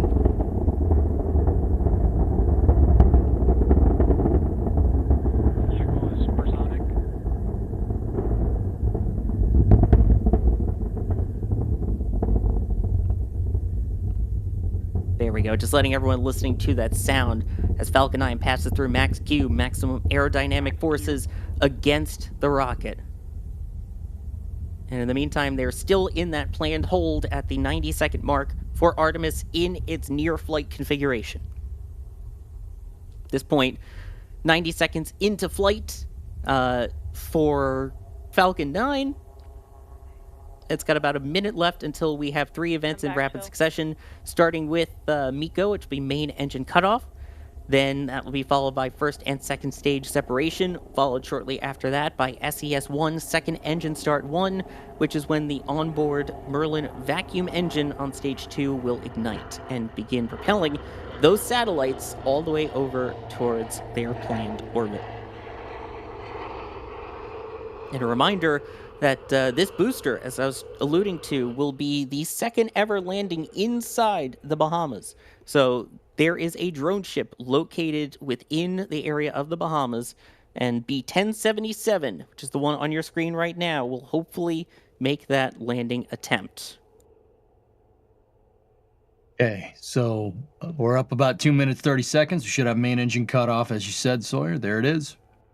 There's MECO, so next up will be first and second stage separation. Stage separation confirmed. There we There's the go. call. Yeah. Beautiful And- shot of the Floridian Peninsula there.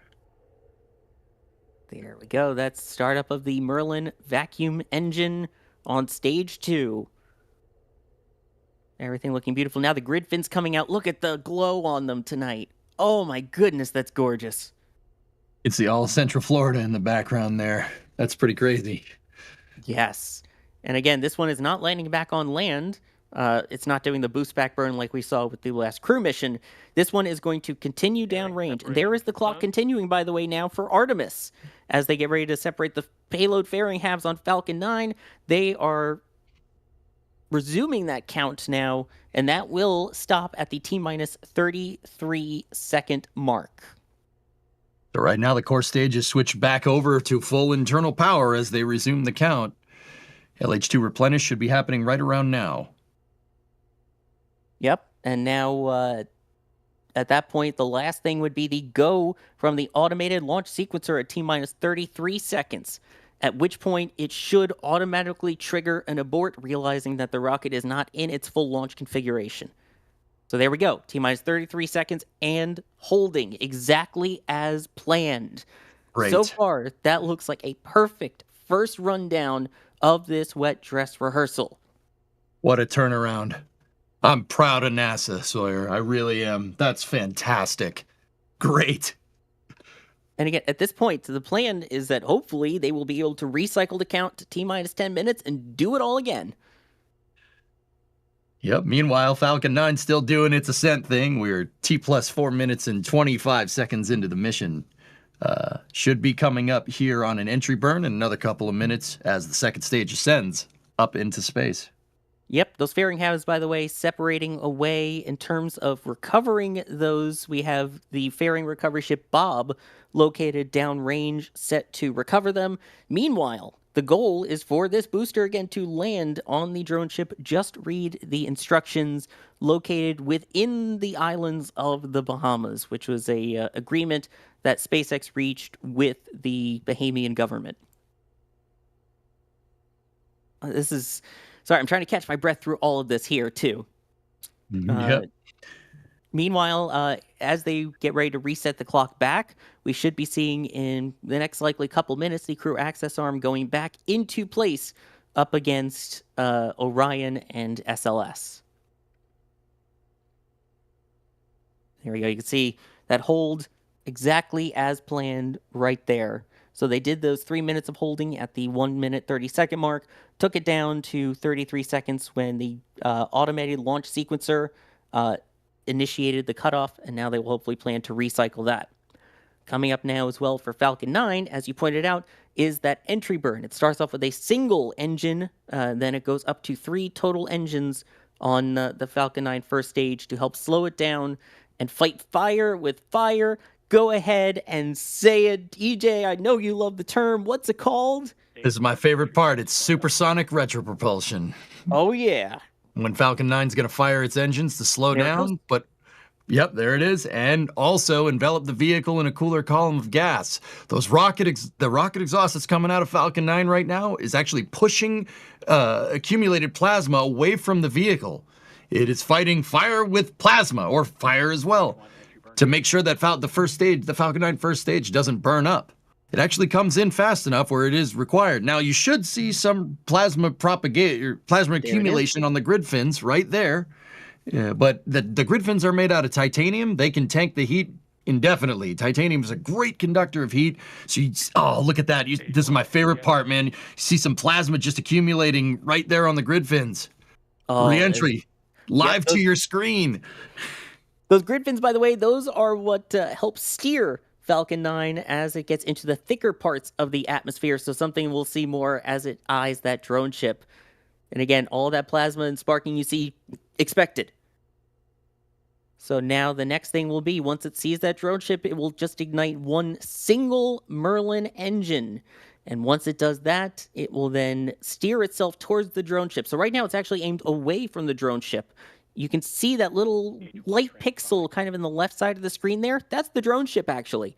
Once it realizes that the engine ignited and all is well, it will then steer itself onto the deck of Just Read the Instructions.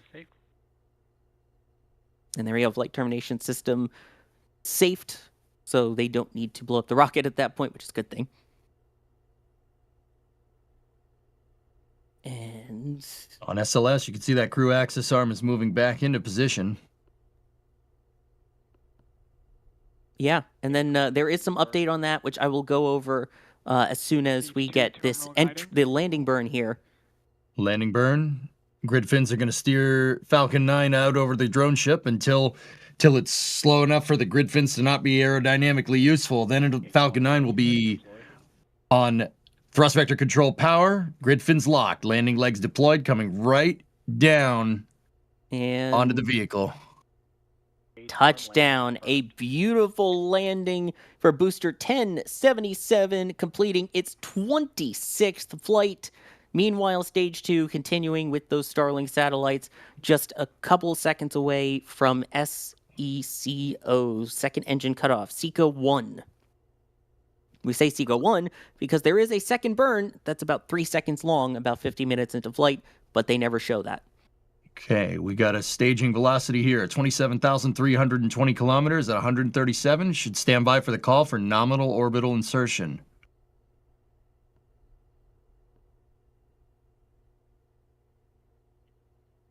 They've been cutting it off before that recently, so.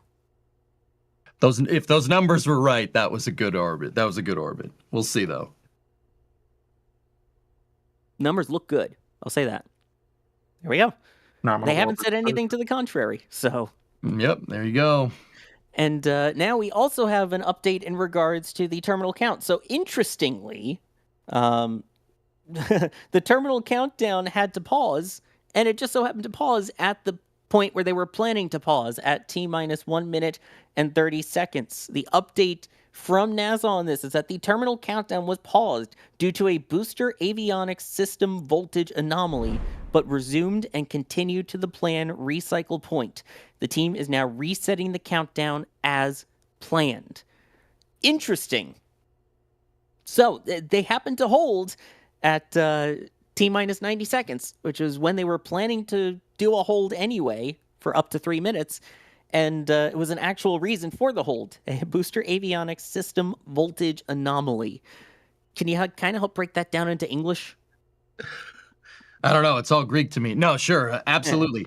So voltage anomaly could either refer to undervolting or overvolting stuff. If you consider like how, like water moving around in a pipe, right? If there's, you turn on your faucet, the water's moving around in the pipe. If you don't get a steady stream, that's the equivalent of undervolting. Now, undervolting with electronics is not something to be trifled with. You don't have good water pressure on your faucet, right?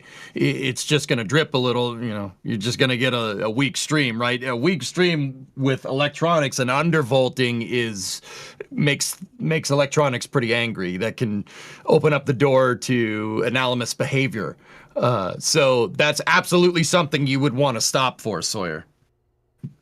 Exactly. And I saw someone asking, would that, let's say, end a launch attempt on actual launch day?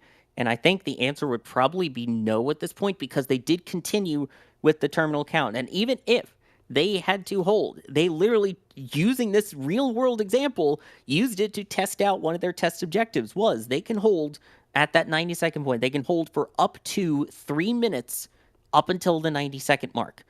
Once they get to that point, if they need to reset the clock after 3 minutes, they reset it. But if they held at that exact point during a real countdown, they could reset the clock right back to T-minus 10 minutes and try it all again. Or if they could get it fixed within 3 minutes, they could keep the countdown going. A perfect example, almost to the T, couldn't plan it better that way, of what would have happened on an actual launch day if that had occurred. Now, if they recycle the count and try again, that's literally what we're about to see them do. They are going to recycle the count back to T-minus 10 minutes and holding, and try it all again. Right now, they still have the clock at T-minus 33 seconds, and they still have one dead panel, but all of that's still to come. All right. Oh, let me catch up on some super chats here. Thank you, folks, for bearing with me on that. That is the first time I've ever called two quote-unquote launches at the exact same time, and they happening simultaneously as well. There's normally like a 20-minute gap between that, so thank you for bearing with me through all of that insanity, and hopefully everyone was able to keep up with everything that was going on while I was doing that. Okay, Western Space, thank you for upgrading to Capcom member. See you in the NSF Discord. Russell Jones, thank you for becoming a Padrat member. Turtle Sanctuary, whether it's an Ember or just a Spark, hope to see you in the trench tomorrow. Good night, nerds. Oh, it's going to be sparky, that's for sure. It's a lot we're going to have to talk about tomorrow. There's that test channel, the super chat saying, point with L- versus T- was that for Falcon 9. They are the same after T-minus 35 minutes, so it would help with the graphics presentation and clarify that, since the SLS count is up next to it, is L-. But I feel like it's more confusing if you put L and T, regardless. At this point, we are now back to T-minus 10 minutes and holding as planned. So we'll likely see, so we have the crew access arm back in place there. All of the pressurization and top-offs and stuff, that's done. They are going to go back to topping off the tanks at this point. And basically exactly as they were before they started the count. So all the ground electrical connections will resume. All of the propellant topping off will resume. The batteries can go back to ground power. Everything that we basically just said they were doing in that 10 minutes, they're undoing it. And now we will see how long until they go for the second countdown attempt, how long they're going to hold at this point. For reference, they have until 12:30 a.m. Eastern Time to try again for that second one. That is 3.5 hours from now. Hopefully they don't need to wait until that long, because I will lose my mind if they do. What, you tired? No, my voice is going to give out by then. Yeah, that's fair. North Viking saying no static fire? Why? You don't really need to do this. You gotta, you know, like it's how Falcon 9s don't have to static fire anymore. Now, you think about SLS. Yes, SLS is a new rocket, right? But they did the green run with it. And then on top of that, the engines have 40 years of flight heritage behind them. There's a lot, the RS-25s are a very well-known system. There's no need to do that. Or at least in NASA's mind. Yeah, it's true. I mean, at that point, you don't really need it if you don't have to. Plus, you can now get 2 terminal countdown tests out of it, as opposed to once you ignite the engines, there's no testing again at that point. Test Channel also becoming a PadRat member. Thank you very much for that. Ortcloud, the steak is too rare and the lobster is too juicy, said NASA. Said NSF, really. Nice. Oh my gosh. And Test Channel also upgrading to Capcom member. Thank you for all the support tonight and for upgrading to that. We'll see you over in the NSF Discord. You can always ping and say hi to me. James, thank you for becoming a PadRat member. Ralph, thank you as well for becoming a PadRat member. RD, thank you as well, becoming a PadRat member. Ortcloud saying, my eyes are pointing opposite directions trying to watch both of them at the same time. Imagine trying to watch both of them at the same time while following along with the Artemis countdown on my second screen, while also trying to go off of memory of the entire Falcon 9 launch procedure there. Yeah, it's a lot. Freudian's Lip saying, you folks rock. Thank you very much for that. And Anonymous getting the SLS assembly shirt from the shop, also saying you guys rock. Thank you very much for that. Now, I believe we have Max back with us as well. So, Max, how was that insanity from being in the field? You know, if that whoever was just here saying that they had eyes pointing in both directions, that's kind of how it was like. My head was turning one way, then the other, then one way, then the other, then one way, then the other. The clock's holding, the Falcon's going, clock's still holding, Falcon's. Oh my God, Falcon's launching! Mule. Yeah, seriously, it's like one of the most insane feelings that I can't possibly begin to describe with words. Honestly, as cliche as that sounds, like I literally had to grab both cameras and run outside and just try and grab a couple of photos just for the moment. Both of SLS and of the launch itself, with a streak shot, and then also a still with Jerry and crew in the background, or in the foreground, I should say, with SLS with Falcon 9 launching behind them, or in front of them. Rather insane night. We're still waiting to see what else that they can do tonight with timing, and the test itself. But as EJ was saying earlier, I'm incredibly. So far to this point, I'm incredibly proud of the teams that have their hands on this big, beautiful orange rocket that is currently poised and fueled over at Launch Complex 39B, because it has been a long road to get here. They have worked very hard to make sure this test is done right.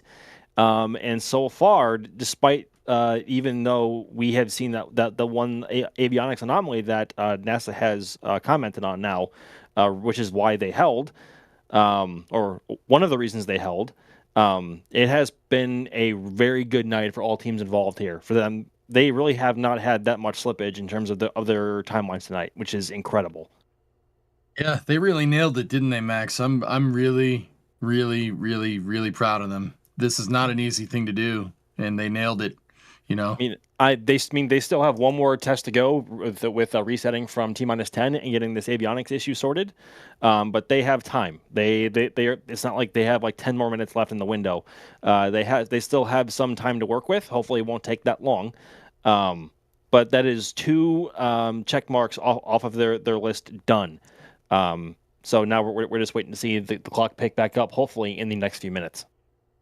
Yeah, they said, I believe Charlie Blackwell Thompson mentioned it could take about an hour or so for the reset. It may take less. So stick around. There's a lot still to happen here.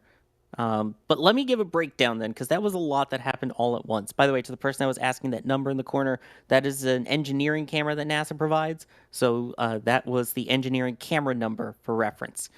So here's what just happened in the last 20 minutes for those just joining.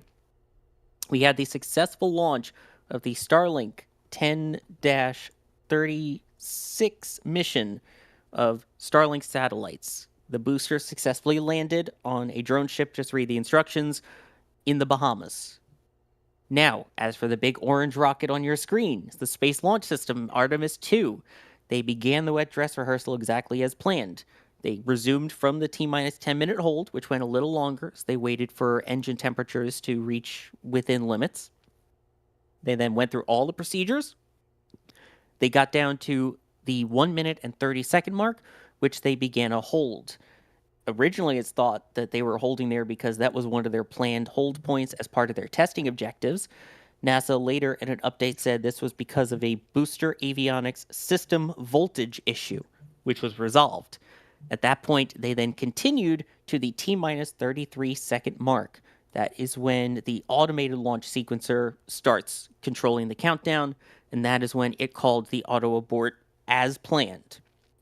With that done, they held a couple seconds in that, or a couple minutes in that configuration, and recycled the clock back to T-minus 10 minutes and holding, which is where we are now.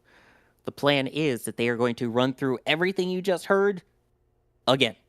So they're going to go all the way down, except this time they're going to try and skip the hold at T-minus 90 seconds and go all the way through down to that T-minus 33-second mark.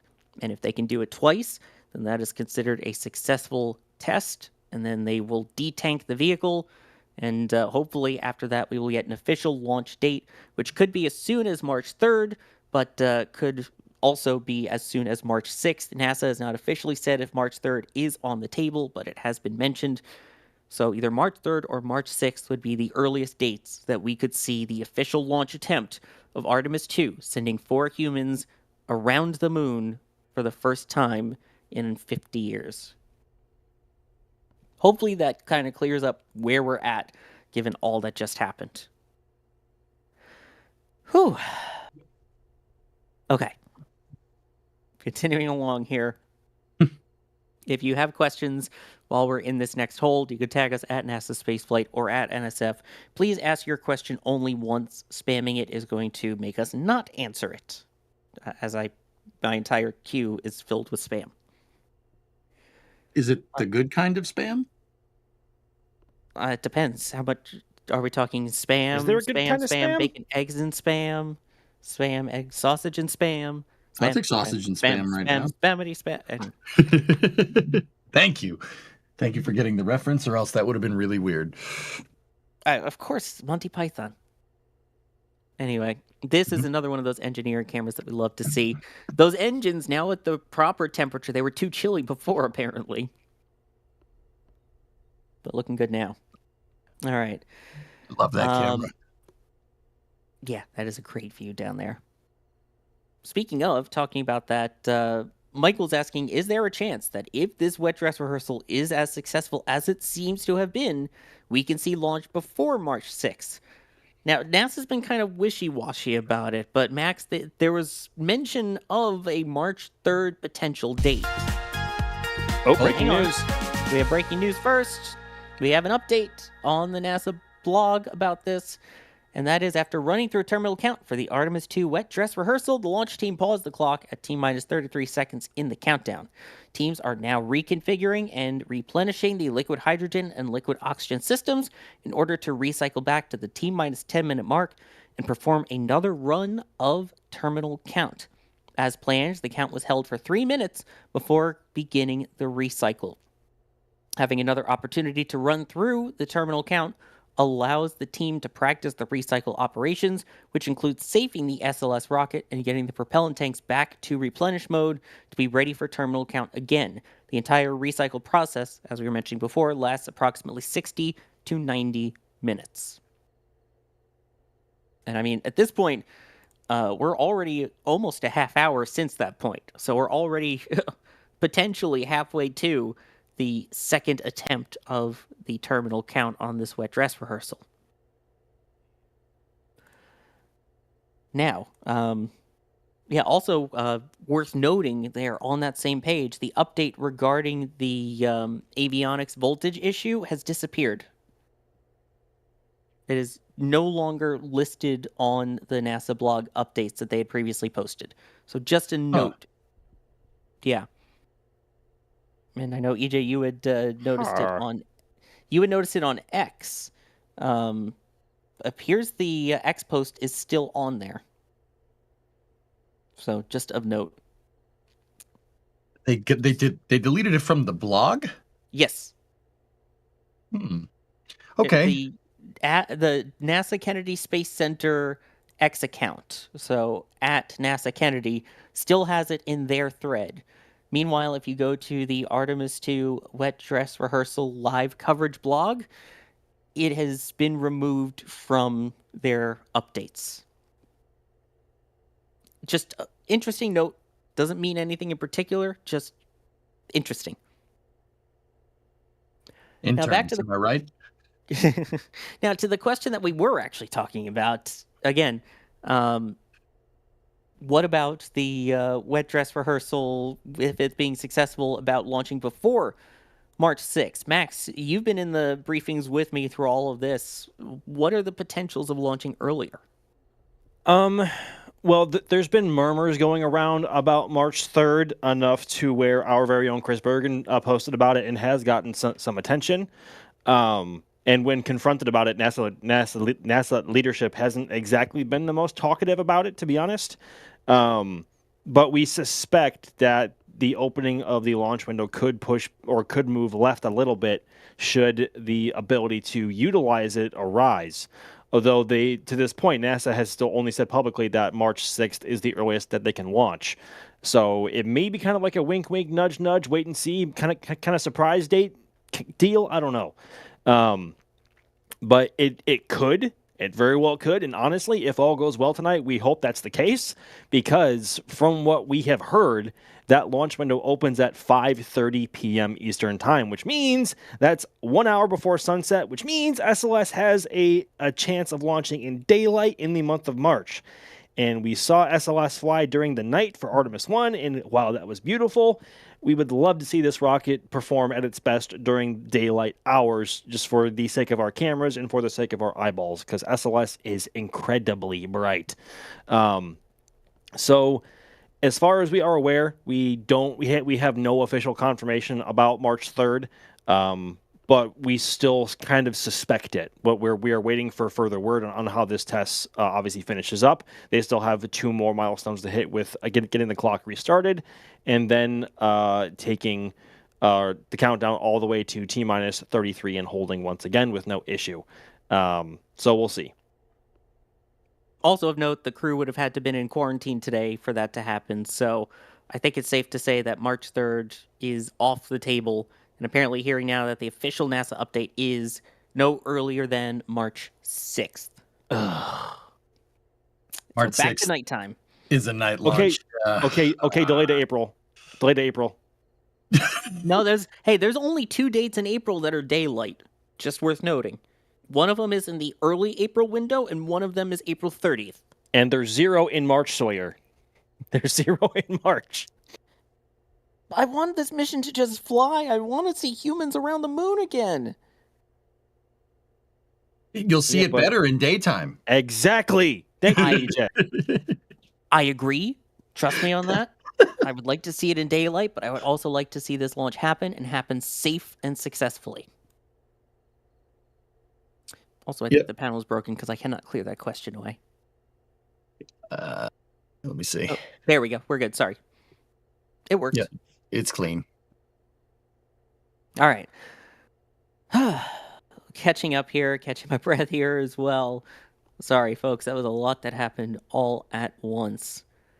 So yeah, no SLS jellyfish attempt then, huh? Not with that attitude, sir. It's a question. It's not an attitude, sir. Anyway. as you continue to ask your questions in chat, let me thank some people here real quick. Ethereal Swordsman saying, been a while, good to see things are working. The deluge test yesterday was something else over at Starbase, yeah. Fun fact, the other day I found out you can just buy an LR-101, a.k.a. the Atlas and Thor Vernier engines.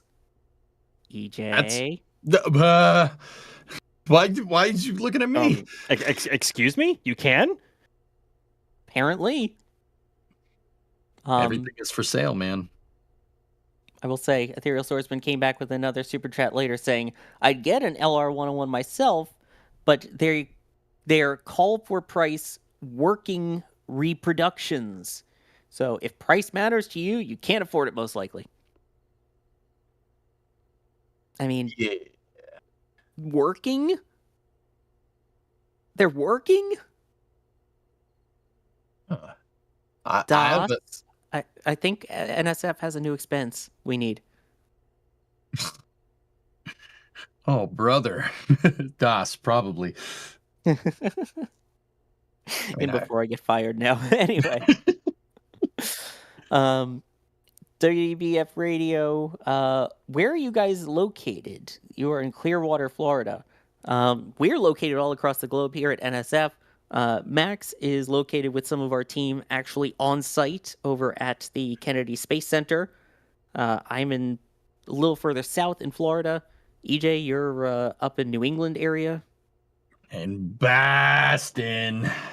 I'm just going to let you say it. Freaking love dunking guy. Oh my gosh. Talking about. Oh my God, you two. Yeah, in case you can't tell, I was originally from New York, and EJ and I have both known each other for a very long time.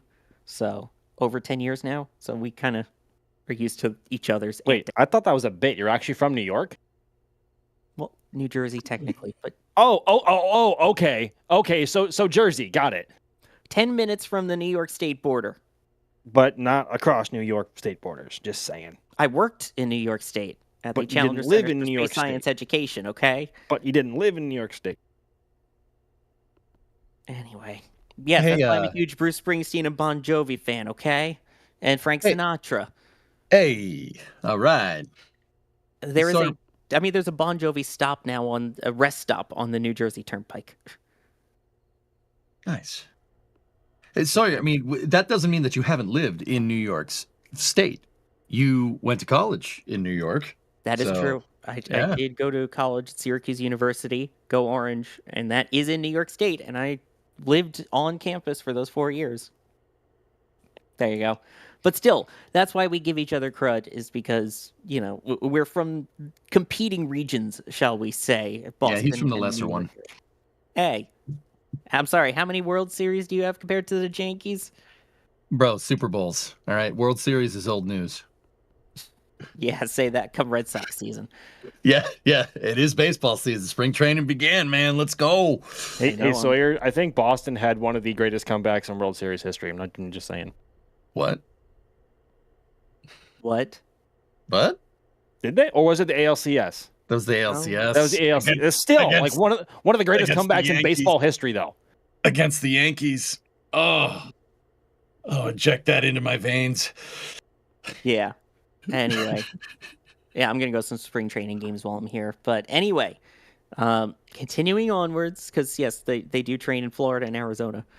Continuing on, that's basically where we are of the team currently on the air, but we are an international group here at NSF from all across the globe, and we appreciate everyone who's watching from all across the globe as well. And I do have to mention, Caffeinated Design did say the Bon Jovi rest stop is only to be used when you're halfway there. No! Don't keep singing this song. Copyright, yeah, I know. Anyway. Yes, but 3 Americans on stream and they start talking about baseball. Of course. Y'all are ridiculous. Thank you. I also like apple pie and NASCAR. So, I mean, I don't know what you're going to talk about here. Like, I don't know what you guys were expecting. Like, right. Either of you football is a sport played with hands, not feet. I'm genuinely curious. Do either of you follow IMSA or Formula One? Yes, absolutely. Attaboy. EJ does, I don't. My buddy Off the races rails. an IMSA, dude. What even This our is what we topics? talked It's about on turning the into a flame flame trench. trench. All right, let's get back on. Let's get back Yes. on track. Anonymous getting an Artemis 1 print. Love the content, love the merch. Had the pleasure of watching live Falcon 9 in Florida the other week, all the way from the UK. I wonder if that was from Crew 12, possibly seeing the second stage, given that goes northeasterly. So that's nice. Awesome. Observer saying, since the Wet Dress Rehearsal and Falcon 9 double feature went well, can you all talk about the moon lander designs? That's a good question, because again, as of right now, the original plan was for Starship to be the lunar lander for Artemis 3 and 4, as well as Artemis 5 going to Blue Origin's Blue Moon Mark II lander. There's been some questions about that when interim administrator Sean Duffy had proposed plans to see if other companies could move quicker to get us to the surface of the moon faster.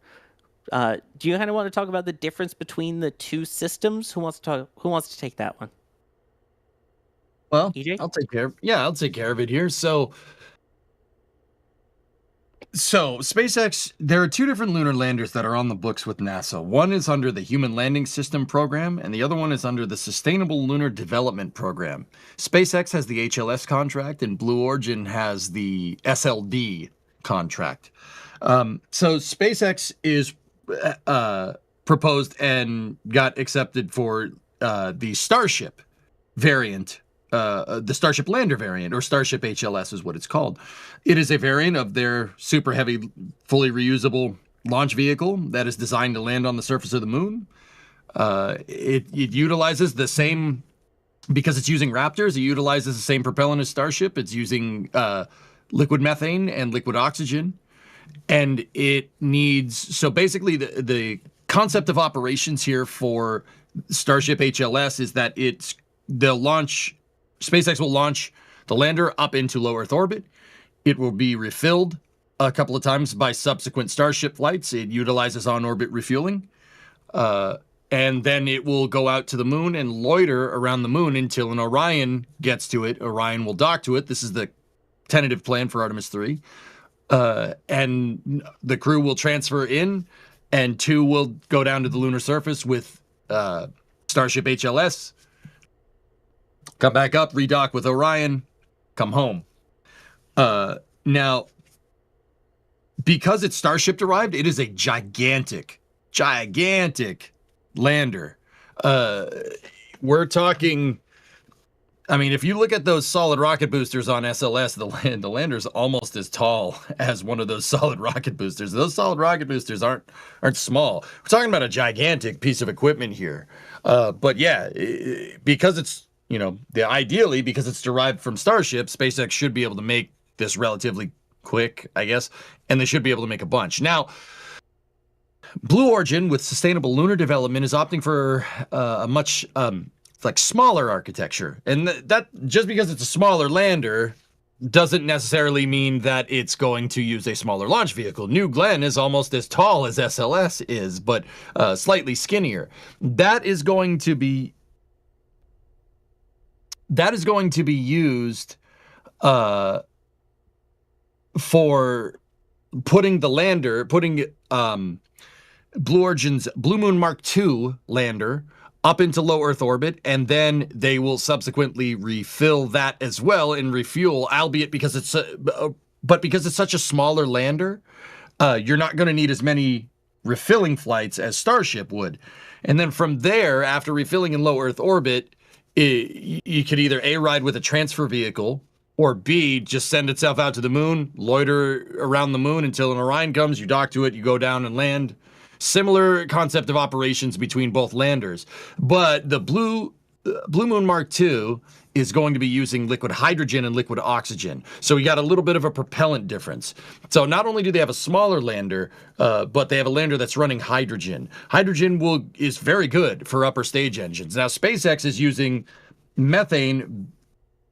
SpaceX is using methane in their lander design because they opted for methane for the Starship program because it'll be easier to refuel what's called Methalox Starship on Mars. But those plans kind of got pushed back a little bit. They're focusing on the moon right now. So, yeah, it's a little bit more complicated concept of operations, but not by much. But yeah, Blue's lander is kind of small and more suited for like NASA's applications. I think that SpaceX's Starship lander is more suited for industrial applications on the moon. But there is definitely a stark contrast between each lander, but both of them are on the books and both of them are going to fly, which is really, really cool. Now, keep in mind, just as I kind of wrap this up, we'll put a bow on this explanation here.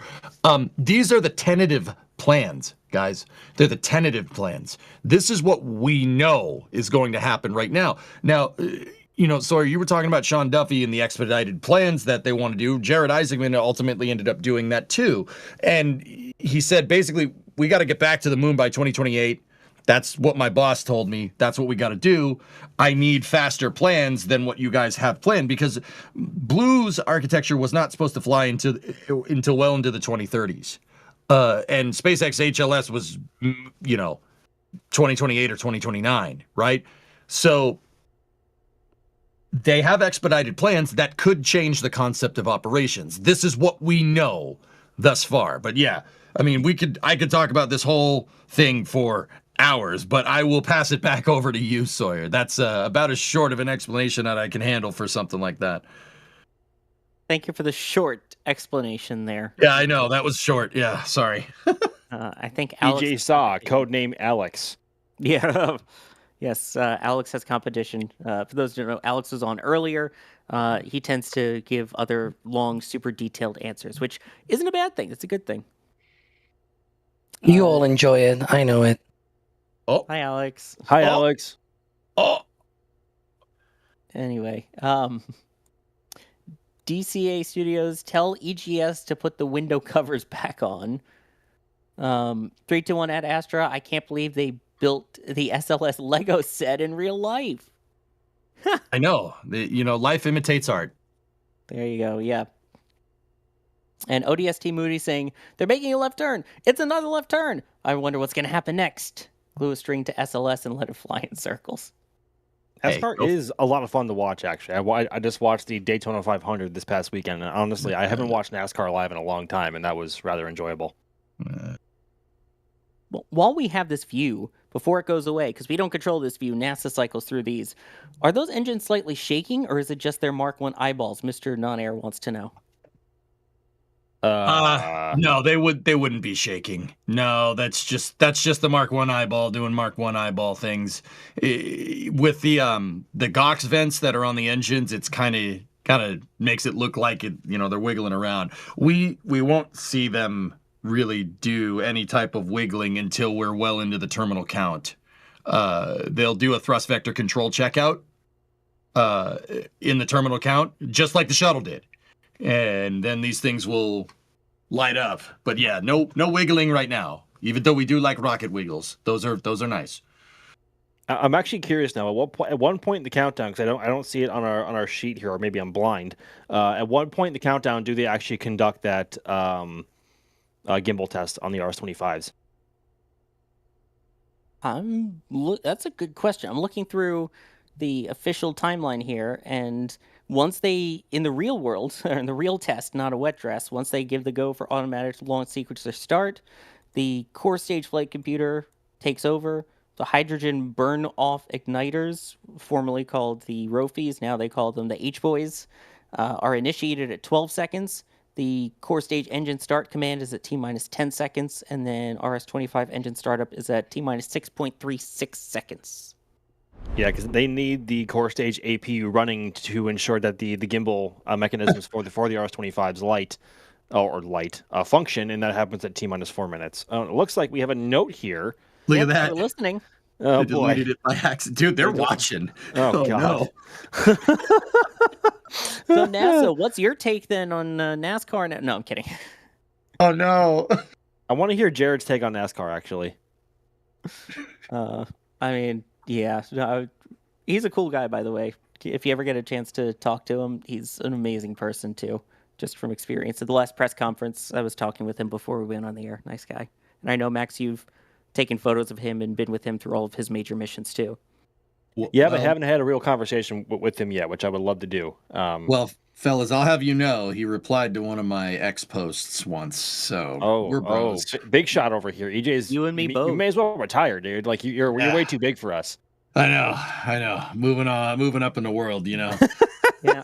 And then he said, nice shot for one of my Crew 12 photos. And when I saw him in the press room, I said, hey, thanks for the reply. He said, it was a good shot. Exciting stories anyway.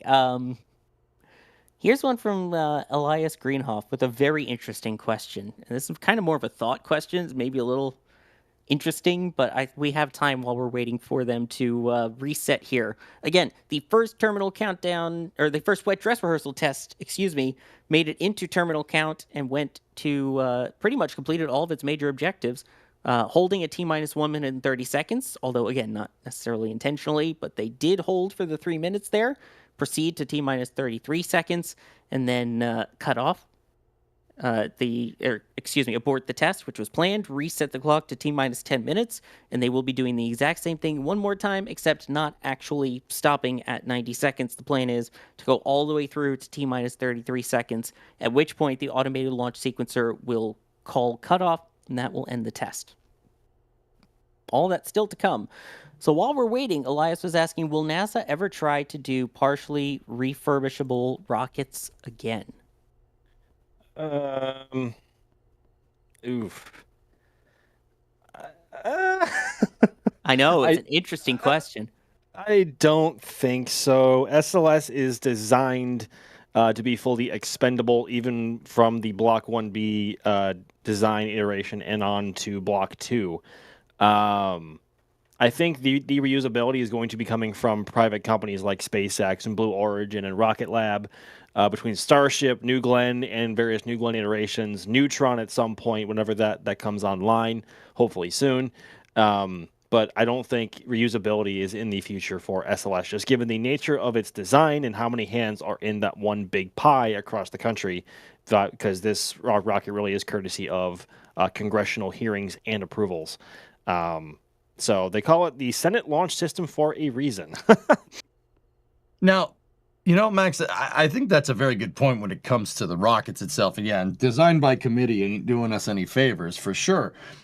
But what about, you know, I don't think NASA's going to not build launch systems that get to orbit on Earth. I think that NASA will very much build reusable vehicles in the future that are designed to launch and land not on this planet. I think that is definitely a thing that could happen. I mean, because what, you know, say the ideal future happens, a commercial SpaceX builds a city on the moon, and we have a city on Mars. We have all this stuff. We're going to need landers for other planets. NASA might build a lander as a payload and send it from there. So, you know, I think it's entirely possible that we will see reusable rockets from NASA, just not like the one on your screen here, and not on this planet. Yeah, I mean, I feel like for anything that plans to be sustainable in the future, it's going to have to be reusable. But right now, in terms of sustainability for NASA, it's going to be off-planet more so than on-planet. I think we're seeing something similar to what we saw with ISS. It was NASA traveled, and they passed it off to commercial services like Dragon and, well, technically Starliner. That's a whole nother debate. And then with the ISS, with retiring that, they're going to then try and move towards commercial stations. So I think we can expect to see the same thing of getting to the moon is going to start with SLS and eventually go to commercial providers, and then NASA will focus on the surfaces on the moon that will eventually be used for long-term sustainability, and then onwards to Mars. That's just my thought on that. By the way, I saw someone asking, I can't find it anymore, what were to happen if they were to accidentally forget to turn off the thing that says don't launch and it launches? That is not possible, because that is the whole point of those last 10 minutes. There is the ground launch sequencer. That is part of the countdown where a lot of the ground systems and everything are being monitored. Of course, you have teams in the Launch Control Center that are watching over everything, checking out things. If they see something pop up, they can call a hold. All of that is being monitored by the team in the Launch Control Center. Once you get into the automated launch sequence, that is essentially hands-off for the team in the Launch Control Center. All of the commands at that point are from onboard systems, sensors, red line monitors, etc. The way that they currently have the rocket configured, it is configured in such a way that it will automatically trip the automated launch sequencer. It will realize this is not set up properly for flight and will automatically call the hold regardless. So that's why, even when it switches to the automated launch sequencer, they have the rocket set up in such a way that it cannot and will not launch. There's literally a computer preventing it from happening. So hopefully that answers that. No thermal curtain failure today. Well, we don't want to have a... No, please. What about a not-so-static fire like we saw in China? Yeah, we don't want that 3. either. Oh gosh, excuse me. Good lord, I must have this terrible cold that's been plaguing me since Starship Update. I don't know. Yeah. Basically that.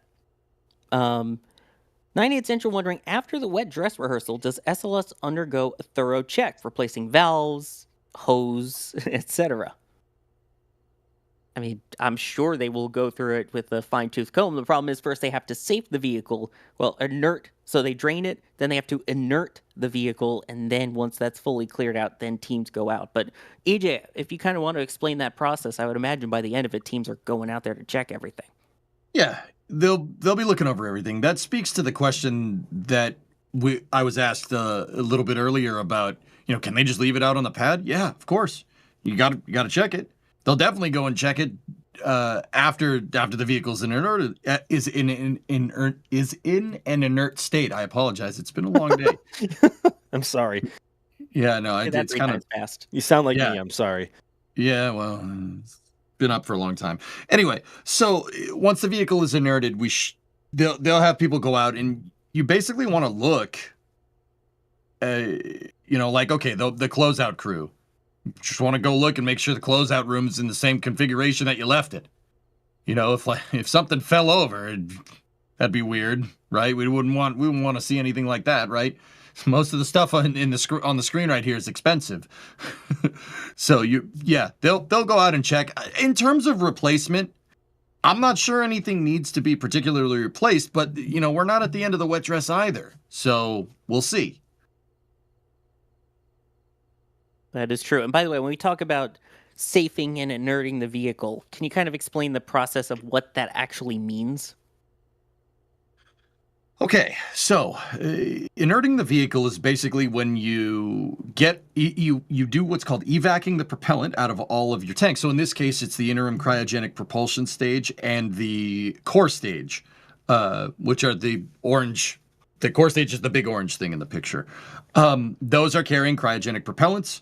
Those are reactive propellants, and they will eventually boil off the gas. Now, Max said this a little bit earlier. They will try to scavenge some of the propellants, but they are boiling, so most of it gets boiled off. Now you have reactive gases like gaseous hydrogen and gaseous oxygen inside of the vehicle. Oxygen is reactive because if it combines with something in the right mixture, it's going to catch on fire. Hydrogen will just find something and find the oxygen in the atmosphere and Hindenburg something. So you want to get those out of there, especially when people are around. So they'll try to scavenge some of the propellants. They probably won't get much, but that's because they're boiling. And once those reactive gases are out of the vehicle, or hazardous gases are out of the vehicle, they will purge out the tanks. I'm not sure whether it's nitrogen or helium. I'm pretty sure it's nitrogen. They save the helium for flight because it's lower mass. And the reason why you'd fill it up with nitrogen is because nitrogen is inert. It's a non-reactive gas. So it's a great way to save the tanks, put the vehicle in a nice safe configuration. No super explodey gases, hazardous gases around when people get near it, doing those checkouts that we were talking about.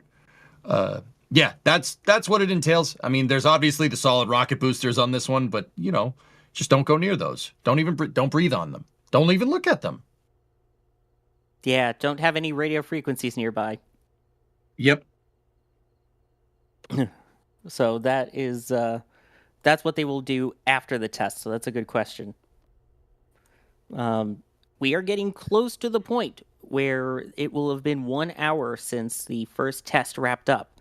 So we could be within 5 to 35 minutes potentially of this clock resuming for the second wet dress rehearsal the second terminal count of this wet dress rehearsal.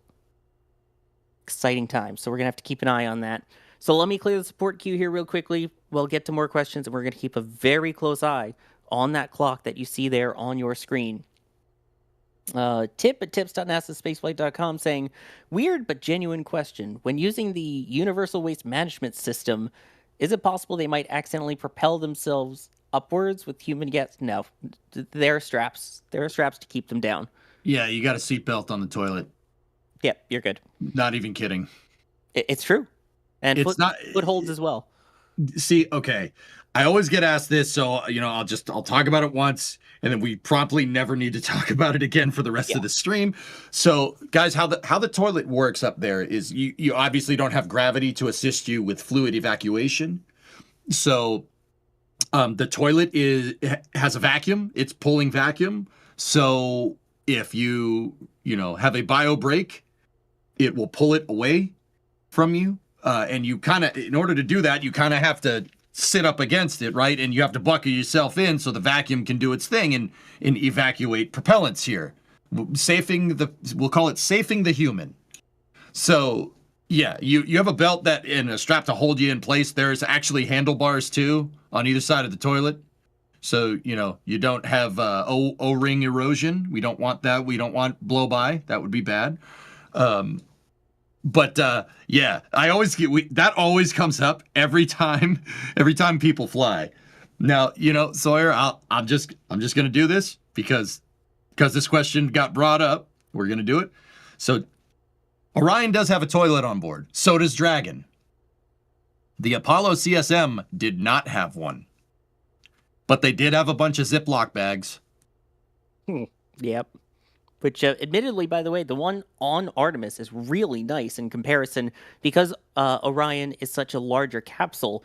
I believe it actually has a door as opposed to a curtain. Yep. And it's I'm about to say this is a unique conversation. The toilet is shuttle derived. It's derived from the space shuttle's head, actually. Yep. So there's that. Shuttle derived launch vehicle, man. I mean, we always say we'll answer almost any question here for people who are super experienced in spaceflight and don't exactly know what's happening. We'll answer all of them. That's really putting that to the test. There you go. That's part of it, right? Like, that's a normal bodily function that it doesn't cease to stop happening once you fly into space. That's something that has to be addressed, especially, let's take SpaceX. They want to build a city on the moon. Okay, that's going to be a big problem to solve, don't you think? You should probably make sure that, that whole system works correctly, right? You do not want that malfunctioning, which is ironic because that's happened with Dragon's toilet. But, hey, whatever. It's fine. Hey, people asked. We'll answer. It's happened with Shuttle and, Yep.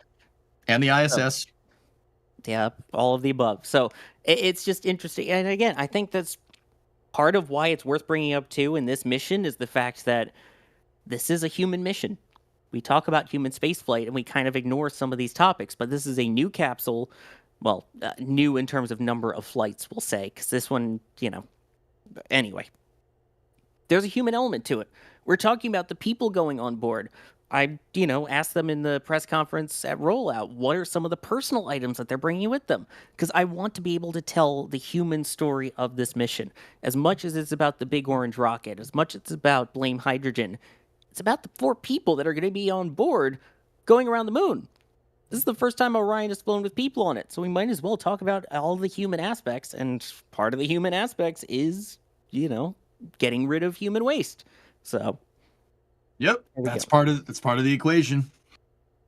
There we go. And perhaps maybe even the most difficult part of the equation, because the entirety of spaceflight, whether you are staying inside of a capsule or heading to a different body like the moon or Mars, a lot of the equation is making the human body, which is in itself a biological machine, survive in an environment which it wasn't built to survive, both in 0G, in 1/6 gravity on the moon, and 1/3 gravity on Mars, and also in a spacesuit. Like, there's a whole bunch of other factors that we have to take into account in the way we design things, especially anything that has to do with our own biological processes. Now, if we were working with robots, that is a massive chunk of the equation taken out of it. But as part of the human spirit, as we have, and us being explorers, that is something that we want to tackle if we really are to expand our species beyond the confines of Earth's atmosphere. So Yeah, I mean, it's also the first flight with the EQUALIS on board, the environmental control and life support system testing on it. So there's a lot to it. But we'll leave it there. We talked about it. As I'm sure we'll talk about it when we get closer to launch, because we're going to have a lot of time to talk. Yep, and now that we've talked about it, we will promptly not mention it again for the rest of this stream. don't be, yeah. Oh God, Yeah. yeah, maybe. Anyway, Dojon saying, fly in March when I'm bringing my 6-year-old son who loves space and rockets to KSC during the window, and also for my 44-year-old space nerd self. Nice. Yeah, I mean, there's a very strong chance you'll at least see a Falcon 9 launch during that time, given their current pace. If you can get SLS in with it, even better. Just beware, it is going to be a madhouse. There are going to be a lot of people coming in. Hotels are very expensive. Restaurants are going to be very full. If you want to watch from a public area, if you can, get there early. Traffic is going to be wild. We will have teams out during our launch coverage kind of monitoring how the public is gathering for this launch. So it's going to be interesting to see how quickly it fills up. Captain Q. Hey, EJ. I guess this is for you, EJ. Hi. Should I buy the Lego SLS? It's 500 New Zealand dollars, which is a lot on the expensive side. Should I just do it or wait for another time? Oh. I think that, I mean, you never have enough Lego, okay? You never have enough Lego. You can never have enough. But also, that's kind of a hefty price, dude. That's kind of, I mean, it's cool, but what, and I'm not saying that you can't play with your Lego, all right? You can play with as many Legos as you want, right? But also, if you're just going to buy it, put it up on the shelf, I mean, I don't know, that's up to you. I mean, but sometimes you got to just close your eyes and push the checkout key and just bite the bullet. That's C-Max. That's what I was just about to say. I want to say that, it's a tall price, blah, blah, blah. But I'm sitting here telling you this with a Saturn V Lego in front of me and the Lem Lego on my other shelf over there. So, I mean, if you're in a financial state where you can do it, yeah, where you can comfortably still pay all of your bills and keep a roof over your head, and you have the disposable income, I wouldn't say no. Rosebud, I know you guys must be tired, but I don't try to think I'm the only one who would like to see us inside a bar. Love the vocals, but wish there was a window with a view on the commentators. I mean, that's what the Flame Trench is tomorrow. I was just gonna say. Tomorrow, 5 p.m. Eastern Time on this YouTube channel. So if you're not already, hit subscribe so that way you know when it goes live and when we cover all these other crazy launches and things too. Yeah, this is exactly what we do with our cameras turned on, and it will be Max, EJ, and myself. So, hello. Yeah. Hi. Hi. And potentially... and another special guest as well. So yes, you're going to want to see who that is. It's going to be a great episode tomorrow. I can already feel it. Oh, yeah. We're a lot more loosey-goosey in that one than we are for the serious countdowns for these type of launches. And that's saying something. Sloppy saying, why would they do a TVC check-in terminal? All checkouts that are required, engine chill, igniters, etc., are usually done prior to terminal count, right? Yes, but based on the way the RS-25 gimbaling system is actuated via hydraulics, in order to use the hydraulics, you need to run the APU or the auxiliary power unit, which is stationed on the core stage. You can actually hear it spool up on NASA's cameras. It'll sound like a, I don't even know how to describe it, a very high pitched wind up, and you'll hear it, and it's also huffing and puffing as it expends its exhaust byproducts. Because I think it's powered by hydrogen. I could be wrong. It is hydrogen. Yep. Yes. Hydrogen or hydrazine? No, hydrogen. Okay. They switched it on SLS. It was hydrazine on the space shuttle. Got it. Okay. But either way, you need that running to run the hydraulics that actually that actuate the RS-25 engine gimbaling system. And the longer you run that, the more fuel you use for that and not for the actual rocket. And hydrogen does not like to sit around for a while. And it's also as little wear and tear on that part as possible, a part that is designed to run for minutes, not hours. So it's about wear and tear and also fuel management on board the vehicle, but for a number of reasons. But yeah, you want to leave these parts running for as short of a time as possible, and when the vehicle is sitting loaded on the pad for hours on end, it can be quite wearisome on that part to be running and spinning for a while. And it's also interesting when it was during the shuttle time as well. Part of what they would do is after they completed the gimbal check, the steering checks, they would actually position the engines in a specific launch configuration, because the way that they were aligned there, if you had them all super close together and not pointed outward a bit, they could smack into each other or cause vibrations that would cause damage to the engines themselves. So they actually had to position the engines basically as far away from each other as possible at liftoff, which was part of why they did that late as well. Yeah, and it's one of the most satisfying sounds too. It's this very gradual but quick, high-pitched wind-up followed by this like huffing and puffing. We heard it on shuttle. We heard it on the Artemis I audio from the pad. You can also hear an APU of sorts starting up on New Glenn's pad cameras as well for Flight 1 and Flight 2 on its various attempts. Hearing an APU startup is one of the most satisfying things. It's just so nice. It kind of sounds like a steam train doing a chug, chug, chug. Almost like that, it's like that mixed with a high pitched whine. Like that's actually a really good analogy for it. Yeah. Yeah. And the best was when the shuttle would land and you would see flames shooting out the back at night, and people would be like, "Is it on fire?" It's like, nope, that's the APU. French flies, apparently, appreciate your dedication. Hopefully it will launch in March when I'm down there. I haven't had the best of luck. I've gone to, but missed first attempts for Starship Flight 1 and Artemis 1. That's the problem. I was talking with my dad the other day, and, with Crew 12 continually pushing and pushing, and then all being in the middle of the night, my dad's like, why couldn't you have picked a better hobby? Hi, Dad. This ain't a hobby, it's a lifestyle, boy. You're right. Yeah.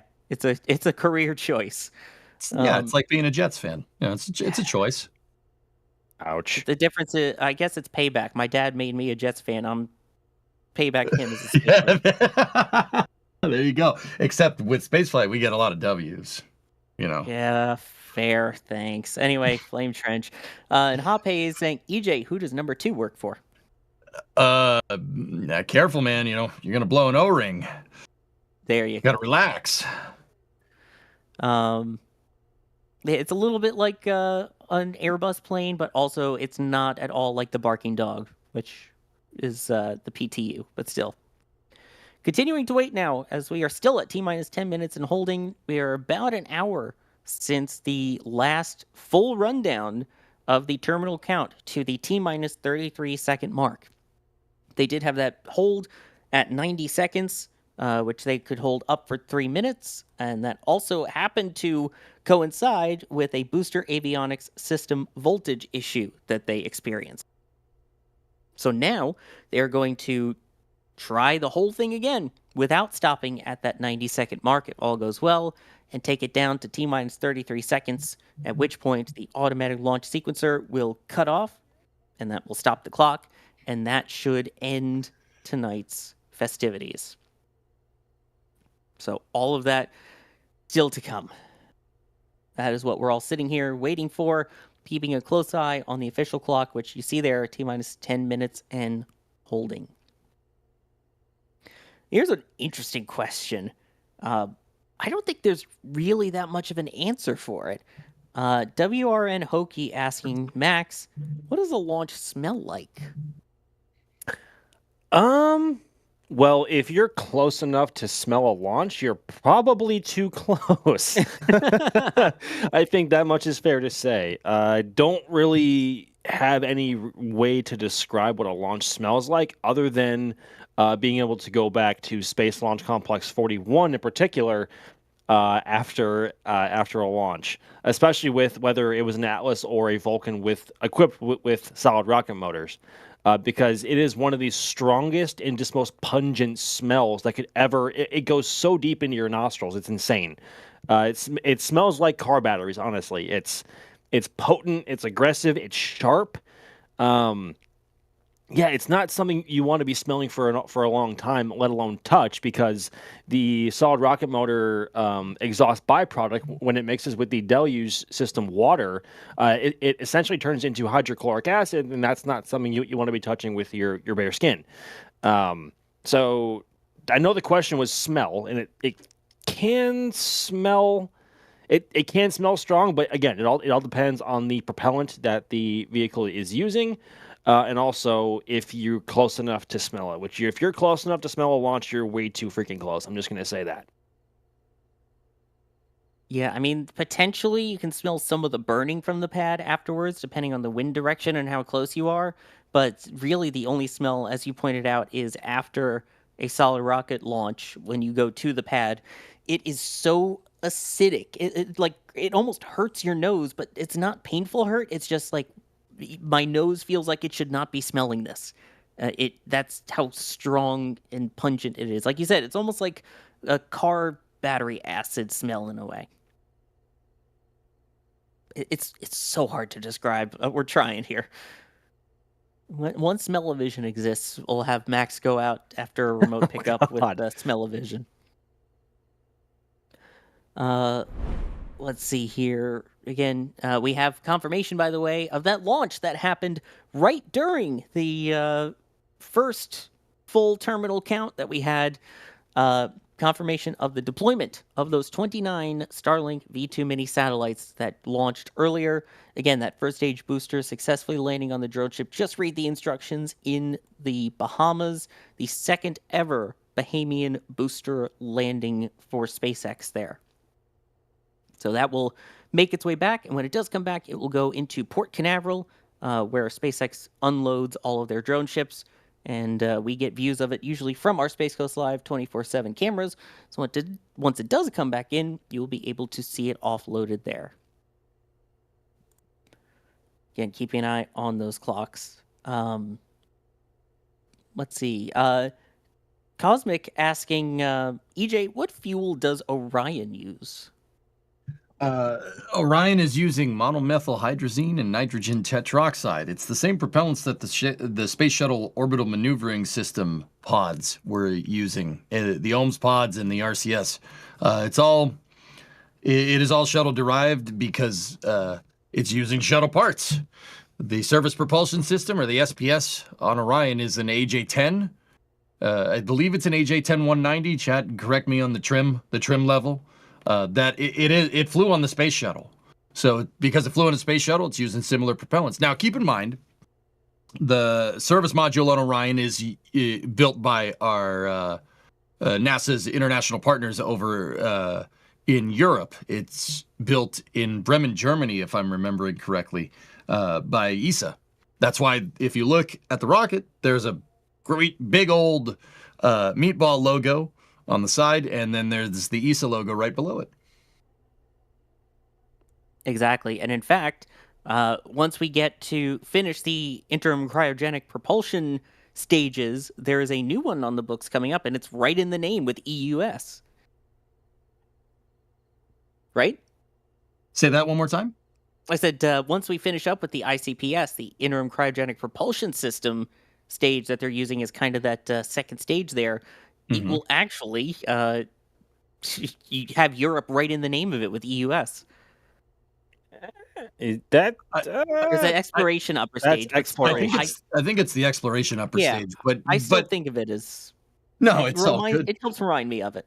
But that's also assuming the EUS actually comes into existence. I think that's, I think that's a fair criticism. It may or may not actually be a thing. We'll find out.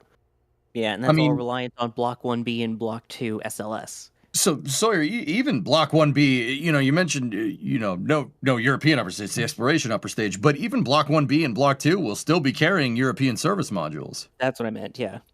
And, dude, don't worry about it. It's been a long day. It has. It's been a long day. It's a little chaotic there for a second. But calling 2 launches at the same time. Yeah, right, exactly. But yeah, I'd also like to point out, and you guys know me, I like ribbing the Europeans and their space program. But honestly, the European service module has been one of those components towards SLS that has been delivered on time, just like the ICPS. So shout out to ESA for delivering on their part for SLS. But Max, as you were saying before, Boeing made a box. For the EUS, that's cool. They made a box. Yeah. So they showed off their box. It was a nice box. It's a fun thought experiment trying to figure out what other upper stages could substitute the EUS for the Block 1B going forward. It's maybe we can talk about. Well, I was gonna. The 9x4 GS2, which is the four engined equipped the four engined. Oh my, no, how the New Glenn second stage with 4 BE3Us compared to the standard 2 engine variant. That is what looks to be kind of the favorite just by looking at numbers on paper. But again, we have yet to see that stage come into existence. But not to worry, we're still easily 3 to 4 years out from at least from the Block 1B variant of SLS taking flight. So there is some time for innovation left. Exactly, and Alex pointing out in the back channel that it was not a box, it was a render of the box. Oh goodness, excuse us. That's right. They showed a render of the engine section. Yes, it was a beautiful stanchioned off area with a screen showing a rendering of a box. Anyway, that was from a flame trench. We talked a lot about that. Yeah, it's just turning into a flame trench, I feel, given the hour. As we just about to hit the 10 p.m. Eastern time hour here, a reminder that this countdown has been going on for 49 hours for this wet dress rehearsal in total. Carson pointing out in the back channel, in the time since they officially began the countdown for this wet dress rehearsal, SpaceX rolled back a Falcon 9 fairing, changed it, rolled it back out, integrated it, and launched before SLS completed its first full terminal count. That's kind of alarming, but like in a good way to show what SpaceX teams are really capable of when it comes to Falcon 9 operations. It's already a freaking workhorse, and they can turn around Slick 40 in under 3 days now for rapid launches, which is great to see. But also them being able to take off a fairing assembly from a Falcon 9 upper stage, roll it back to Hangar X or X2, roll it back out to Pad 40 the morning of the launch window. To be precise, it was around 4 a.m. this morning. Integrate it onto the rocket, roll it to 40, go vertical, and launch on the same day is something that we haven't seen before at all. Normally we see fairing assemblies rolling with their payloads, but usually with Starlinks, about 2 to 4 days in advance at least. Usually it's around 3 to 4, actually, on average. But seeing it roll the day of being mounted and launched all, again, on the same day is remarkable. And I saw someone asking... Oops, I was going to say, I saw someone asking, why did they roll the fairing back? I don't think we know the answer to that, other than SpaceX being SpaceX. Reasons. Yeah. Well, that fairing missed breakfast, so they had to go give it breakfast. It was in the morning. Yeah, something like that. Anyway, it's just, again, SpaceX is a private company. They don't have to explain everything to us. Then again, NASA is a public entity, and they don't always explain everything to us. But that's a whole nother story. Garrett Isaacman is in office trying to fix some of that. But anyway, still at that T-minus 10-minute and holding mark, which is a planned hold. So I see people going, oh, come on, just go already. Why are they holding? What's the holdup? This is intentional. This is planned. It is part of their testing of getting down to that T-minus 33-second mark, recycling, and this is their first time that they've actually been able to take it all the way down, basically close off all of the propellant lines so that they're no longer topping off or replenishing the tanks, and now recycling back. So this is also them, for the first time, actually going ahead and testing the reloading of the tanks after some of the propellant was drained off. So after this test, the tanks, which we had seen at 99 or 100%, are going to be lower because of burn-off, because they're not topping it off. So this is a test for them to refuel Artemis after already being fueled, stopping and restarting it again, which is something they have not been able to test with this particular SLS vehicle. So I think that's a big thing that we don't really talk about much with this part of the testing is, yeah, it's great they got one wet dress rehearsal, in the first time, even though they had to hold it 5 minutes. The fact that they're able to try this recycle, I mean, I feel like that's a really big deal. Yeah, the fact that they're at this point, Sawyer, is fantastic. That's why when that timer ticked to 33 seconds and stopped, that was, what a great moment. Absolutely. And again, this is all for learning, and all of this is hopefully some of these procedures we will never need to see, because hopefully they go through the countdown without any extended holds, without having to recycle the count, and it just launches 4 people to the moon as early as March 6th. That would be ideal. But it's not rocket science. Oh, wait, it is rocket science. Oh, good grief, Sawyer. It's true, though. I mean, we always joke it's not rocket science, for something that's supposedly not as difficult. We say that because rocket science is tricky. It's difficult. You are taming these tiny, tiny elements and atoms and molecules and trying to get them all to play with each other, play nice, and then basically create controlled explosions out the back while keeping 4 people alive through the whole thing and sending them to another body in our solar system, all the way out to the moon. That's wild when you think about it that way. I don't know if, Max, you and I get to experience this quite often being out there for launches. I don't know if you ever kind of feel that way, or is it kind of the point of, well, it happens so often that you kind of forget the actual full risks that happen with each of these missions? Well, SpaceX's goal is airline-like operations, right? And granted, there are plenty of plane spotters out there, but they aren't at the airport every single day for every single plane that takes off, right? And that's kind of the goal, is to reach a flight cadence like that with Falcon 9 maybe-ish at some point, but definitely with a Starship at some point in the future. But at some point, especially the ones that launch at night, they do all kind of blend together, which is why it helps to actually document all the ones that you've been at and seen and covered. But that's kind of a good thing, considering where SpaceX wants to take their operations for Falcon, especially. If them launching Falcon becomes unremarkable, that's a good thing, which means they're flying often and they can fly a lot. It proves a lot, not just what the vehicle is capable of, but also the team on the ground who is able to support operations, to support the rocket, getting it to the pad and launching it. I can't wait to see what they do with Starship in the future, especially once Starship operations reach the east coast of Florida. But that's kind of a good thing. But that doesn't mean that every single one you watch, you're like, oh, ho hum, it's another Starlink. There are times when it's like 3 or 4 o'clock in the morning and you're just glad it goes. But it's always so special in the moment watching it go up against the night sky as this man-made sunrise coming up and the sound pounding in the chest. It's a real special moment every time. And tonight was special as well, obviously because of this big orange behemoth over on a neighboring launch pad, and we're seeing it fly, let alone, or we're seeing a Falcon 9 fly or almost right next to it, but also in the terminal count for a very critical test for the vehicle while it's full of propellant. Like, it's all these unique circumstances that can happen sometimes that just add to the experience, and that's why we're so lucky to be here and bring you guys all this coverage that we possibly can. It is genuinely special every single time, at least for us. I know for others who aren't as enthusiastic, I totally understand it.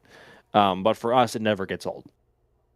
And the other thing, and Max, you and I have talked about this many times, at crew launches, it's a totally different vibe. I mean, 100%. That is when you really feel that this is rocket science, and that, there are people that will be atop this vehicle, as there was, Crew 12 and any of those that were at. There are people on the vehicle.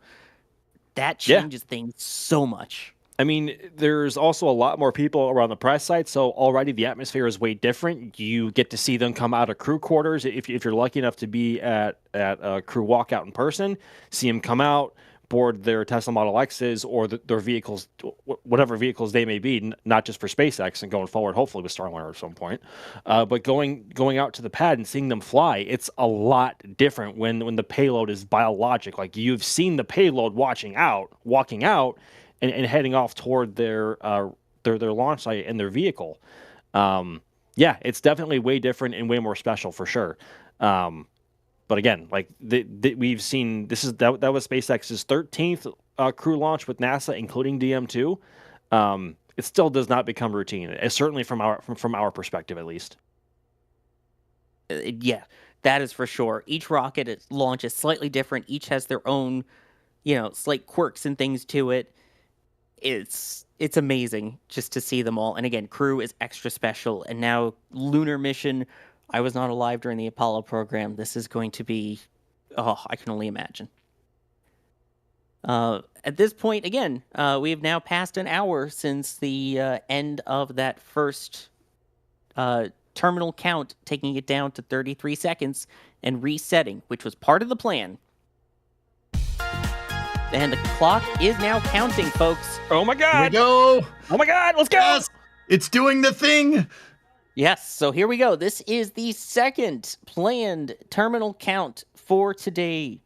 So we're going to see very similar to what we saw during the first one. So we'll run through it all again as it happens. This time, though, they are hoping not to hold at the T-minus 1 minute 30 second mark and take this all the way down to T-minus 33 seconds, at which point the onboard computers will hopefully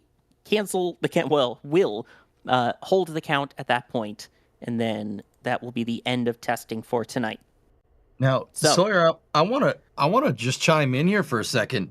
They said that the cycle between the first, get down to 33 minutes, recycle to 10, they said it was going to take an hour, and it took about an hour. They are still up on the timeline. That's really, really good news. Almost to the T. The official T0, 10:17 p.m. Eastern Time. Yeah, teams are certainly on point tonight, and it is incredible to see, and certainly a breath of fresh air compared to what we all experienced with Artemis 1 and our fears coming into Artemis 2. But the way things have been progressing tonight is nothing short of lifting, I guess is a fair way to say. Well, figuratively, not literally, because SLS is not lifting itself tonight, but definitely a positive change.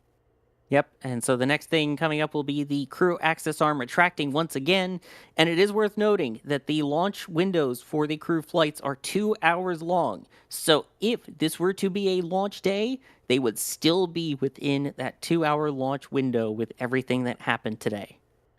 So that's great. Thank that's you, Alex, incredibly for putting that in the positive. back channel. So there we go. There is the crew access arm starting to retract away. Up at the top, that is where the crew, when there is a crew on board, will use to access the vehicle. There are 2 different hatches, one for the capsule, one for the... Oh, there's the view! Dude, there's the view! Yes! Dude, that's so good. That's such a good I love view. it. Yep, one in the launch abort shroud there, and then one for the capsule. You can see it there. Oh my gosh. Very shuttle-esque. I love this view. Shuttle I got and Apollo nerd as well. Yeah, I got nerd chills right now. I'm not gonna lie to you. Total nerd chills. Dude, I'm not gonna lie. Like, given all the views that we have gotten this time, apart from the first wet dress, I'm incredibly thankful to have all these extra views from NASA and teams. It's been remarkable coverage, and it has made this so much more enjoyable.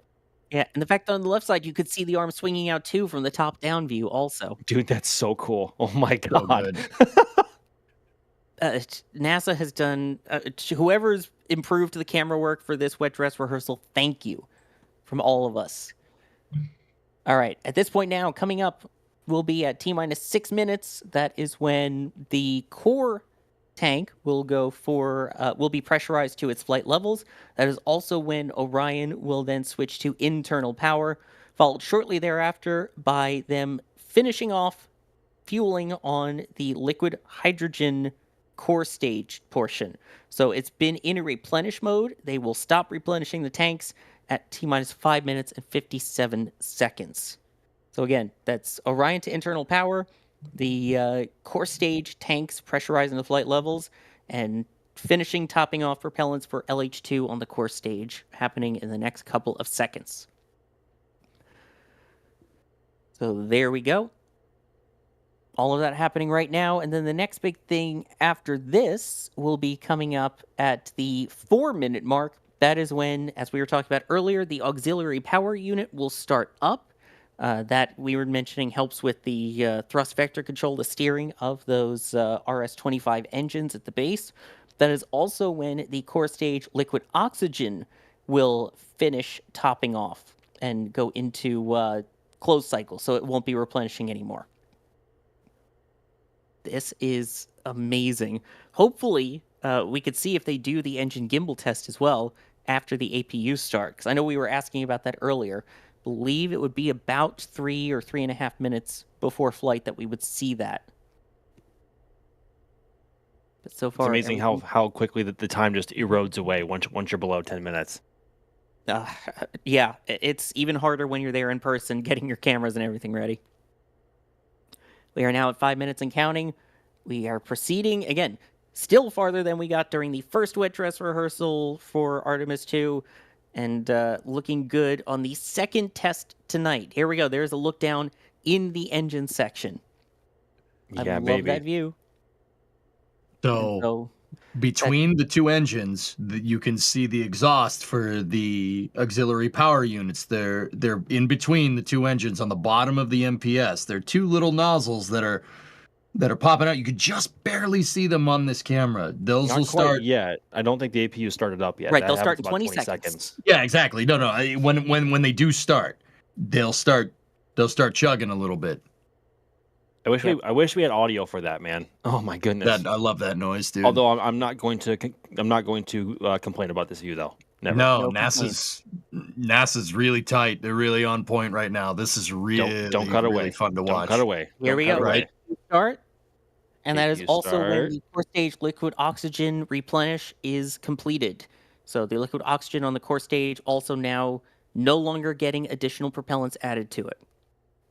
I think I just saw a couple of puffs there from the APU nozzle, like toward the end there.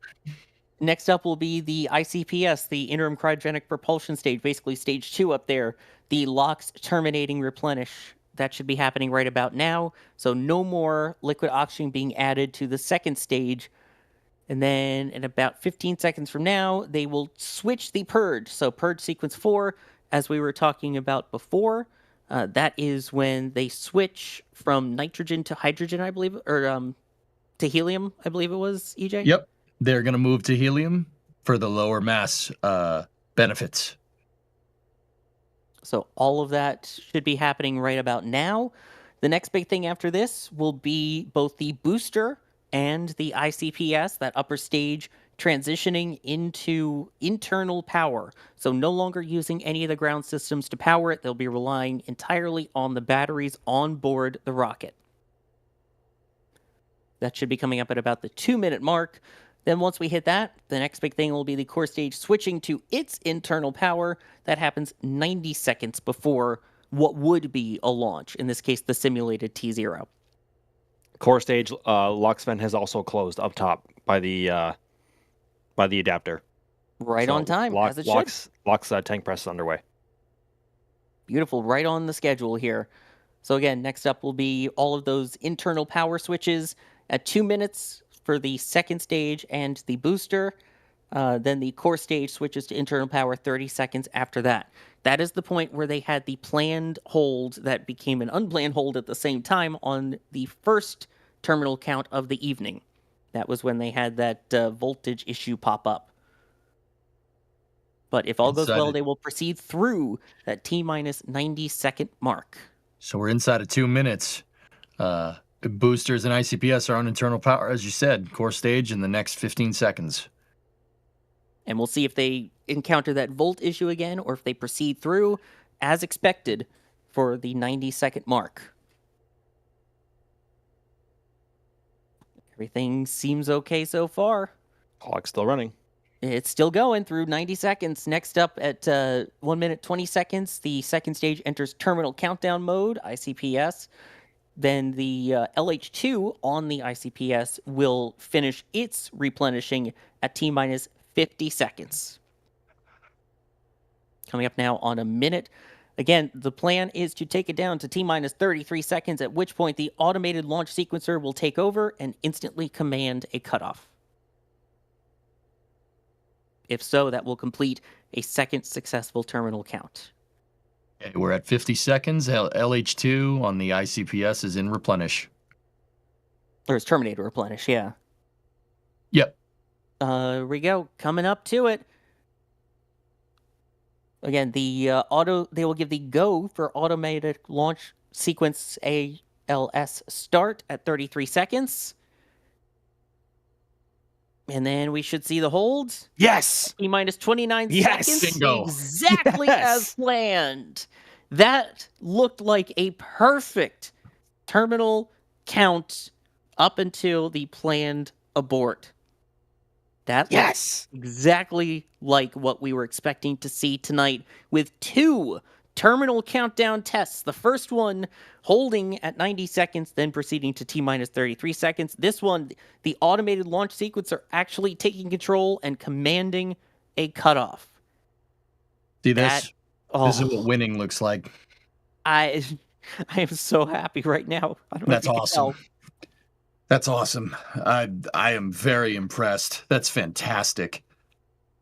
And now the ICPS is venting again. So they are now basically in that point where they would reset back to T-minus 10 minutes, and then they would enter detanking operations after that. Oh my goodness. They did it. They just go ahead and did it. Chat, join the hype. Come on. Yeah. Great, man. Great. You know, a lot of people I see a lot of people asking in chat and, over on Twitch and on YouTube, like, wait, they're not firing the engines? No. They're not firing the engines now. That's for when you launch. This is testing everything else. And as far as we can tell, with a couple of hiccups there with some under voltage and temperatures throughout this entire wet dress rehearsal, it went pretty dang well. Went off without a hitch. This is great. Yep. Oh, man. That makes me really happy. This bodes very well. Scott very well Manley for a launch. Scott Manley, you checked in at the perfect time. At this point, Oh. they just completed the second terminal count test as part of this wet dress rehearsal. And from what we could see, based on the visuals, based on the clock, and when things stopped, it appears to have gone exactly as per the timeline to the T. That is remarkable. And also, compare this to what they went through on Artemis I. It only took them 2 attempts. And even on the first attempt, they got pretty far, considering the core stage had never been filled with propellant before. Here comes the crew access arm. Look at that. Look how fast it's moving. Again, this was, as we pointed out, in the event of an emergency, they can move that arm back very quickly. I wonder if they're kind of simulating it as if it was a emergency where they needed to get the crew access arm back quickly to show how fast it can go. Back into place. Amazing. This is great. And this is also something that we have never seen done before in the Artemis program. As Alex pointing out, the first time ever they were able to do 2 terminal count runs in one go. I believe there was a plan at one point, but they never got to it. And now we get to the official word from NASA themselves. Goodness gracious, I think they're just as happy as we are. It's a big W. The Artemis II wet dress rehearsal ended today, 10:16 p.m., concluding as planned at T-minus 29 seconds in the countdown.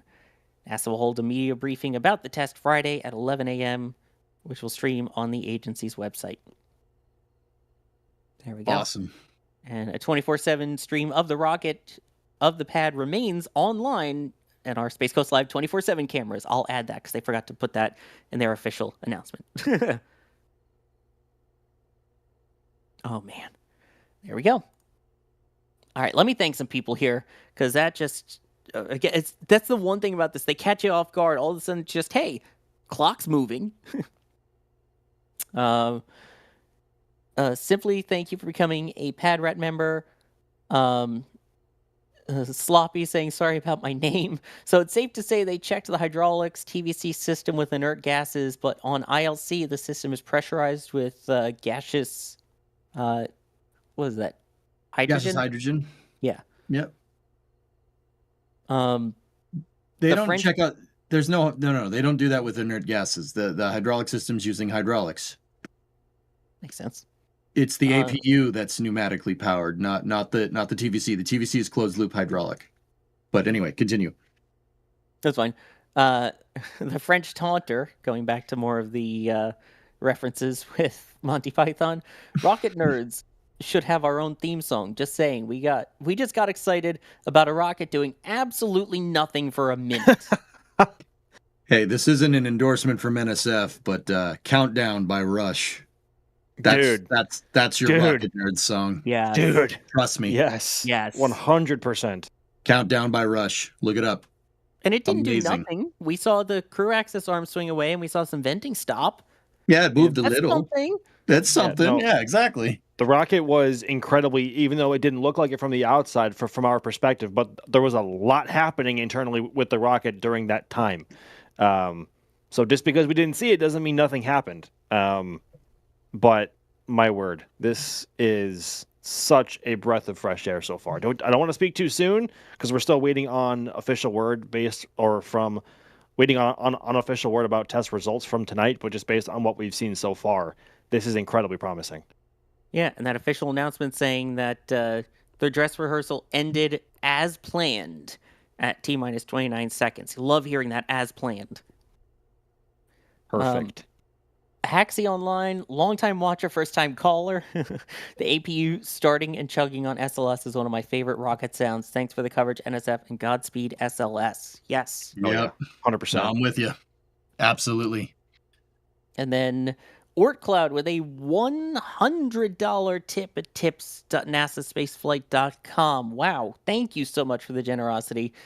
All they have to say is, Orange Rocket good. Yeah, baby. It looked good today. I mean, there's not much better that you could say about that. Orange Rocket good. You know, guys, I just, if we got some time, I'd like to say something like, Go for it. So first of all, Florida tank watching hits different. It hits different. It hits Nice. different, baby. Am I right or am I right? Oh, you're right, Oh, my yeah. friend. Second Doesn't of all, happen as often as it has in other places. Nor do we get the same kind of access, but we still get the same kick in the pants about it, dude. Oh my god. Yep. It's great. It's great. Now, the second thing is guys, you know,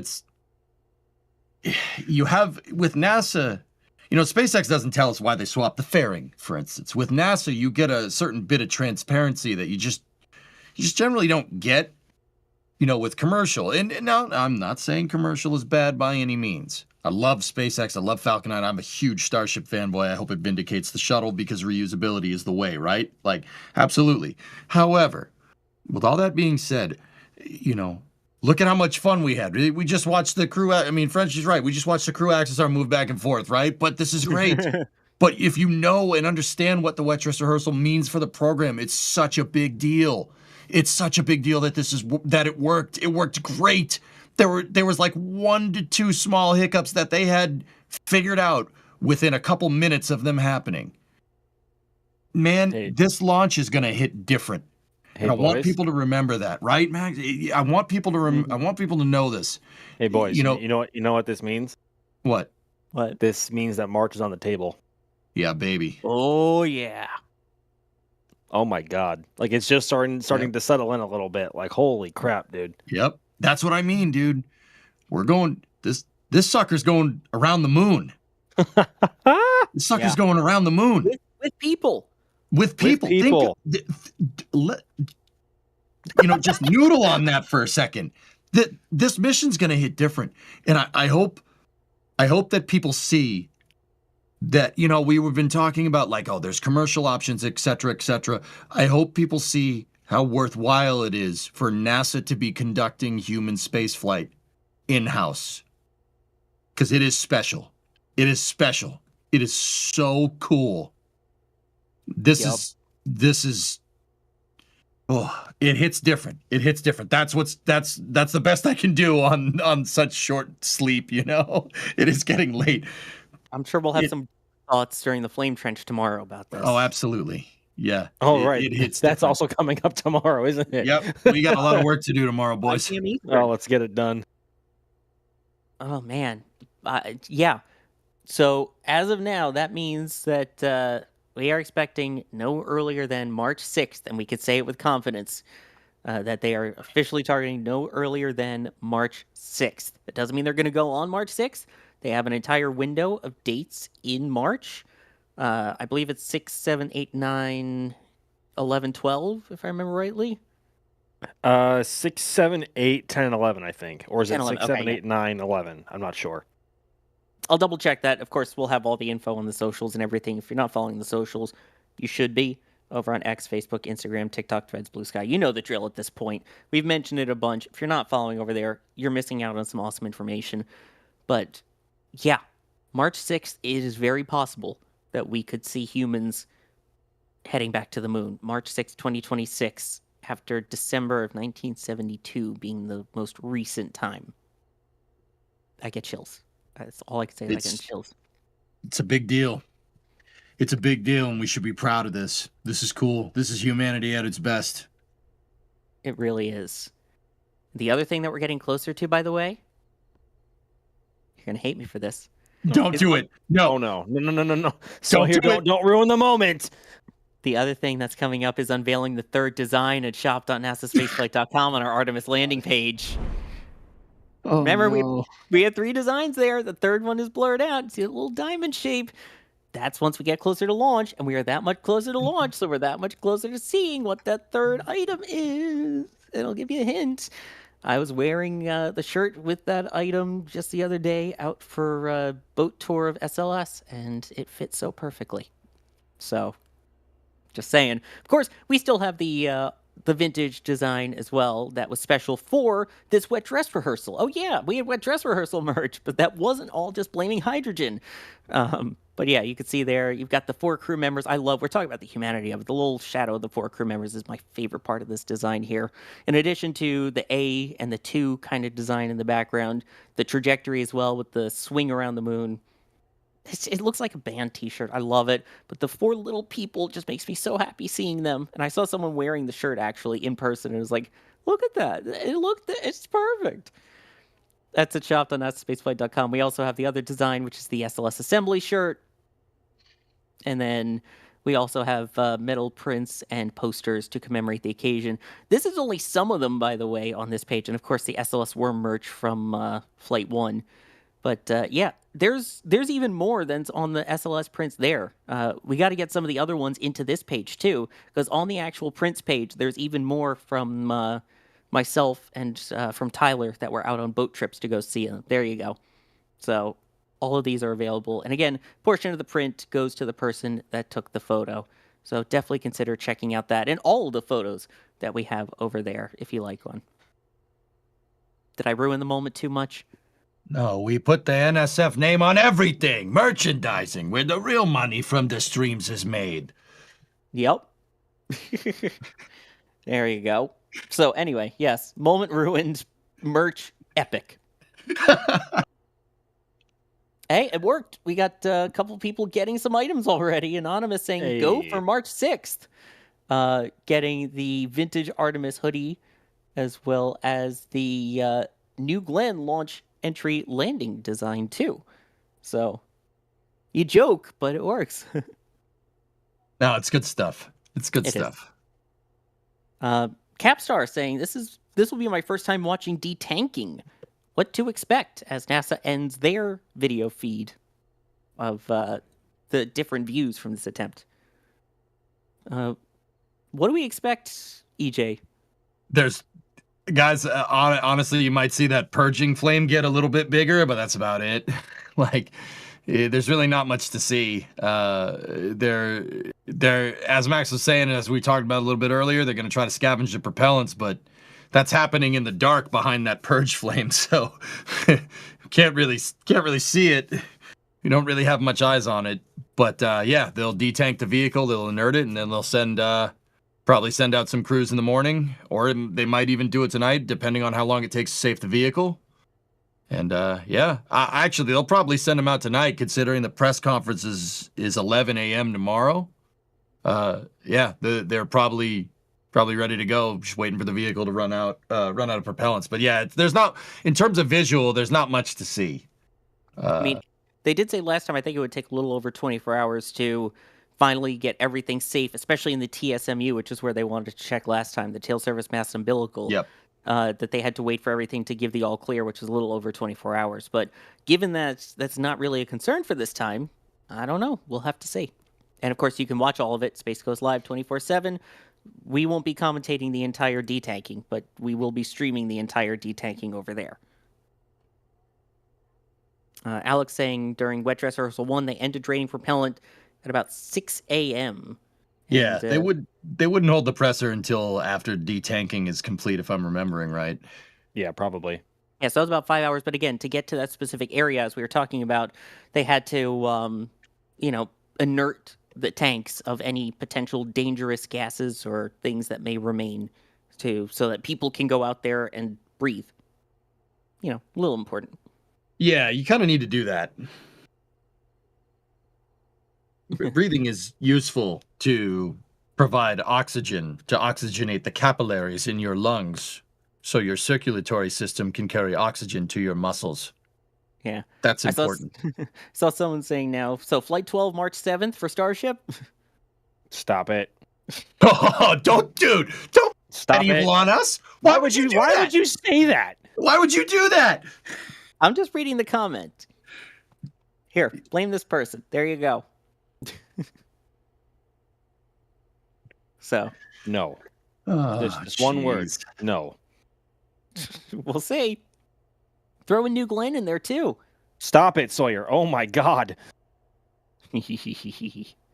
Anyway, I know I'm evil. Ninja Guy Dan asking, will Orion have any power source other than the solar panels and batteries, like a fuel cell? Because obviously, Shuttle had fuel cells, but Max, I think this one's just solar all the way. It might be, but I want to say there is a secondary form of power aboard Orion, and it might just be the form of backup batteries. I'm not entirely sure. That's not necessarily my area of expertise, so I can't really speak on that in great detail. Yeah, yes and no, dude. There's batteries on the capsule, obviously, because the capsule separates, right? And then there's batteries on the service module, too. Yep. Like, there's redundancy there. They said batteries and solar panels. There we go. I don't know. It didn't pop up on the screen. Jay, your panel's breaking again. There it is. So, yeah.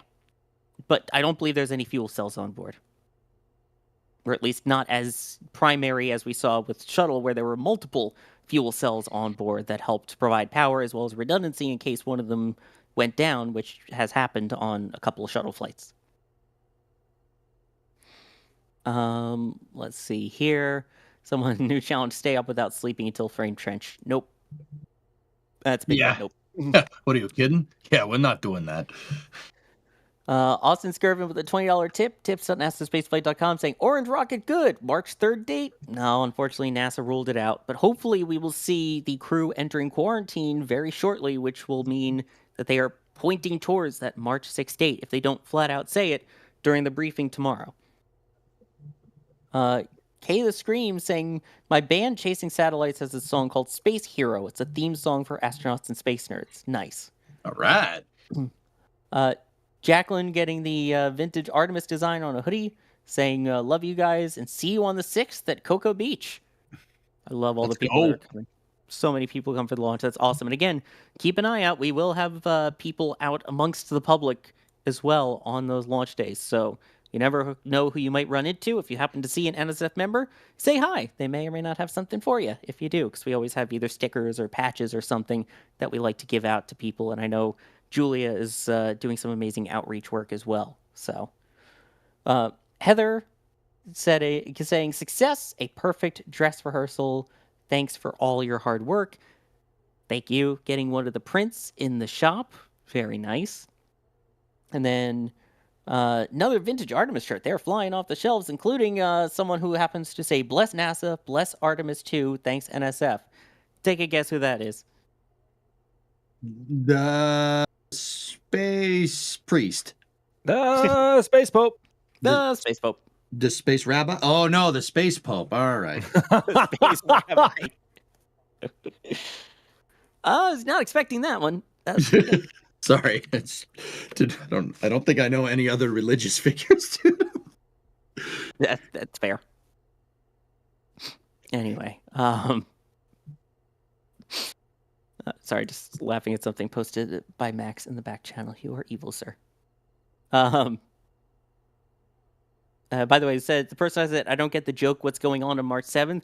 The joke is that all of the major spaceflight events that could happen would happen at the same time as Artemis II, something that we saw during New Glenn.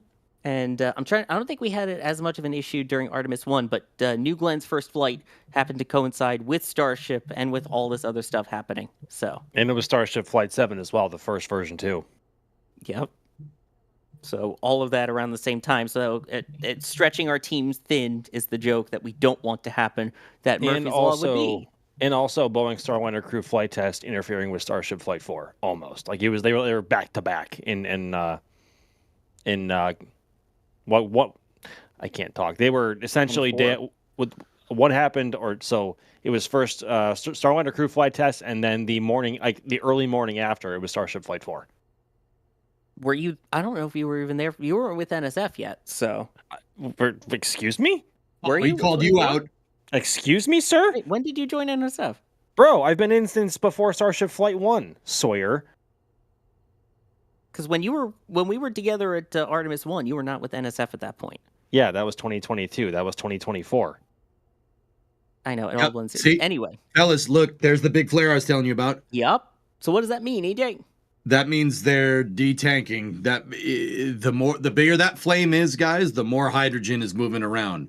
They're trying to scavenge as much as they can, but most of it will purge. It will hit the purge system or boil off. I mean, it'll boil off and then hit the purge. But yeah, that means if that flame's big, that means hydrogen's being moved around. Yep. Yeah, now I remember, Max, because we were talking a lot about our worries about the capsule before the launch, which I want to talk about that tomorrow. And then, yes, we had Booster 7 and Ship 24 testing around Artemis 1's first launch. We had, during the second attempt, Falcon Heavy with USSF 44 and the full stack testing at Starbase for Flight 1. I remember broadcasting both, I think. Also Starship Flight 5 and the launch of Europa Clipper aboard Falcon Heavy the very next morning. Oh, yeah. So, yeah, all of that. We don't want that.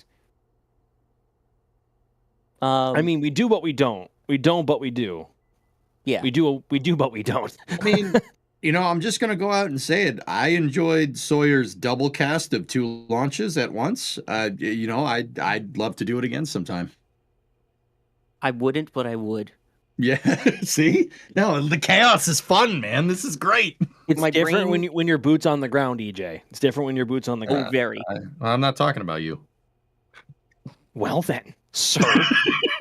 Jeez Check out the Flame Louise. Trench, 5 p.m. Eastern tomorrow, where we get even more insane like this, and we give our less filtered takes on other mainstream topics like Vulcan and Starliner. Yeah, we get as spicy as that flame right there. I think we're even spicier than that. Daniel saying, these are my, or will be, first 3 rocket launches in person, getting the shot of the 3 rockets on the pad. Honestly, that's one of my shots. I'm actually honored that you want to put that in your room. Thank you so much. I appreciate that. And hopefully you get to see that third one there with Artemis going off too. All 3 of those rockets, by the way, that was a single frame. That was not composite. That's how cool it is. Just here it is in the busiest part now of the world's premier spaceport. They've always talked about, oh, it's the world's premier spaceport. That photo right there in that time frame, living up to its name, when you had 3 rockets out on the pad, and then like tonight, you had 2 fully fueled rockets sitting on the pads just a couple miles apart. So cool. Santiago also getting an Artemis print and grabbing one of the assembly hoodies as well, saying, got the merch, we're so ready. Right? Been there, done that, got the t-shirt. We've got the been there. We've got now the got the t-shirt. Now we just have to have done that, aka launch the thing.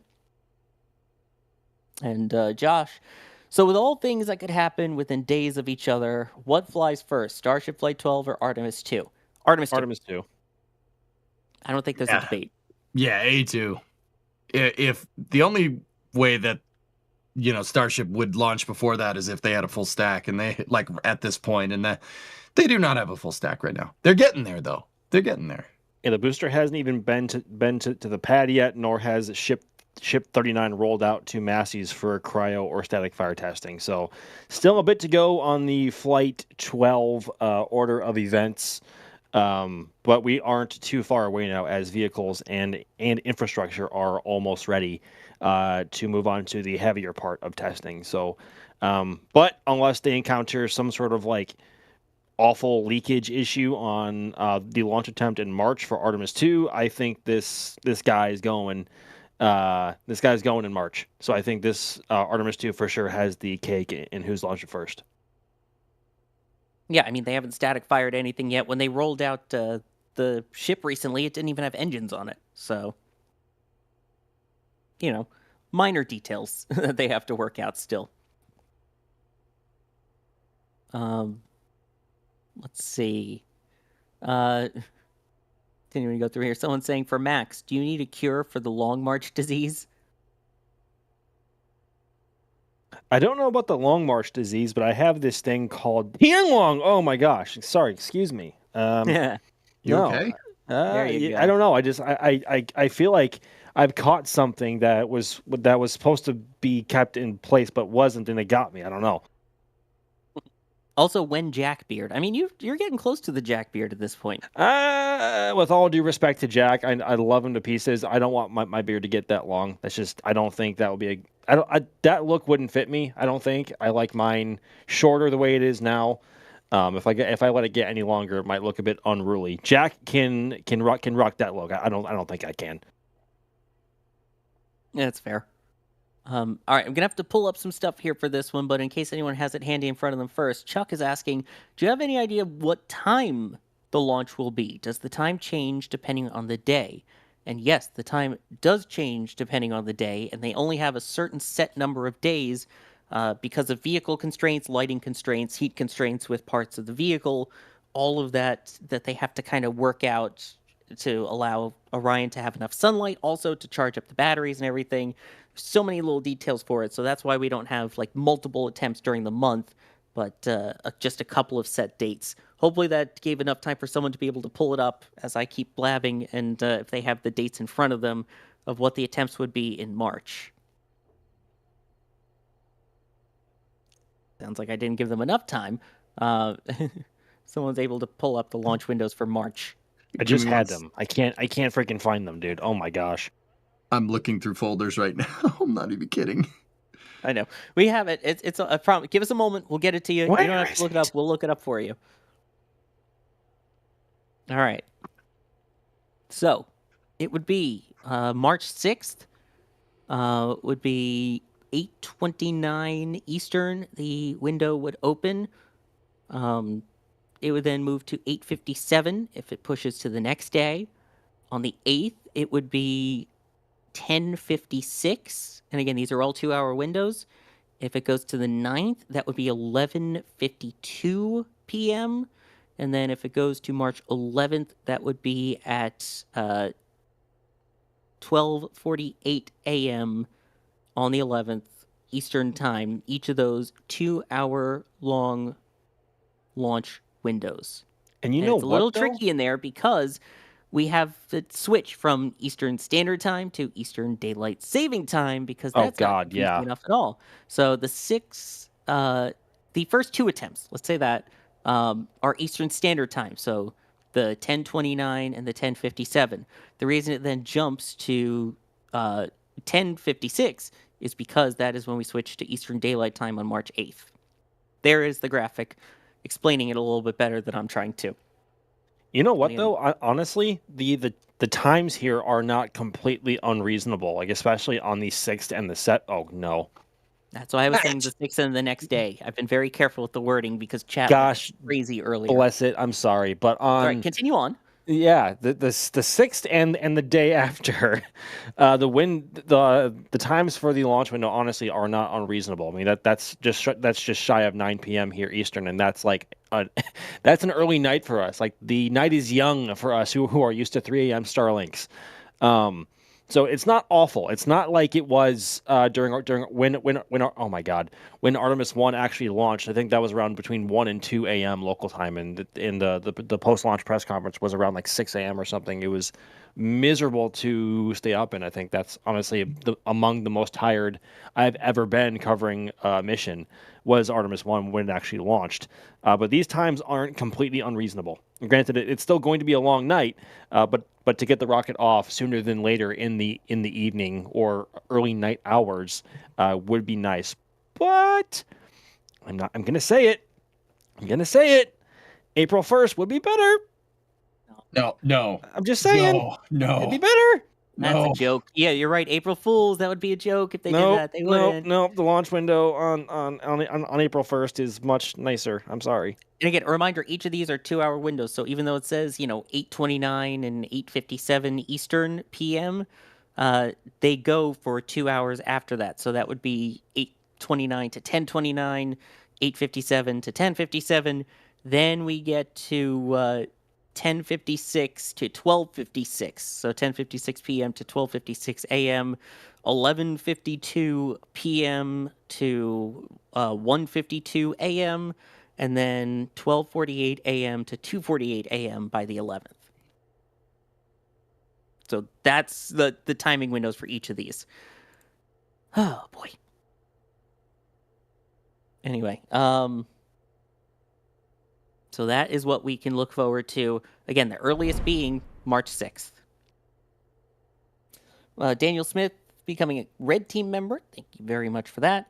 And David getting the Thrust Collection shirt saying the successful wet dress rehearsal deserves an RS-25 shirt. Getting the RS-25 one. I love that shirt too. Josh asking, are the flare stacks in creme brulee mode yet? Creme brulee mode? They're always in creme brulee mode. Oh, no, it flared up a little, probably about 5 minutes ago. Okay, but I dare you to not make one when it's like this. It still would. So it's in creme brulee mode. Yeah, but this is low power. Its power level is much higher. Tell me how you really feel, EJ. What? If someone was near there, you would become creme brulee. Just a note. Yes. Probably. Yeah, probably. Yeah, probably. Anyway, brain cells are going out the window. Yeah, we're all goes. Man, we're tired. It's been a very long day, but a very fulfilling day as well, considering the results that we have seen and just the positivity that we have gotten from this test. I think I can't speak for everybody, obviously, but maybe some of us weren't really expecting news this good from this rocket this soon. And so it's maybe catching some of us off guard, and we're like, oh crap, like March might actually be on the table here, which as far as we can tell, it is. But we will, of course, wait for official confirmation of results tomorrow morning during the presser at 11 a.m. Eastern Standard Time. So, yeah, dude. But our brain cells are very quickly eroding the longer the night goes on. And they can't even see what's happening in the back channel, which is even worse. Probably for the better. Yeah. Max, you really are saying those words. Anyway, Pop Trepica asking, words? does SLS vent all of the propellant after the test, or does it get saved? We were talking a little bit about this earlier. There are valves on the rocket that are called fill and drain valves. So that kind of gives an idea of what happens to some of it. They try and recover some of it, but they can't get all of it, right, Max? Yeah, I mean that's just the nature of cryogenic propellants and how cold they are, and that you are subject to a ton of boil off, and that is where you actually lose a lot of your propellant too, is boil off. So you can try and recoup as much as you can, but you are at the constant. You are under the constant law of thermodynamics, and you don't get all of it back, or even half of it back, maybe.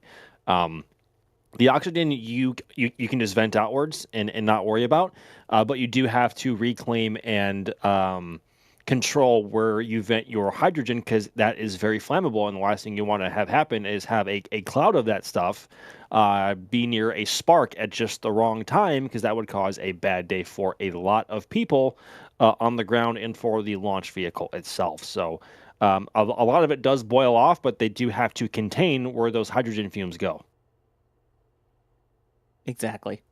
And talking about fueling, Dylan Spicer with a very good question. And I think this is a little bit of a history question as well. So, EJ, I'll get your thinking cap on here. They're asking, is this the first time that Florida has had 2 rockets fueled simultaneously? I'll add that to fully fueled simultaneously, let's say. During the Gemini program, they had two Titan II GLVs teed up. But I'm sure it's happened at some point in time. But that's the only one I could think of off the top of my head. That was I think it's Gemini 6 and Gemini 6A, if memory is serving me right. Yeah, this is a big deal. We're getting all kinds of new firsts in Cape Canaveral history here, right? I'm rifling through. See if I can think of anything else off the top of my head. 6 and 6A was the closest time between 2 launches ever still at the Cape. Yep. At like 53 minutes, I think it was. Yeah, they had 2 Titan IIs on Missile Row. One for people and one for the... both of them for people, actually. Sorry, excuse me. I was thinking the Ajita target vehicle, but that's a different thing. Yeah, dude, maybe at some point there was like a shuttle fueled? No, actually, no. I'm trying to think. Maybe there was like a Delta II or something ready to go. No, but I can't think of nothing. I mean, Alex saying apparently recently there was an Atlas V prepping for launch while Falcon 9 was launching, which means both were fully fueled. Well, I mean, Atlas is kind of... Is that cheating a bit since it rolls out with all of the RP1 in it? I mean, it's not cryogenic, so I don't think so. Right. I mean, if there was a Minotaur sitting at LC-46 and another rocket launch, does that count? Because Minotaur is all solid except for the upper stage. So by that definition, wouldn't SLS count as well? But SLS is see, but no, we're solids. Solids on it, right? The caveat we're using is fully fueled. Well, those solids are fully fueled. Yeah, but the whole rocket isn't fully fueled. If Minotaur it's just solids. Minotaur is mostly solids, and I believe it has a hypergolic upper stage. I don't know for sure, so it may well have been fully fueled. It's possible. I think that would be the only thing that I can really think of other than what Alex is saying. That is certainly a very rare occurrence. That's not something that happens very often. Yep. I mean, let's make it not rare. How about that? How about we do that? That's a good idea. We should do that more. I really enjoy this double rocket fueling. Maybe we should do it again sometime. Apparently there was Starlink 10-15 and Kuiper Atlas 03 that Starlink launched 3.5 hours before that Atlas flight. Which, so basically, is Atlas in top off? I don't think Atlas is in top off at 3.5 hours. I thought it was at 3 hours. It's somewhere around there. It might not be exactly on the 3.5 hour mark, but it's multiple hours before T0. Yeah. But this is the one we know for certain, though. That was full. Both were fully Yes. fueled, which was so cool. I know we can argue about semantics all day. But the point is that the amount of times that this has happened, we could count on one hand. This is super rare. Absolutely. So amazing. The only thing, again, the only two things that we heard of during this wet dress rehearsal was a communications issue with some of the sensors on the rocket to the Launch Control Center, which they were able to switch to backup temporarily and then get it back up and running. And then during the first terminal count was an issue with a booster avionics system voltage anomaly, but they were able to resume and continue to the planned hold. To be fair, those are the only two public things that they're announcing that were any issues during this testing. That is very reassuring. And even if there was some sort of leak concentration in the TSMU, it was nowhere near significant enough to halt propellant loading, which went all the way through without any stopping, which cannot be said for how the first wet dress attempt went, because they had to stop and start that twice to try and allow the seals around the TSMU umbilical, or the TSM umbilical, I should say, because U stands for umbilical, to let those seals warm up and try and reseal and try and reduce that leak concentration in that area. But they went through the entire thing without stopping today on both the ICPS and on the core stage. Now, Once they got that comms issue figured out, of course. Yeah. Now, the other thing to take into account, guys, and Max, you just made me think of this. Like, hydrogen is going to leak. It's just a question of how much. So when Max is talking about leak rates, and I know what people are thinking, like, what do you mean you're going to leak? You're going to leak fuel? Yeah, dude, that happens. That is one of the, I'd say, pitfalls of using liquid hydrogen. It's such a small atom that if it turns to gas, and hydrogen really doesn't want to be liquid, it really wants to be gas more than anything. Once it turns to gas, it's so small it'll leak out of anything. So the only way to really deal with it is to take into account that it's going to leak. It's a question of how much it's going to leak, not if it's going to leak or not. So leak rates seem to have been good here this time around. Honestly, that thing went off without a hitch. It was perfect.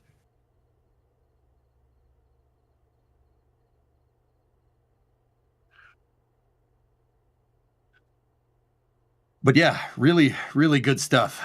Amazing. Guys, I'll admit, Max, I was not going into this with high confidence, but I have never been happier to be wrong. 100%. I can agree with you, dude. I'm fully on the same boat as you. It has been among the most pleasant surprises I think I've ever had in the aerospace industry was how this test went today. And it certainly bodes well for a launch window in March. Yeah, I mean, this is, we're going to talk baseball again. This is a home run. It's a 500. This is a 500-foot home run. That's a long way, dude. Long way. I mean, this rocket is like a big poppy. So there you go. You know what though, EJ? I don't think this is a home run. You know what I think this is? What? I think this is loading the bases, because the home run is going to be when this thing launches. Yeah. Yep. I mean, so you said what you said, so I'll say what you say. I mean, if we're going with the home run analogy, this is judged to deep center. All right. Hopefully, March 6th, we can all rise as SLS rises to the moon. On that note, now we're really getting out of it. I think it's time we start wrapping things up here. And a reminder, we may not do commentary through the whole detanking, but we will have live detanking views for whatever views you're able to see over on Space Coast Live, our 24/7 live cameras overlooking everything happening, the Cape and the surrounding Space Coast areas. So let me start by thanking the people that are with me right now, and we'll go through everyone that helped us out tonight. So EJ, thank you for joining in on the commentary. Well, Sawyer and everybody here, thank you for having me. It's been a little bit of a crazy day, but when I'm in here, I know it's a privilege, and I do appreciate it, and I appreciate the opportunity here, and I appreciate you guys' time. Thank you for sharing time with us with this. It means a lot. So thank you, and thank you for having me. In the field, we had Max Evans on commentary. Thank you, Max. Dude, this has been among the greatest pleasures to be able to come out and share this night with y'all. Genuinely. It is a pleasure as always, and we know how lucky we are to be here and share this all with y'all. And we wouldn't be able to do it if y'all didn't keep showing up and coming back. But of course, this is going to be far from the last time that we are doing this, and hopefully almost the last time that we're going to see this vehicle on the pad with a live stream ongoing. So, yeah, we are very lucky to be here. We are very grateful to be here for y'all, and we are very thankful for y'all's support. So we will see y'all again soon. Also out in the field, we had Jerry Pike out there for NSF. And then we also had some commentary join-ins earlier as well from Julia Bergeron, both out in the field. So thank you to the field team tonight. Also on commentary while I was on earlier, we had one of the brightest minds when it comes to everything SLS. We had Philip Sloss out there as well on commentary. So thank you, Philip, for all of that. So Jerry, Julia, Philip, making sure we get to all of the all the names up there. Also taking over hosting before me today was the one and only Ryan Caton, or Ryan Catoon of NASASpaceflightnow.com, as we joke. Although they did get his name right in the press conference today, so that was awesome. Also on commentary, we had Alice, who joined us. It was fantastic hearing her voice and great having her insight here with us as well. I believe we've updated her card. Yep. And, of course, Alex, great to have his voice back on stream. I know it's been a bit. So Alejandro Alcantara Romero back there as well. And then behind the scenes, we had, right now, we have Carson Phillips. We also have Jay Keegan as well. So there's Carson. There's Jay. And I believe earlier on, of course, we had DJ KMR himself, Kevin Michael Reed. And we also then had the Cape Side chat earlier, so thank you to everyone that was on during that portion as well, during our normally scheduled Raptor Sides, which we happened to do with the KSC views at that time. And of course, a thank you to all of you. We couldn't do what we do without you. Otherwise, we'd just be talking to ourselves for hours on end, which, I mean, we'd probably be doing anyway. But it's nice to share it with people so that we don't get put in an asylum. Wait, you guys don't do that off stream? Oh, I do. I definitely do. Oh, okay, cool. All right, I thought it was just me. Oh no, Wait, I was responding. I was responding to the stream while I was in the car earlier today, going to an appointment. I was shouting out like I was on air. I'm like, oh wait, no, I'm not. I'm just in the car. That's bad, man. That's kind of bad. Well, we'll be able to talk more about it tomorrow on the Flame Trench, and then keep an eye out as well for the more serious version of news this week at Spaceflight. All of that coming up. I am Sawyer Rosenstein. I've been your host for the terminal count and the Starlink launch today. It's been a pleasure being with you all. We will see you all for the next streams. Looking forward to it. Go Artemis. Go SLS.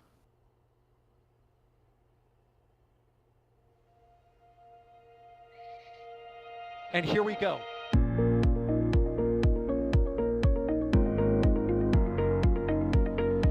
There's the W. Here's ignition. Doubling up. Did it just do a Kerbal? Back to the moon and beyond. Put that in the big bag, you know. Back at home, we all have a lot of work to do, but from here, it sure looks like a perfect flow. Propulsion continues to be nominal. We did have an observation. 343 unfolds to go. It's orange. Water towers can fly!